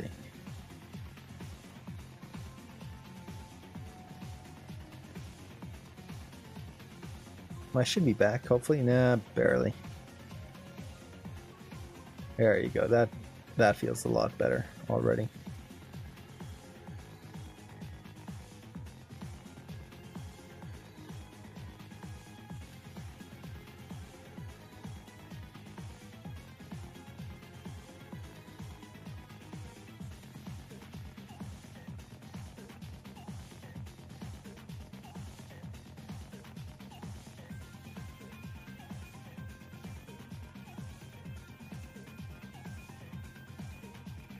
Okay. It's alive, barely. I think my internet just had a freak out for a little bit there. But well, there we go. We've got most of this done. I think I just need maybe 2 more poses. I don't really need a breakdown between these two. It's so simple, really. It's just kind of a moving hold. But I kind of need one right between these two. This is definitely one move that is not registering correctly. And then this one as well kind of needs probably 2 breakdowns. It's 12 frames. I might just kind of put one important one. Even though it does need 2. I could do 4 and then 4. That would work. So let's do this one here. So we need 3 more breakdowns.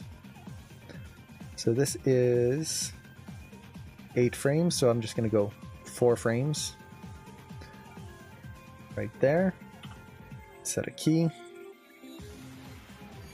Let's break this down, and you can see the pose that it gives us is not super appealing.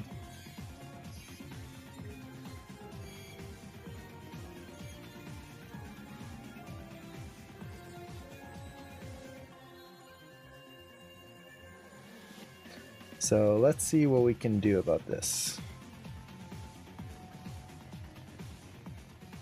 So for one, let's get the foot that's going to be in the air here, which is this one.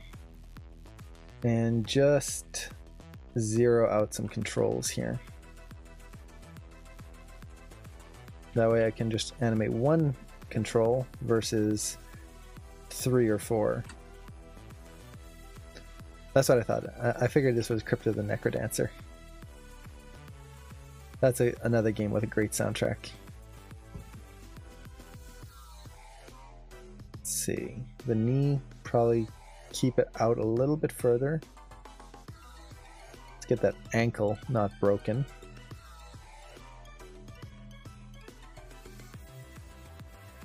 And it has to go around the leg into the position that it's going to land in, not just straight.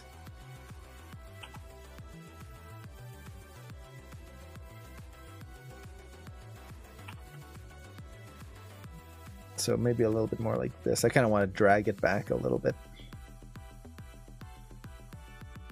Now the foot on the ground. I haven't checked the Finn Star Wars rig. I'm trying to remember if it's the same one I'm thinking of. Was that the really kind of like cartoony one? Was it a cartoony Finn rig? On Gumroad? Yeah, I think I'm thinking of the right one, but maybe not.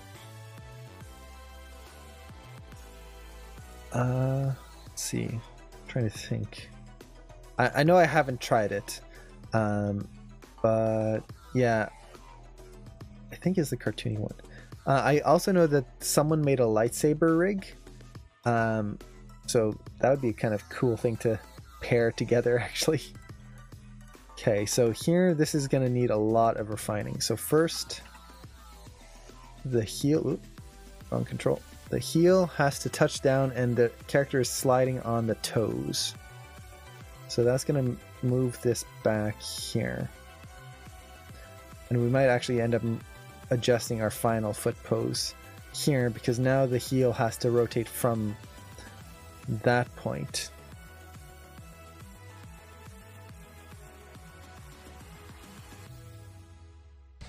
I actually might move these two poses instead.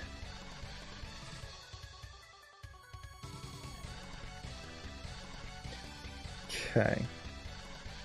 So the heel has to line up here. So let's see if we can get that.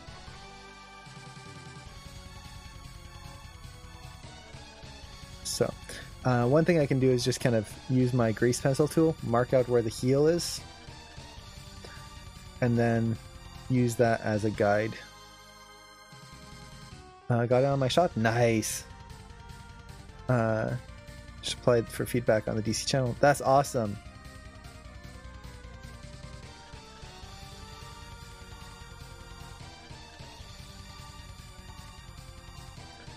Okay, so let's zoom in here.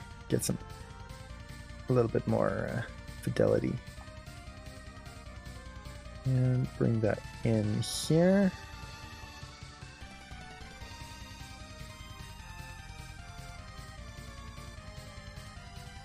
Right there.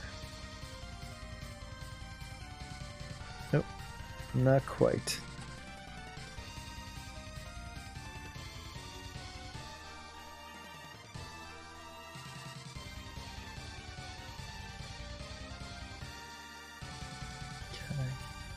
It's not bad, but not quite right. I'm using Azuri from the book on... Oh, nice! That is an awesome rig. I haven't used that one yet, but I've played around with it, just kind of seeing how the controls work and all of that. And it looks really solid.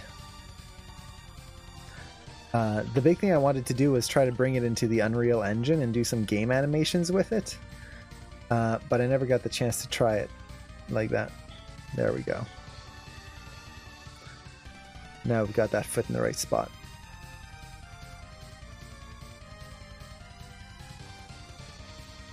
Change a bit of her texture to make her more Sith-like. Nice.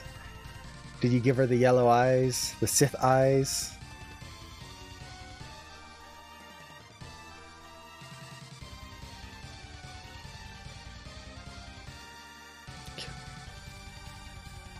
Turned out pretty well. Nice. If you have a link to it, I'd love to check it out.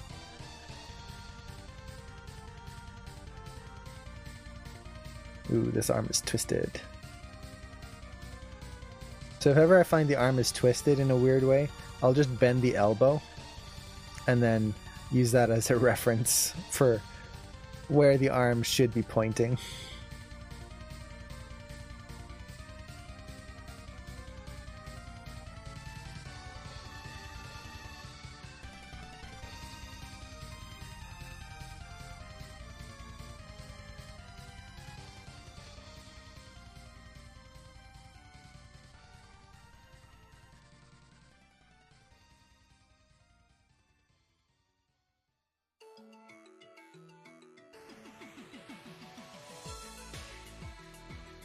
See, should have gone with yellow.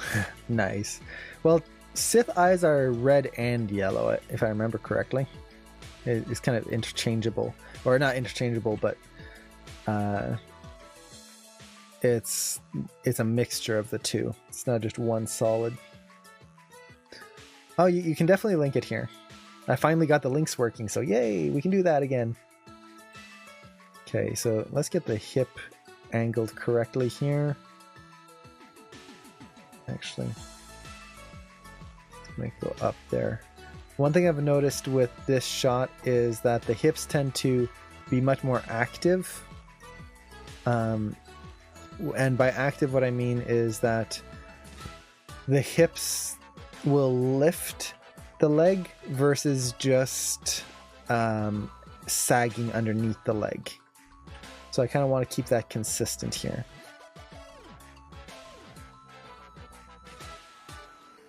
Let's push the hips forward like so I can push this rotation in the spine just a little bit more here. So we get this nice reversal in there.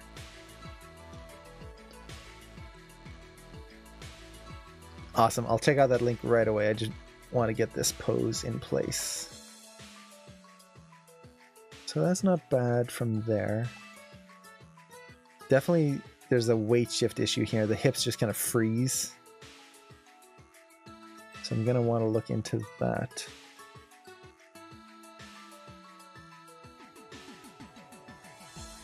And I think it's this pose here. There's something about it. So hips come over, shift, and then I wonder if it just needs to go higher up. I'll probably just need to look at it from a different angle, and that'll give me an idea.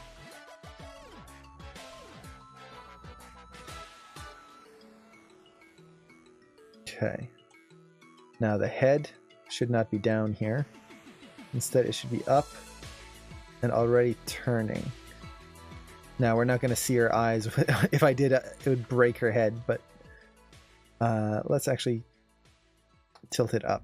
Thankfully, she's got long ears, so it kind of helps with that indication of motion.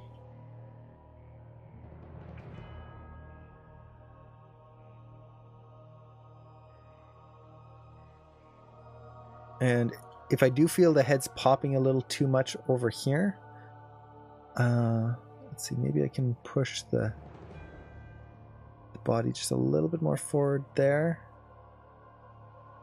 Yeah, just a little bit. Who needs to test out a rig? Just seeing how it works is good enough. Well, that was the whole point of this shot, is I really wanted to push this rig to some extreme amounts.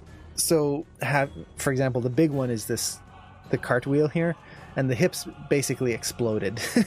You can see right there. Like, that is not natural right there.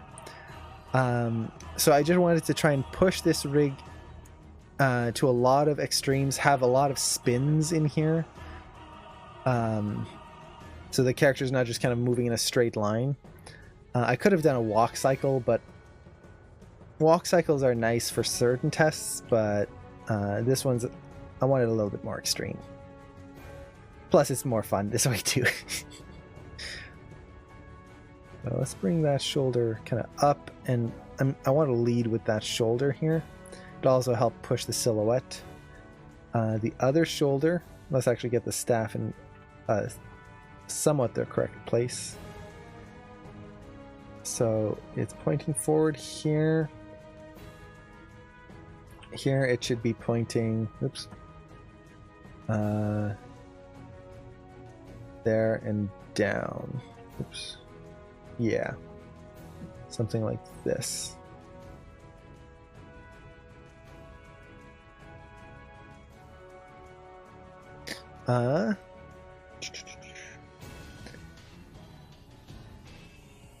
Thanks, Nicholas. It's definitely it's more fun to animate than a walk cycle. And this is one of those weird things where you'd think a walk cycle would kind of be the easiest thing to animate, and like, it's a walk cycle. It's one of the most basic mechanics you can do. Except walk cycles are such a pain to animate because there's all these little pops and wiggles and knee things that you have to watch out for. It's so painful. And then you've got something like this, where it is this huge endeavor of body mechanics, lots of jumping and twisting and all of this stuff. But in the end, it's actually going to be easier to animate and clean up, aside from the hand stuff, than a walk, simply because I'm probably not going to end up having any knee pops or wiggles. The motion is so extreme that it's kind of just going to fix itself a lot of the time. So kind of a weird juxtaposition. And Twinkle Toes, hello! Just finished my back handspring animation. Nice! I hope it went well. Okay. Now here, I do want to make sure the staff keeps moving screen right, so let's bring this back and up a little bit more. And I might even just push this one further this way.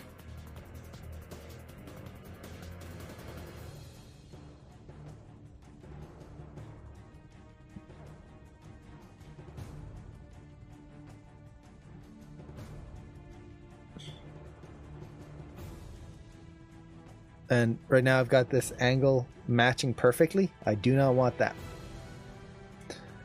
So let's try to push the twist on this a little bit more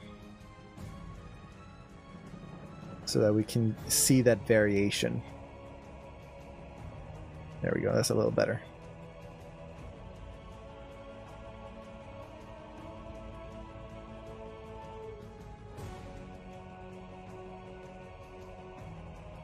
Maybe drag this foot just a bit more.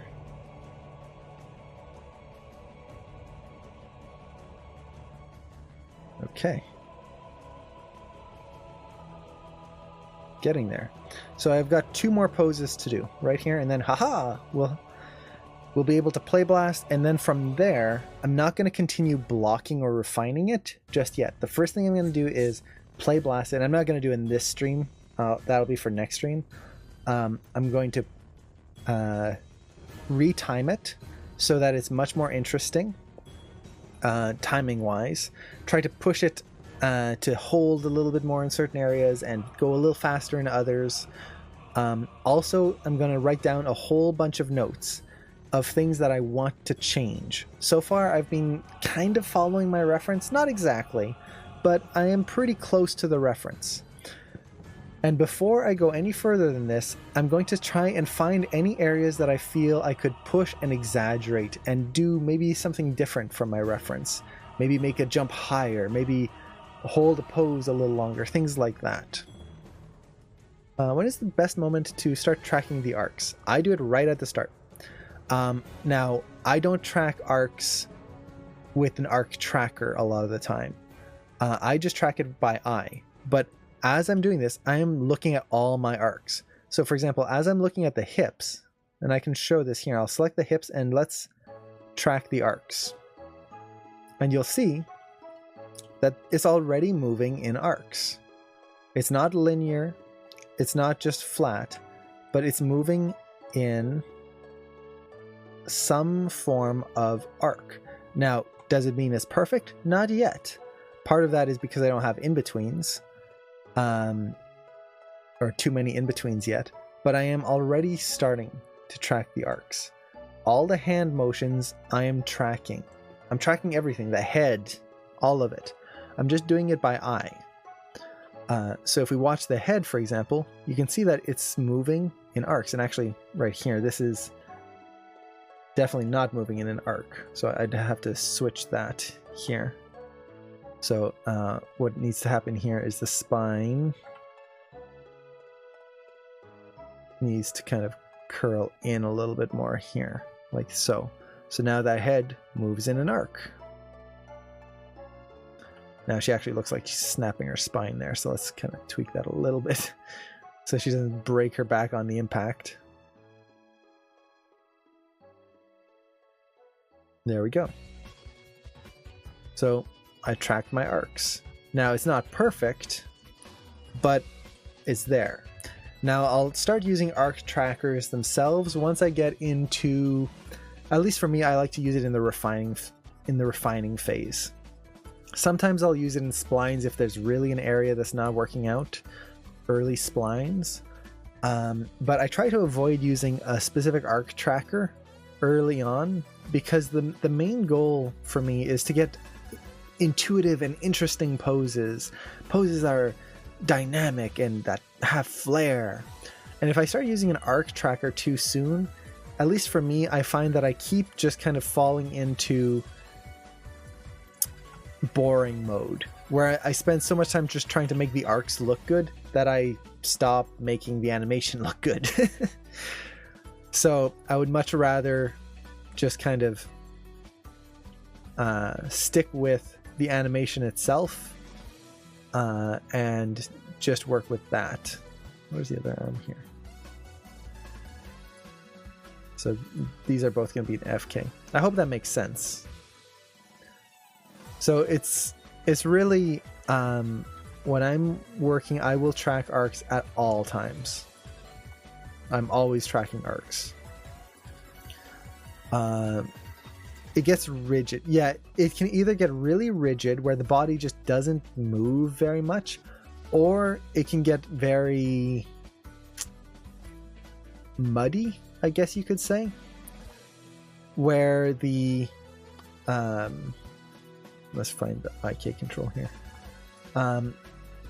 It gets muddy in the sense that nothing holds really, nothing moves very interestingly. The spacing is all just very even and smooth, which works in some cases, but a lot of cases it just makes something look boring. I don't want that. I want the shot to be interesting and dynamic. So yeah, I will try to avoid tracking arcs too soon. And again, when I say tracking arcs, I do mean tracking with a tool. I'm constantly tracking arcs though, visually. Okay, I'm actually gonna copy the pose from the previous frame here just so the foot stays still, and that way I can refine this without worrying about fighting previous pose. So even here, for example, I'm tracking the arc of the foot visually so that it moves in an arc. It's not just a straight line, but I'm not worrying about the exact spacing, the exact perfect arc. I would much rather just get it close and in place and then refine it later.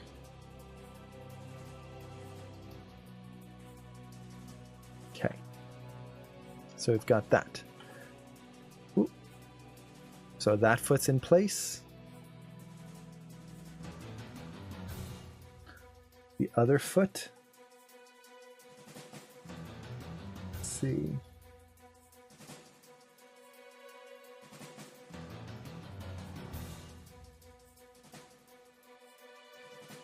Is going to be pretty much on the ground at this point.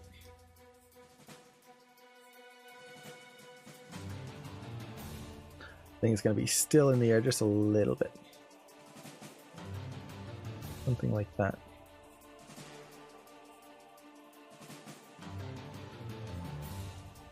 Actually, I'll put it down flat for now. Okay.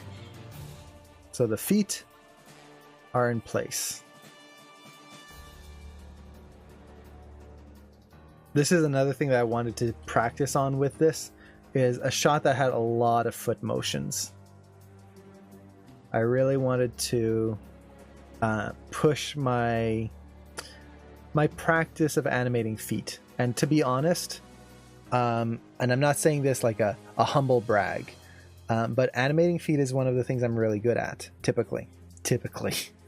So the reason I bring this up is it's not the best thing to practice for me. I do like to practice it whenever I can, just because I find it so much fun to animate. But if you guys are looking to practice your own skills and improve yourself, try not to pick things that you're already good at. So for example, for me, I really struggle with cartoony animation. So I think one of the next shots I'm going to do is going to be a cartoony shot, because that would actually be a good practice for me versus doing something that I'm already decent at. That isn't a super challenge for me. Now, with that said, there's always something to learn. There's never a time when you're just going to go, well, I know everything. I know exactly how to animate this. It's done. Boop. No. I will always have a chance to learn something more about how the feet should move, how balance works on a character. But it's still not going to be the greatest use of my time if there's not something else that I'm also learning from this.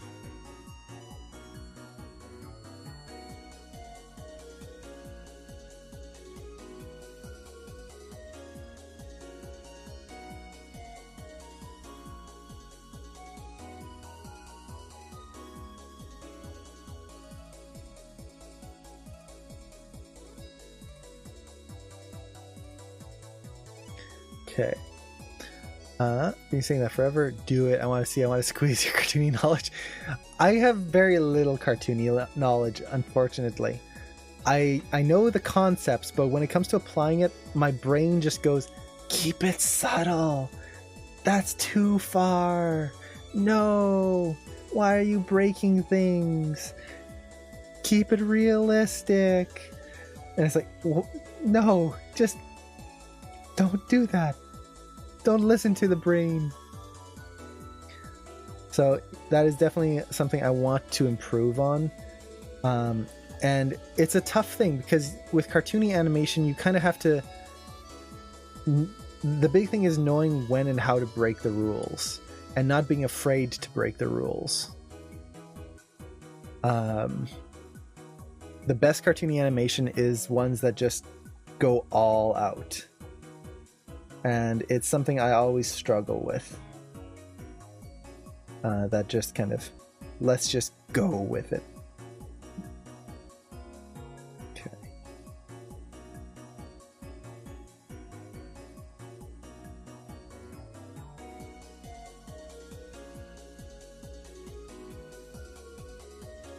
Let's get the arm position in here. I'm just going to get the arm position because right now her arm is horribly twisted. Let's see. I'm the opposite. Subtle is so hard. I love subtle animation. It's I don't know why. It just works for me. And this is the thing with animation is everyone's different. Everyone's got their strengths and weaknesses. And this is why it's always good to work with a group of people and kind of get to know other animators, because you will find people who will help fill the gaps in your knowledge. And let's see. Okay, yeah, that's the wrong way. This way. Who will help you understand things that you might not be understanding correctly just yet. Okay, this arm is twisting in a weird way. You can see how that arm is just falling to shreds. So what I'm going to do is I'm just going to reset it and set the world space to 0 and see if I can get that pose without distortion with this. Okay, yeah. So let me undo. And I'm going to 0 out the arm. Now, let's... How do I want to do this? Because if I just position this here, technically I'll be able to get this arm positioned correctly. But because it's in local mode, I'm going to have a gimbal spin in here. Not a gimbal lock, but a gimbal spin. Which I can kind of prove in the graph editor in just a second here. I'm not that good at cartoony, but I always push too far. That's the best way to do it. Always push too far. I'm planning on doing a song dialogue. So nice. I can tell you what series it is if you're curious. Oh, I'd love to know. I hope it's Gallivant. I love Gallivant.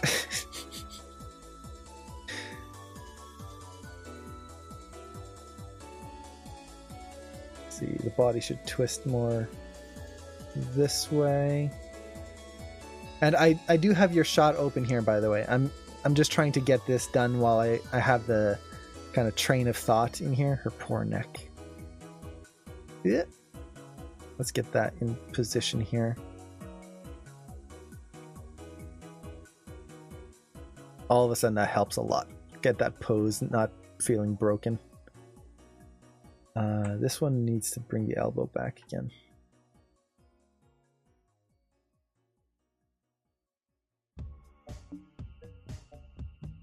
Gallivant? Nice! I love Gallivant. I wish they had made a third season.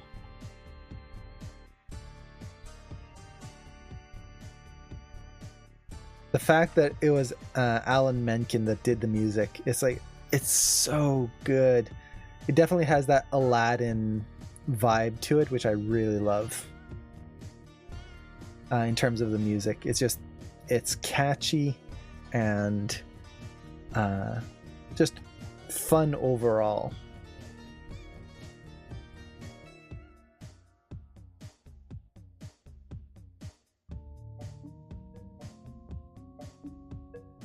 Just so good. Okay. Okay, here the hand kind of drops down, opens up on this side.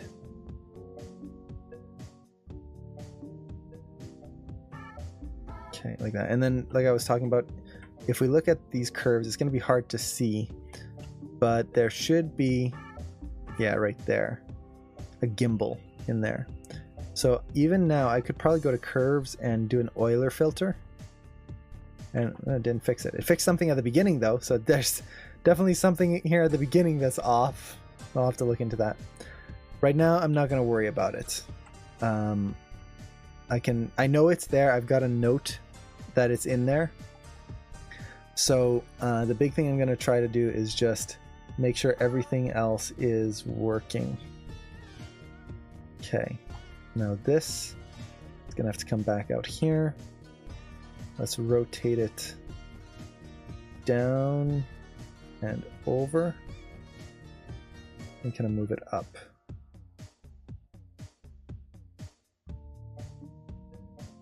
Nope, I'm moving in the wrong axis here. This is what happens when you try to move things to camera.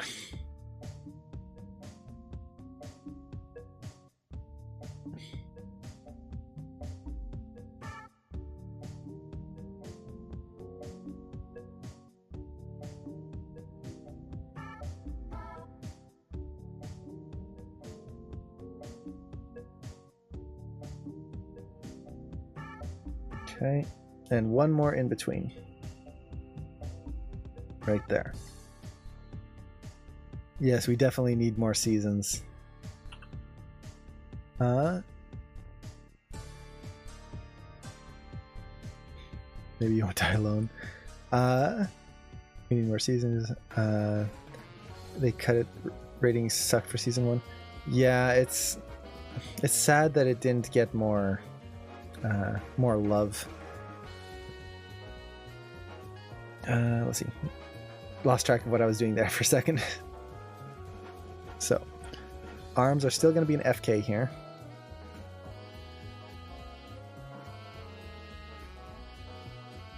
So we'll get that in place first. And that's IK. FK. Boop. Let's see. Two Broke Girls got so many seasons. Yeah. Oh, take care, Nicholas. Thank you so much for dropping by. So let's see. So on this frame, let's see what we need. So this foot is just gonna have a small change. The heel's coming up. That definitely is something I want. And the foot is just going to ever so slightly start rotating back the other way.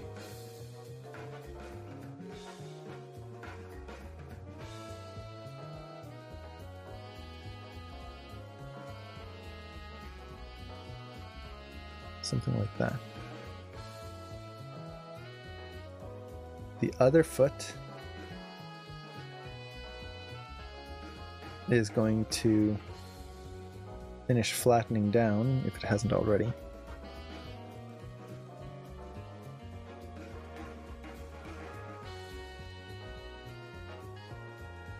Actually, no. We'll do that. And then there is a twist in the foot here, which Oops, not that control, this control.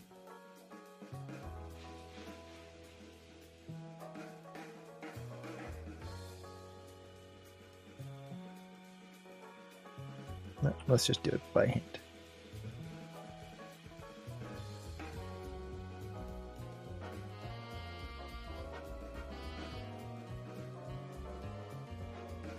Okay.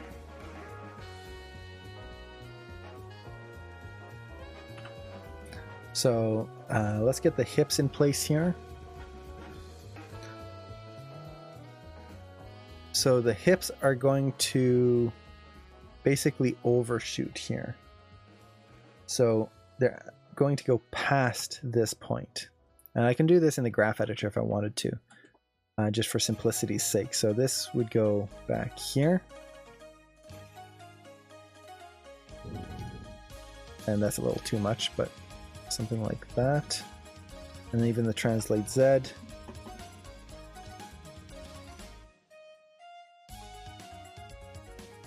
And let's push that a little bit more. Oh no, actually. Because they're so far forward, I kind of want it this way. And then settle into that.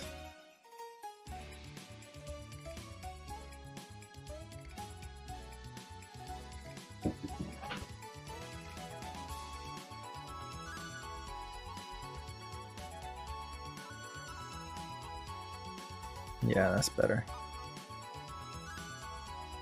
Kind of pops a little bit. Right there.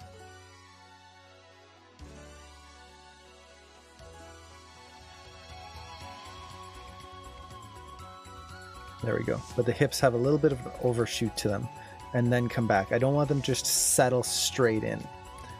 So this little overshoot right there is going to add a lot to this animation.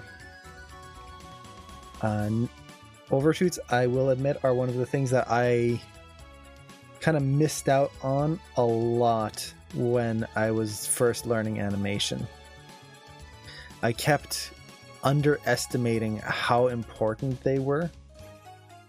And it really cost me in terms of my animation for a long time.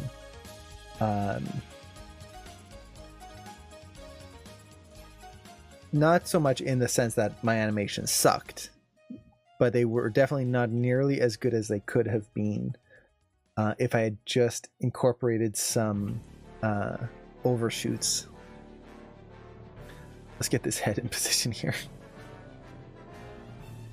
So the head's still going to be back here, looking back before coming over.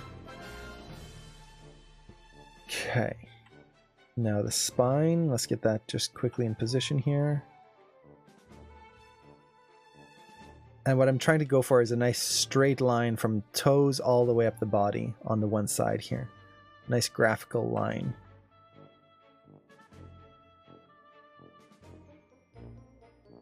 Let's take this hip and kind of straighten it out here. The back doesn't have a broken quality to it.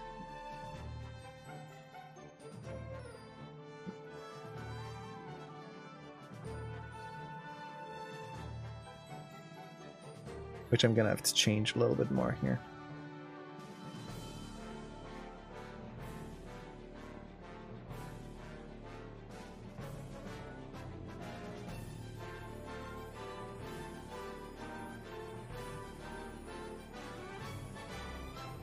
So here she's bouncing. I don't want that.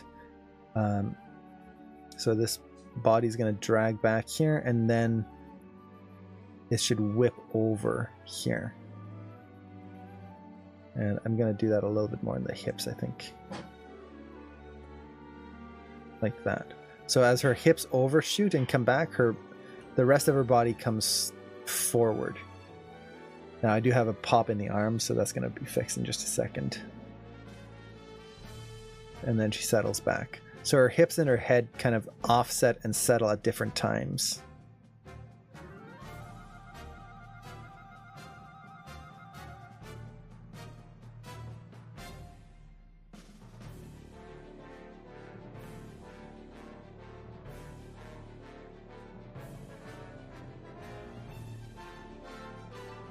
And I might actually push this pose a little bit more.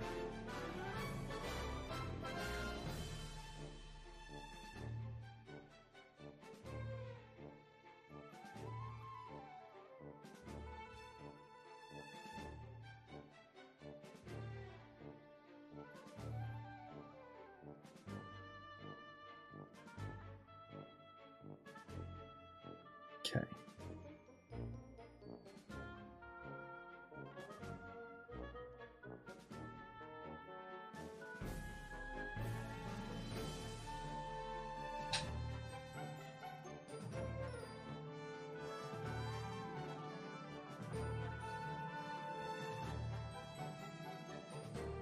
Actually, I can use that.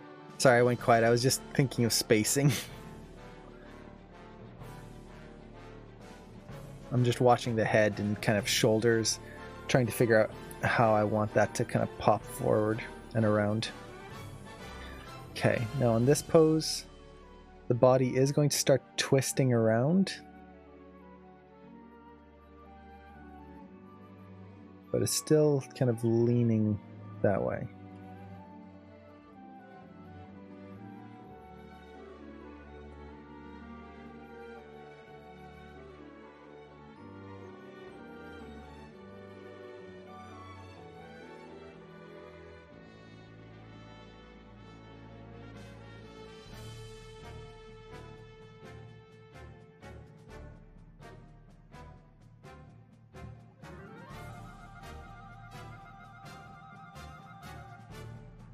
Okay, yeah, this pose will definitely need some more work.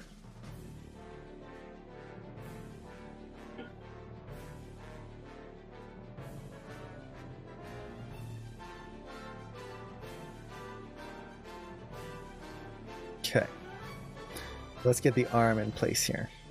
That's going to help a lot. This arm is just going to be up here. And once again, I'm just going to zero this out and then reposition it. Just so I don't have to worry about the horrors that the twisting is doing to the arm.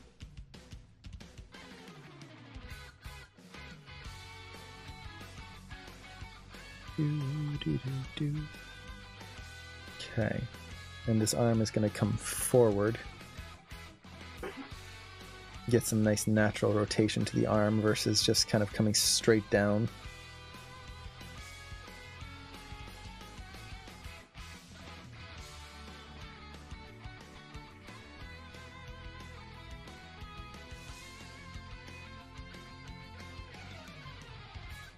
The arm is just easing in right now. There's going to be an overshoot in the arm as I break down some more. Okay. So we've got that.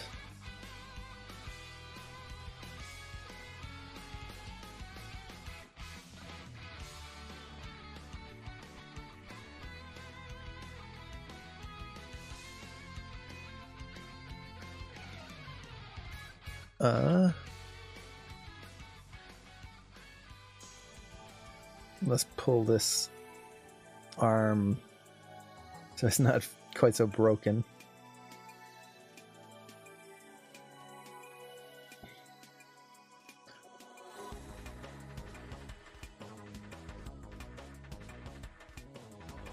Okay, and then the other arm is going to drop down.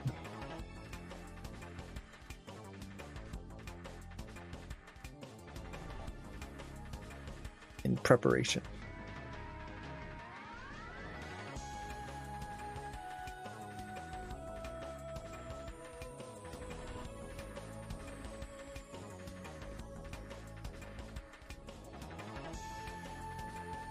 Okay. This should be further back towards camera so we could shape change or size change more than anything.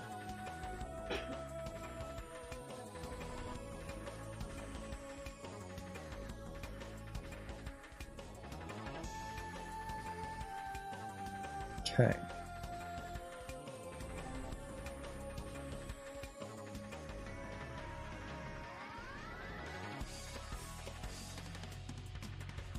I think the only thing left really is getting this staff in the right position.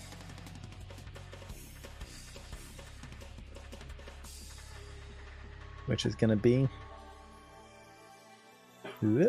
this way.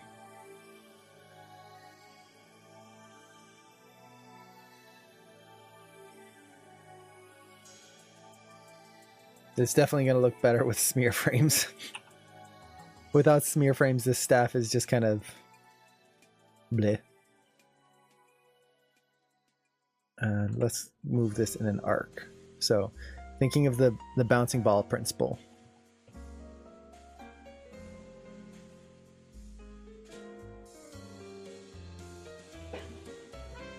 There we go. So that gets a little bit more of the motion in place now that we've got those in-betweens in there. So I think with that, I'm going to call this here. There's definitely a lot of stuff I need to fix, but I kind of want to get an idea of the whole thing first. So let's quickly play blast this. And I do want to compare to the so this is blocking. Oh, my pleasure, A to the J. It was a lot of fun. It's fun to be able to do some more just kind of casual animation versus demos and stuff. I love doing demos. If anyone ever wants me to do a demo, let me know. But there's something about just kind of seeing a shot progress without just like with a demo you can only go so far, or sometimes you never even finish it because it's only to show one concept. But to actually get to work on a shot and do the whole thing, it's a lot of fun. Now I did want to see if do I have my other play blast here. Okay. Let's okay, I think this is the first one. Yeah. So the reason I wanted to show this is to show the importance of breakdowns. Now this isn't the whole shot that was play blasted here. The beginning was still missing because we hadn't gotten to that last time. But you can see how we get the general idea of the motion, but a lot of the details are missing. A lot of the how does a character do something is missing. She's flipping, but what's the personality of how she does it? What's the appeal here? We get the general motion, we get the general feeling of the character moving through the scene, but not much else. Let's see how it looks with the breakdowns. Now, I haven't seen it played at full speed with the breakdown, so it might look horrible. We'll all discover together. So, let's see what we've got. So suddenly, that has a lot more personality. There's definitely a lot of things we need to fix, but it's getting there.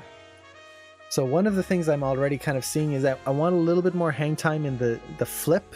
I want that to just hold a little longer and then go a little faster at the base of it. So that way we have a little bit more interesting texture in the timing. I also kind of want a little bit more hang time, which I might not have to retime, but like right in here, I kind of want to push that a little bit. I also need at this point, I want to push that flip. I think the flip is the big thing I want to push. Right now it's okay, but it could use more. Looking at the feet, I'm really happy with how the feet are turning out. They're constantly moving, but without feeling like they're slipping, which is really the goal for something like this. They should never feel like they're just locked in place, but they should also not feel like she's on an ice rink. The staff itself is not feeling great, mostly because we're just getting a stick. So maybe one of the next things I'm going to do is just create a simple rig that will allow me to get smears in this very quickly. So that way we can at least get the feeling of spinning when it's supposed to be spinning. The other thing that's kind of standing out. Eye direction. I need eye direction to be improved. And overall, I think is just pushing the poses. Really trying to push the appeal in this segment here. Doing a hand pass. I cannot go forward with this without doing a hand pass. And maybe just adding a few more breakdowns. Probably try to get everything on at least 4s. Before kind of going into the blocking plus stage of putting it all on 2s and 1s. That way I can kind of get a consistent feeling for it, and I feel like the ending could be a little faster when she drops the rod, and then it's not helping that we're kind of not holding into this final pose too much. I should probably add one more breakdown in there too. But yeah, that's what we've got. So definitely a lot of work ahead of us, but not a bad position to be in. So let me save it just to make sure we don't lose anything. And let me look at Zimama's shot here. So this is the Azri rig, I believe it's called. Nice lightsaber there. Nice blaster. I'm always a fan of the Star Wars blasters. They're so cool. Nice. Oh, that's awesome. Okay. So one thing that kind of stood out on the first playthrough was that I didn't register that she was holding this bolt here. And I think one of the big reasons why is that her arm is already kind of sticking out this way. So it's not a huge change when we see it kind of come out here and stop the bolt. So I think a simple solution to this would be kind of bring the hand up here. Maybe I can't draw hands. Maybe something like that as she's firing, or maybe a little bit more forward. Something like that. And then as she comes up here, you would break that down. And is this on add sketch? New sketch. Okay.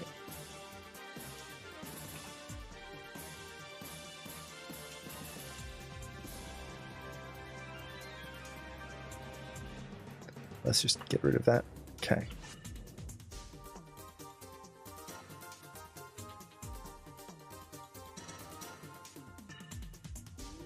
There we go. So the arm would kind of come, let's see, how would the elbow move? Down a little bit more here.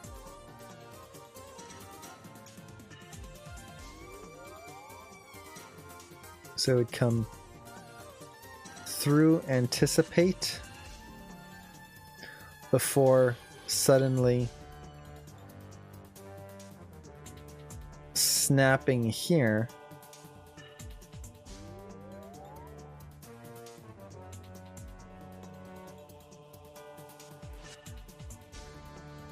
And you get this motion.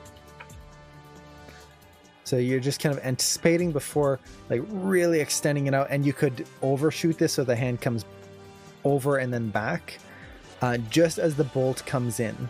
Right now, because her hand's sticking out a little too soon before the bolt, it makes it feel like the hand's just already there as the bolt comes in. It's a little too much of precognition to the bolt there. So I think that might help kind of push that a little bit.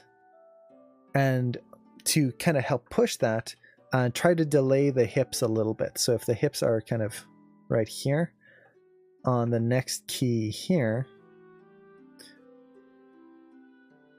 just kind of delay them a little bit. So they're still moving up and back, but not quite so much. So that way you get a stronger hit in afterwards when she stops the bolt.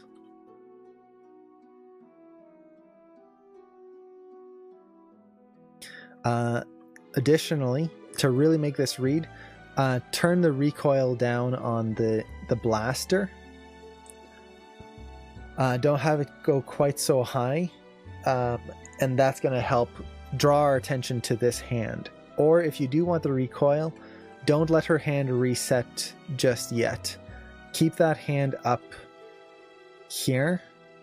Maybe not all the way up where it was before, but like the elbow could be resting, and she's basically kind of got her hand in a relaxed state right here, holding the pistol. And this way it avoids the straight arms all the way through as she focuses on this bolt here. And then once she gets rid of that bolt,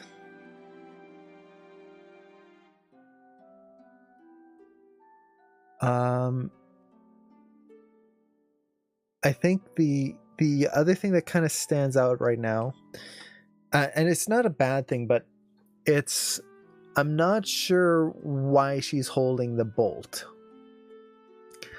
And what I mean by this is she holds the bolt here, and she's holding it in place. And then she goes to dodge the same bolt that she was holding in place and hits this other one here, which is cool. I love that. But it seems odd that she would dodge and have to do this complex flip to hit a bolt that she had already caught.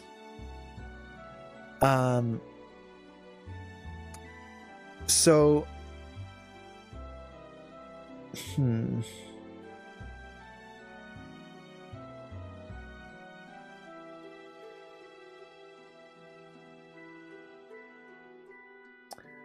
see. Oh, it's another bolt?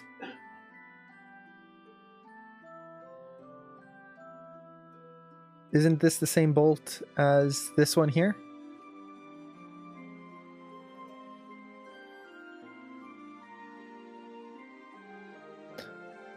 So I know like she's hitting that one. This is number 2 right there. That's terrible too. Another bolt, but this one, isn't this the same one that she caught?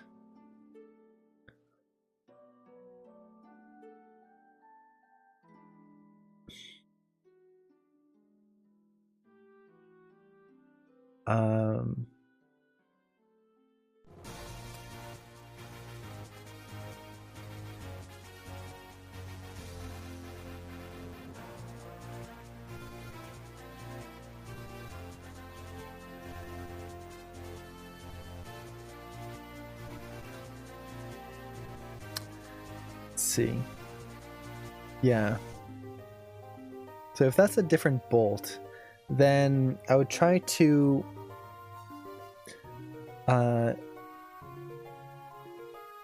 let's see. She needs to get rid of it somehow. But how to get rid of it? I love the jump you do in here. Well, what if instead of like trying to dodge right away, like you hit this pose here, and instead of bringing this arm down, she takes this arm and imagine just throwing something on the ground really hard. She takes her hand, kind of brings it up a little bit while still holding the bolt. A lot of the shoulder motion in here, and then just flings it to the ground, and the bolt just goes whoop, and kind of explodes into the ground right there. And then from there, she goes into the same jump that you have here, and it's 2 new bolts that come in. And this way, it kind of gets rid of that bolt that she caught without kind of just letting it feel like she just lets go and it keeps moving forward.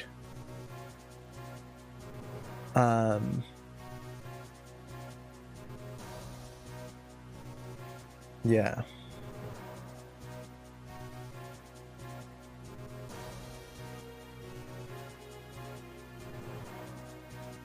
And then on this hit here, I would keep the lightsaber going up here, because right now if we look at the spacing, and let's do this in blue, and let's do it in black. So it's coming over, so it's going this way. It hits the bolt here, and then it's already bouncing back. It's almost like the bolt knocked the lightsaber backwards instead of the lightsaber just kind of slicing through and knocking the bolt away. Think of a baseball bat in a way. When you hit the ball, the baseball bat keeps going in the direction that was swinging instead of bouncing back. So I think here, keeping that lightsaber kind of going this way, maybe not quite so high, but maybe this way, and then as it's flying back, kind of arcing it back around here to stop in the same position might be cool. And then it kind of avoids the lightsaber going behind her, which it was already behind her here. So it makes a visual difference in the motion. It's like the flip is just continuing through there. Oh boy, my throat gave way there for a second. Yeah, I think those would be my main notes. Overall, it's looking really awesome though. It's really cool. Very well done. Yeah, I hope that helps.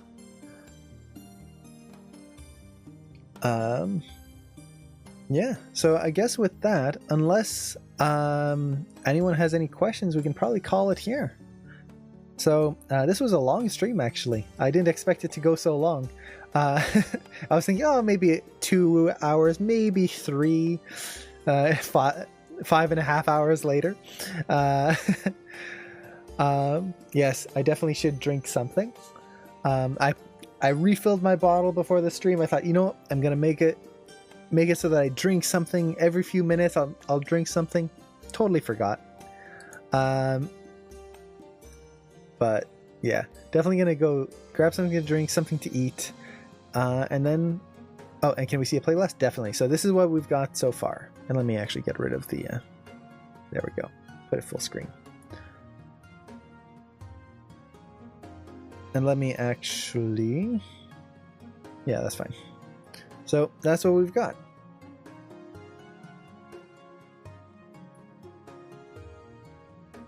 Definitely lots of things that need cleaning up.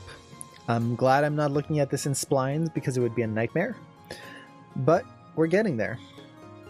Next time is going to be trying to push the timing, push the appeal of certain things, and adding a few more key breakdowns just to kind of help clarify some motion before doing a kind of appeal pass to a lot of these poses. It's not going to be a final appeal pass, but for example, I want to add some bend bows in early on so that I don't have to worry about them later on.